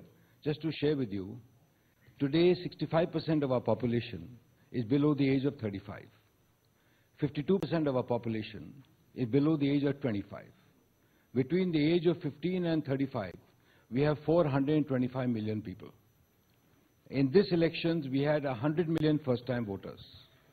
In the 2019 elections, it's expected we will have about 130 million first-time voters. So I think this age profile is what is bringing about the change, and I think Mr. Modi and his government have understood this issue, and they're bringing about change, and they realize that job creation is a very key element. Our understanding and our feeling of the last 3-4 months of the way government is moving is, yes, they want to bring about a change. They want to improve the bureaucratic systems, they want to improve processes, they want to improve systems, they want to delegate more, they want to give states much more power to take decisions than having it in the center. And logically speaking, I think it's the right direction to go. We have 29 states, about 8-9 union territories. Actually, the action happens there. Why should everything be at the center? Let it be at the states. And let each state compete with each other. And then we really have true competition. And some states will go faster, some will go slower. So be it. But I think this change is possible. To my mind, the orientation is changing. Look, we all know that Mr. Modi is a very tough taskmaster. If you see Gujarat statistics over the last 10 years, the improvement is solid. You know, I mean, 10% GDP growth, over 10% agriculture growth, rural power, I think 90-95% of Gujarat, road network. You know, there are a lot of changes which have happened. I think it's pushing the same agenda at the center. My feeling is change can happen. Well, let me put it this way. Fortunately, unfortunately, As Mr. Modi himself has said, he has no family, he has no children. His only hobby is work. So that's what he does. And he's pushing the bureaucrats. A friend of mine plays golf in Delhi, and he was telling me in the last 3 months, in the morning now, there are no bureaucrats on the golf course. So, you know, you can tee off quite comfortably, because everyone has to be in office by 9. And, you know, he's pushing things of fundamental nature, which is a great direction. I think he's delegating, he's giving powers to bureaucrats. Yes, 100% things will not move right. But that's a reality of decision making. I mean, no one can take 100% right decisions. But I think going ahead is important, taking decisions is important, and I think I'm very optimistic that with the changes coming about now, we will see good change, and solid growth, solid job creation. Otherwise, India will have a social problem with this demographic profile. Thank you. Dr. Modi, tell me, everybody's very hopeful here and optimistic, and things are going to go really well. Tell me what you think can go wrong for Mr. Modi. That's a very interesting question. To a person who has observed, worked, and lived in Gujarat through the last 20 years and seen the efficiency, the development, transformation, the change, the increase in enthusiasm, the involvement of people, Gujarat has progressed. The same person is now will change Rajasthan, will change Madhya Pradesh, will change Goa, will change Karnataka, will change Andhra Pradesh, will change Assam, will change India. It's not about the individual. And this brings me to something which is, it's a very interesting question, something which many of you in this audience, and I'm caught by surprise, but may not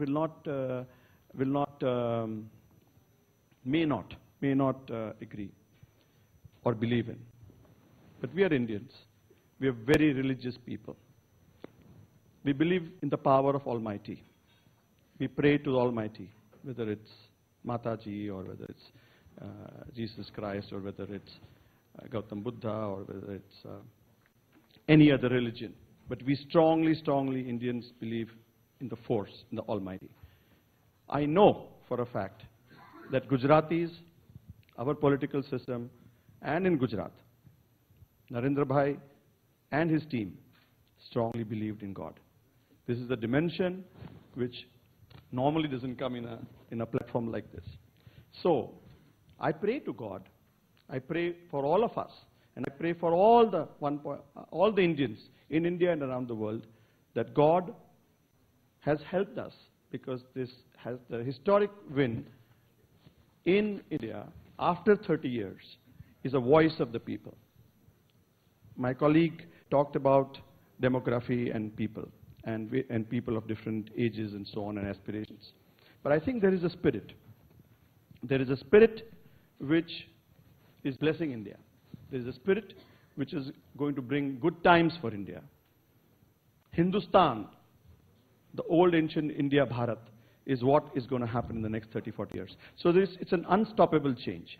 So what will go wrong? I believe it's unfounded. I think nothing will go wrong with the blessings of the Almighty. And on top of that, we have a person who is blessed and who has got a track record of making Gujarat a winning state. And I'm sure under his leadership, under his team spirit, we will see a resurgent Hindustan, we'll see a resurgent Bharat, we will see a new India in time to come. So we're going to rely on divine intervention, is it? Well, you asked a question to me, and in a way to address it, logically, as a scientist, looking at all the data points, nothing can go wrong. So if I had given that answer, we'd gone into a debate. Okay, so and so I brought up the spirit of not only doing the right thing, logically, doing systematically, going into all the micro detail, being sensitive of the needs of the people. What do people on the ground, on the floor need? What will make them happy? What will make them work harder? What will help reduce the wastages which happen? What will enhance the productivity of each Indian individual? Because together, Indians can win. And I think that's the unleashing of that power of empowering all Indians to work together to make this Hindustan is what is going to happen. We saw it in Gujarat. We saw yesterday, in fact, Mr. Sriram Chandrajit and I were part of the unveiling of the Make in India program. Many of us witnessed this firsthand, and we saw what it meant. So there are a lot of good things which are happening. India is changing. India is changing for the better, and that's what I meant. Thank you. Besides, Mr. Banerjee, besides being blessed, what do you think that is different from this government as against the previous government as a CI? Thanks. I think I've heard all the panelists speak before me, and one can see the type of optimism that's been talking about. And just let me look at one fact. You know, when we were working with any government for that matter, last government and this government, one of the things that we were, in our work, we were said that talk up the economy. You need to really look at bringing the mood back. You need to, you can't talk down the economy always. This was mentioned to us by many in the previous government. Having said that, and that's why, you know, the reason for that was the mood and sentiment of doing, is very important when you're talking about investments and doing business. 3 months down the line of this government, one of the studies that we did was a survey amongst Indian industry on the investment mood swing. This mood and the sentiment which came down to, we have an index, we have a number. It was down to something around 42 in a 100 index, which was an all-time low for many, many quarters, which swung back to something like about 56.7, which was moderately pretty high, and that's a very important indicator of mood and sentiments that has come back, which is extremely important when you look at look at doing business. The other one is what was important, which was lacking.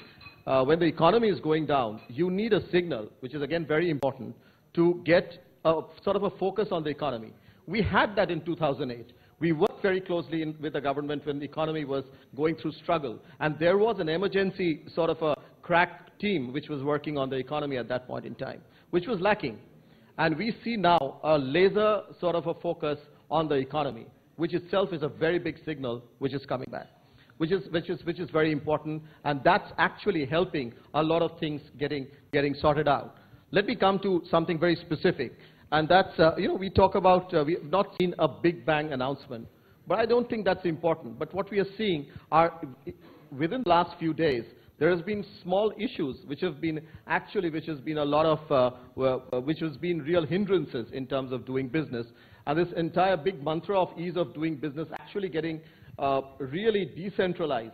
And it's in actually various forms which are coming out. Small issues, we heard about how the state governments can work. Actually, the entire labor thing was actually decentralized and taken to a state government, which was the first mover. So issues of that kind of, in terms of ease of doing business, which is resulting in a lot of, today people talking about bringing back investments. And therefore, the point which was, at one point in time, we were talking about lack of implementation. We are seeing implementation, which is extremely important. We talked about, again, I mean, you heard the story of golf, but what was important in secretaries, and we talked about, you know, a term was being used, decision paralysis or policy paralysis. It was more decision paralysis than policy paralysis, the way one looks at it. But what we saw happen, what we're seeing happening now, is the type of sentiments again coming back in the bureaucracy, the secretaries, who actually take a lot of, who actually have to take a lot of decisions. And that motivation is definitely helping business to come in. I would talk about another thing. That is, you need to trust business. You need to trust industry. And that has to be significantly projected and portrayed. I think that is being done. Mr. Modi's talk about that not distancing himself from industry is an extremely important signal. He talked about how industry can actually help in alleviating poverty in the country. So he was wanting more investment, and he was wanting industry to be more active. I think that's a very important step and a very important signal. FDI is not a dirty word. He talked about, he actually talked about foreign direct investment, and he said, for FDI, to me, it looks like first develop India. So again, FDI is not a dirty word. You want to open up, and through FDI, you want to kick up the economy, you want to create jobs, you want to create competence in India, you want to create more industry, both Indian and overseas, coming and doing business, getting growth and getting employment. I think that was a very important thing. Why didn't he bring a bigger CEO delegation here? I think they were supposed to come, they didn't come. No, I don't think it's an issue of that. I think the focus here is quite. He's come for a different purpose altogether. And I would think. I thought he came to sell India here. I beg your pardon? I thought he came to sell India to the American I think investors. it's a very important question. I think, yes, he has to sell India. He did, I mean, we were there with him in Japan. There was phenomenal, I mean, it was a good selling of India. It was good. But there are lots of things to be sorted out over here. There are issues over here, and I think we need to get those, a whole lot of series of talks, which has been stalled for 2 years. Be it on the trade front, be it on the defense front, be it on the economy front. These things need to get moving. But shouldn't we have brought a larger CEO delegation? Didn't answer that question. So I'll intervene a little bit. I think as many of us, and almost all of us, witnessed throughout the day today, there is a certain sense of cynicism amongst all of us. There is a certain sense of bashing India in some of us, but a lot in this part of the world. And this anti-India bashing, which has gone on for quite some time, is catalyzed by certain industry groups, people like Mr. Hinduja mentioned, American businesses, who have a perception of India. Of America to come to India, because, you know, it's fine to talk, but in the end, if you go down there and you start your businesses and you go through all these delays, what do you see he should be telling them? And do you agree that there's India bashing going on here? Right. I don't agree that there's India bashing going on here. I think what does happen with international investors, and I don't think it's specific to India, I think it's true for all emerging markets, is that when they are thinking about investing in emerging markets, they unfortunately treat a lot of countries as exactly the same. They're not paying careful attention to what's happening in individual countries. There's a bit of a herd mentality when they're pulling out of Indonesia, they're pulling out of India. When they're pulling out of Turkey, they're pulling out of India. So there's a bit of that herd mentality that happens. And so to that extent, you can, criticize international investors for, maybe not falling in love with India as we would like them to. I would not say it's specific India bashing, so that's my first take. The second thing, I know that there's a lot of optimism here about India's growth trajectory and about investment coming in, and I'm a big supporter of that. I think I'm also one of those people who's very optimistic. But let's make one thing clear.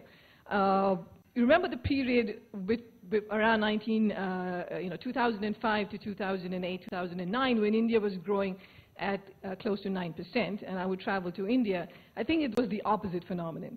There was this huge overshooting of expectations of how everything was going to be fantastic for the next 10 years. This was India was going to take off. It's going to be the second largest economy in the world. So I don't think there is, a huge amount of skepticism among Indian people. I don't think there's a huge amount of cynicism among Indian people. There is a bit of overshooting that happens, and it happens both ways. When things look good, people think it looks great. When things look bad, people think it looks horrible. So I think now we're in that cycle where people are excited. There's a new government in charge. There is a lot of optimism that this particular Prime Minister will make the right decisions, will actually take the decisions that have to be made, is pro-economy, pro-capital, and that's great. But, that's why when I first brought out the issues that still have to be dealt with, like, land acquisition, like labor laws, like allocation of natural resources, those are important issues that still remain. So to your last point about, why should investors now invest in India? I think the most important thing is what's the comparison group. If you look at India relative to the other BRICS nations, India looks really great. If you look at what's happening in China in terms of growth and growth slowing down, if you look at what's happening in Brazil with the recession in Brazil, if you look at Indonesia where growth is slow and there are political issues there too, India looks great. And so in that sense, when people look at India, the reason there should be excitement about India is that India is on an upward trajectory. There is the potential for growth to go back up to 7, 8, or even 9%. But we have to wait and see. I don't think at this point we can claim that everything has been done and the economy is now, will just get there on its own. Okay, I would like to hear from any one of the panels. I mean, everybody's hopeful, high expectations, really reality. You know, we're a media company. Go to Mauritius to invest in India. You know, the day they tell me that I can come to India directly without having to go to Mauritius, you know, that right there is said to me that, you know, you need to jump to the hoops, you know, to invest in India. And then after we have done that, you know, even that is in doubt because, you know, sham investments in India, how is sham, you know, the jar. So I have to now travel to Mauritius for just to have my passport stamped. That's what I've been told by attorneys that I must do to tell Miss Indian government that I'm a serious investor, not a sham investor. So I fly to Dubai, fly to Mauritius, for 3-4 hours, get my passport stamp, fly back to Dubai and come back to US. Why is that necessary? Why must Indian government ask me to do all that? I don't think that's serious. I don't think India has made up their mind. If I was an Indian politician, you know, the problem is straightforward. Large number of poor people, large number of young people, how do I create jobs for them? I should roll out the red carpet for all investors. Please come and invest, create jobs for my people. Yeah, you're welcome. You're really welcome. And I don't see that one, and I don't see that one happening. Yeah, Modi is, to me, where I sit, appears to be a UPA 3. Continuing all the programs, more promises of food security, this and that, all this, you know, the things that Professor Bharwati mentioned, more and more spending. I haven't seen the same emphasis taken on investment side. Yeah, a lot of talk. Yeah. It should be open, transparent. Yeah, open, transparent, you know, a lot of talk. You know, it's been 120 days, a lot of talk. This is a typical way of Indian reform. You make a reform, then tie your hands and legs, and then say, okay, go and walk. Yeah, but Kanwal is perfectly welcome to invest directly in India. I believe the reason he invests in Mauritius, like I and many other investors have done, is because he doesn't have to pay any capital gains taxes. So he's not paying any taxes that way. It's in his selfish interest to go through Mauritius. He's welcome to go to India and pay taxes if that's the way he'd like to invest. No, so why are they letting me invest in India tax-free through Mauritius and not letting me invest? We were a capital not let me invest directly in India. We were a capital-starved country No, wait a at one minute. point. Yeah. So why give me that route to invest in India tax-free and not give me the direct route to You're perfectly welcome to come and pay taxes. You tell me, why is India... It's all right for India to ask, you know, give me the route to invest tax-free, you know. I mean, the whole participatory notes. Yeah. Those are, of course, completely offshore. No, just to conclude, I think you raise a very important question, which is, yes, compared to the last few years, the situation right now in India looks very optimistic. We are all quite bullish. Where are the risk factors here? Yes. Again, as an investor, we have to think about risk factors. One very important risk factor as far as India is concerned, which we should all keep in mind, is that we live in a very unstable, dangerous neighborhood. A 26/11 could happen tomorrow. What happens then and thereafter is a very volatile, erratic, and difficult to predict set of circumstances. So that's always a risk factor as far as India is concerned. The second very big risk factor, which I think we are at some level have already discussed, but I think we are underemphasizing, and which I see in a place like Hazaribagh in Jharkhand, is the fact that we are not creating enough jobs. And to create the amount of jobs that Gigi spoke about, which is 300 million people, is so enormous a feat. No other economy except the Chinese have done it, and they've done it in a way that we cannot replicate. Now, if we can't create that many number of jobs, and we can't create that by replicating Foxconn or Shenzhen or that kind of factory city that China has done, it'll have to come from those new industries that I spoke about. Which are those new industries? Where are the 5 new IT BPO industries we're going to create? I don't see those yet. Those really worry me a great deal. And the net result of that, again, as I said, coming from Jharkhand, is that if we don't create those jobs, we are going to create a tremendous amount of unrest and civil disobedience associated with that, which effectively results in things like left-wing extremism, the Naxalite problems, and so on. There are vast parts of the country already that are completely lawless because you have young people with no hope in their lives going towards this kind of violence because that's the only thing that they can see that gives them at least some kind of succor. So that's a very big domestic risk that we face. Okay, I'm going to open it up to the floor. I just want to make one point, if I may, on this issue of what can go wrong. I think one of the biggest challenges we are going to face in our growth story is going to be availability of adequately, properly educated people at the officer level, at the worker level, skilled people. I think that's going to be a very, very big challenge for India. And I think this point was discussed in the last session on education. Education, unfortunately, as already been said, is so bound. I'm chairing the governing body of a college, Shriram College of Commerce in Delhi. And we are really a government institution. You know, we can't grow, can't do anything. You want to get a degree for a GBO postgraduate program, you can't. I mean, there's too many restrictions. I think education is going to be a very big challenge. And then getting good people at the higher education level, at the vocational training level, I think that's one.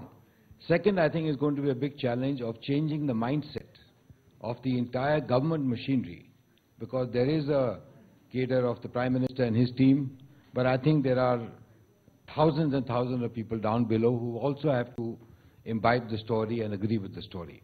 And they are the same ones who made policies for the last 10 years. So getting that mindset change, I think, is going to be a big challenge in terms of delivering the results. And third is the uncertainty for a country like India, which banks so much on agriculture, is the issue of monsoon. I think that's something which is, again, a challenge for India. You know that this Prime Minister doesn't actually believe that public sector undertakings should be completely disinvested. He believes that he can make public sector undertakings work better. Are you comfortable with that situation? I think there are many public sector undertakings which are doing well. There's no two ways on that. But I've got a feeling it's a good idea to give these public sector undertakings a public shareholding, so that there is another set of people at an AGM or in some other forums which can question the management. I think that's a good idea.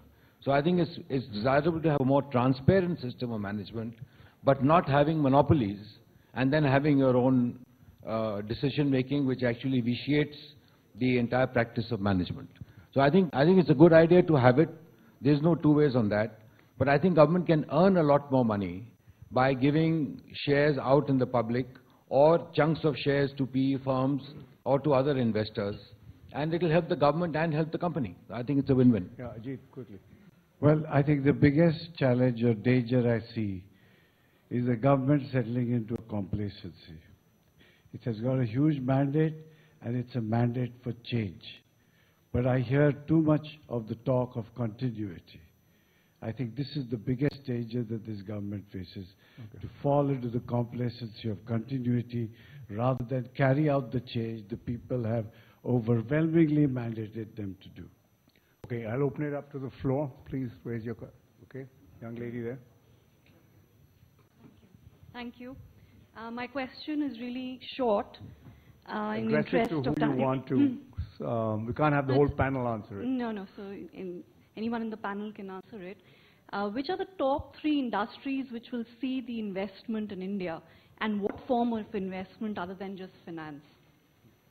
So top 3 industries which will, see the investment in India. Who would like to answer that? You know, I don't know. We ought to ordain top 3 industries. This is back to the fundamental issue of planning. Let the market function. Let the investors come. Let them assess where the needs are. Where the where she's saying is, what do you assess? Can I? The growth? What do you expect? Which industries will you think? Can I just mention? I think one is the infrastructure sector. That is something where the requirement is very acute.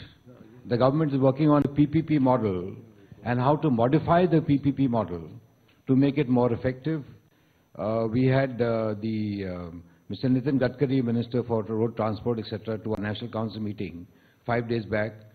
Simplification of rules and procedures. They are talking about having a common chip on the car so you can go through toll gates. 300 different toll gates in the country will have one chip. So that becomes a common ground. I think infrastructure is a large area where the government thinks are good ideas. Second opportunity for India is, today we import almost $31 billion a year worth of electronic hardware. And this is projected to go up to $400 billion in the next 10 to 12 years. So I think that's another area where the potential is very high. And third, I think where investment is going to come in and grow is the auto segment.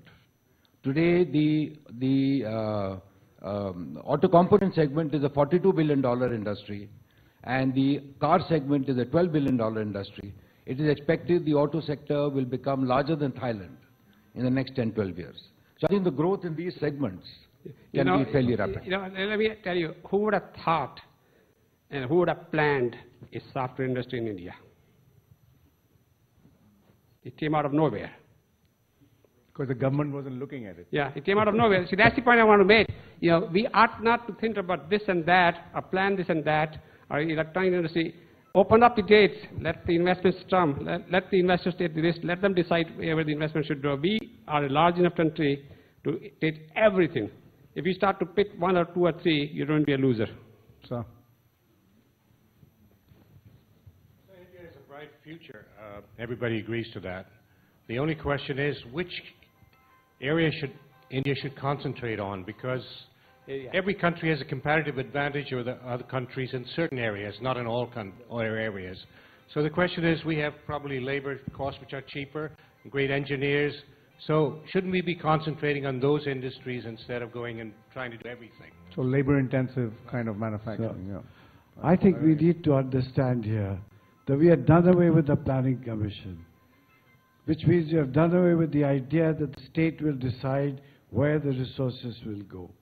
It is time for private individuals to decide what kind of business of creation of wealth they will be, and for investors to decide where it will go. And let's see where it takes us, instead of sitting here and planning whether this is the right thing to do or that is the right thing to do. It's very intuitive that India should be doing labor-intensive stuff, right?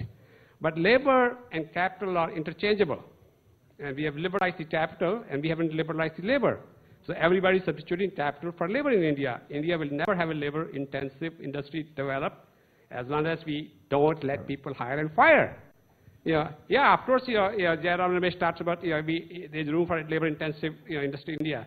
But it will never happen, because I, as an investor, will always substitute capital for labor if my capital is free and my labor is not free.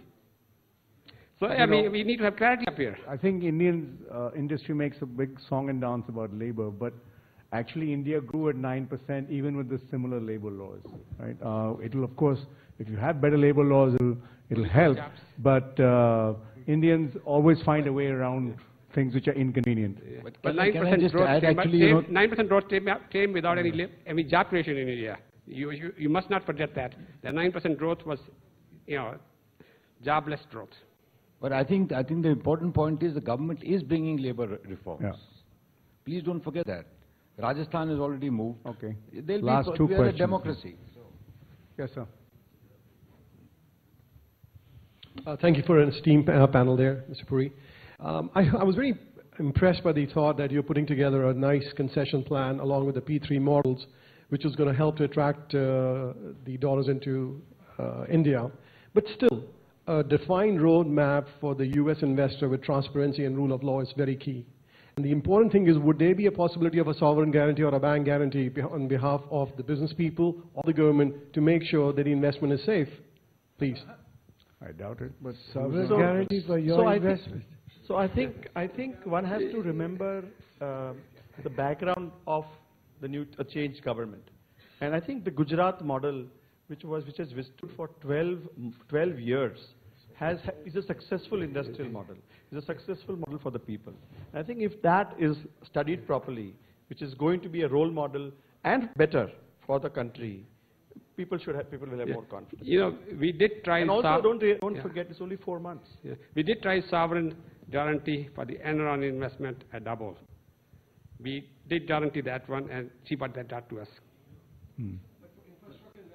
Yeah. No sovereign guarantee. No sovereign guarantee. No. Let the investor take the risk. What you're saying is, sovereign guarantee means that if you win, you keep the money, and if you lose, the Indians will pay the money. Yeah.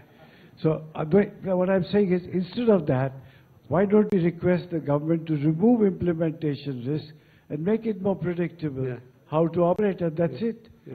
Otherwise, I as a taxpayer in India will be paying if you lose, and you will keep the money if you win.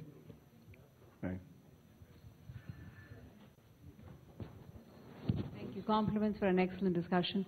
So my question is to the panel. Anybody can answer that.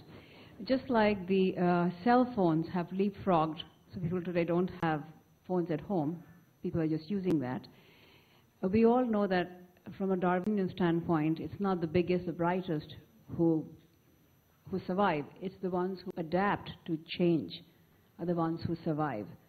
So my question to the panel is, what are the key areas that India must change, keeping in mind that we can leapfrog the ossified traditional past and look at where we need to go so that we can catch up and be a true superpower in the real sense of the word? Thank you. You want to take that, Jen? I think you. Yeah, I think that's a great question. I think the answer to that is not to try and pretend that we on the panel know what those are. I think we have to create an environment for entrepreneurship and innovation. That comes from higher education, that comes from risk-taking capital, that comes from less red tape. If we can create that environment for entrepreneurship, somewhere or the other, some kid sitting in some dorm room somewhere will come up with the answer. And I think that's what we really have to create. That's what our focus should be on.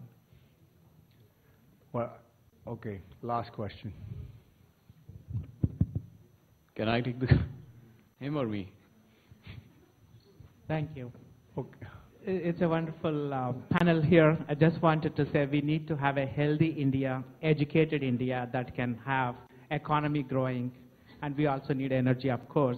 With the 68 years of India's independence, with the exception of IITs, IIMs, of those centers of excellence, the politicians did not create a policy that can encourage to establish education institutions in the free market style so that the primary institutions... Yeah, I just wanted to ask the question to my friend here, MP. So what is the policy of the new government going to be to liberalize, to encourage education in India? I think we dealt with that in the previous Yeah, I was just going to say, in the interest of time, you might want to before. rewind that Okay, tape. young man, you were quite disappointed not asking questions. Okay, Right, last so one. one quick comment for Mr. Hinduja. I don't know why you gave full points to China. They are ranked 99 on the Ease of Business Index. So I don't think it's very easy doing business in China as well. And I have a quick question for Mr. Sinha. I'm another Jayant who hails from Champaran. Are we in some sense trying to ape the China model? And do you think that will appeal more to the investors? As in the entire labor-intensive thing, the Make It in India campaign that we have launched. So are we doing that, and do you think that's more appealing? No, I think what is going to happen is that we are going to develop our own India model of development. As the Prime Minister has said, it's going to be based on the 3 Ds, democracy, diversity, and demography. And I think it's going to be well suited to who we are as a nation and what we are as a civilization. So, stay tuned. I think we're taking the long run view here. Hopefully we'll be around for at least 10 years. And just like the UPA government had 10 years, hopefully we'll get 10 years. And I think what you'll see at the end of it is a very transformed India. But it will be an Indian model. It will certainly not be a Chinese model. No, excuse me, I'll interrupt you. Why is success of Gujarat? The technology, the manufacturing was brought in Gujarat. He had a free hand to do it. And if India wants to have the similar pattern over there, he has to face a lot of opposition for this matter. And he will have to get a manufacturing same program what he did in Gujarat for bringing in new technology, new programs. Only then India will take off. Because otherwise the people in the villages, people in poverty, what people over there are different technology. India has a deficiency. And if you are a doctor, you can diagnose India's problem where you are, in each sector. You see, and who could do that? Provided you have a right think tank and those people who should know that how to analyze each and every sector where we need. Like power sector, we are in a very bad shape. Like in various other sectors where we have problems. So these sectors have to be defined in a proper way. And where we need technology, where we need proper know-how, from partnership, private-public partnership, and from abroad you can bring the know-how and knowledge. That should be a real message the Prime Minister has to give to the world. Thank you. Thank you, Mr. Hinduja. I'm sure the Prime Minister will listen to you, that you should bring this message here. I'd like to thank this stellar panel of ours for giving us a perspective on the Indian economy. Please give them a round of applause. Everybody's been very hopeful, optimistic, high expectations. So if you've got money, go rush to India and invest, if you are to listen to them. But I think that ground realities are yet to be changed in India. We're moving in the right direction, and I am sure that and hopeful that things change. Thank you all for your kind attention. Thank you.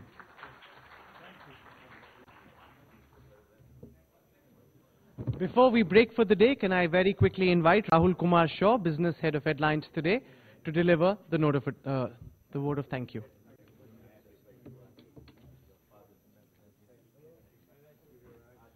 Good evening, everybody. On behalf of the India Today Group, I would like to thank each one of you for your valuable participation. I also take this opportunity to thank our sponsors, without whom this event would not have been possible.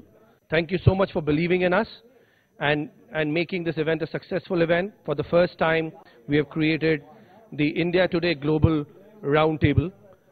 Thank you, Lava, for being the presenting sponsor. Thank you, JK Lakshmi Cement, for being the powered by sponsor. Thank you, TV Asia, for being the associate sponsor.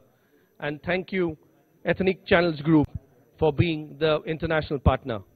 May I also request Mr. Sadasivan, Chief Executive Marketing, Mr. Arshad Nizam, Founder, Alliance Media, Mr. H.R. Shah, CEO and Chairman, TV Asia, and Mr. Slava Levin, CEO and co-founder, Ethnic Channels Group, to come on stage for a photo shoot.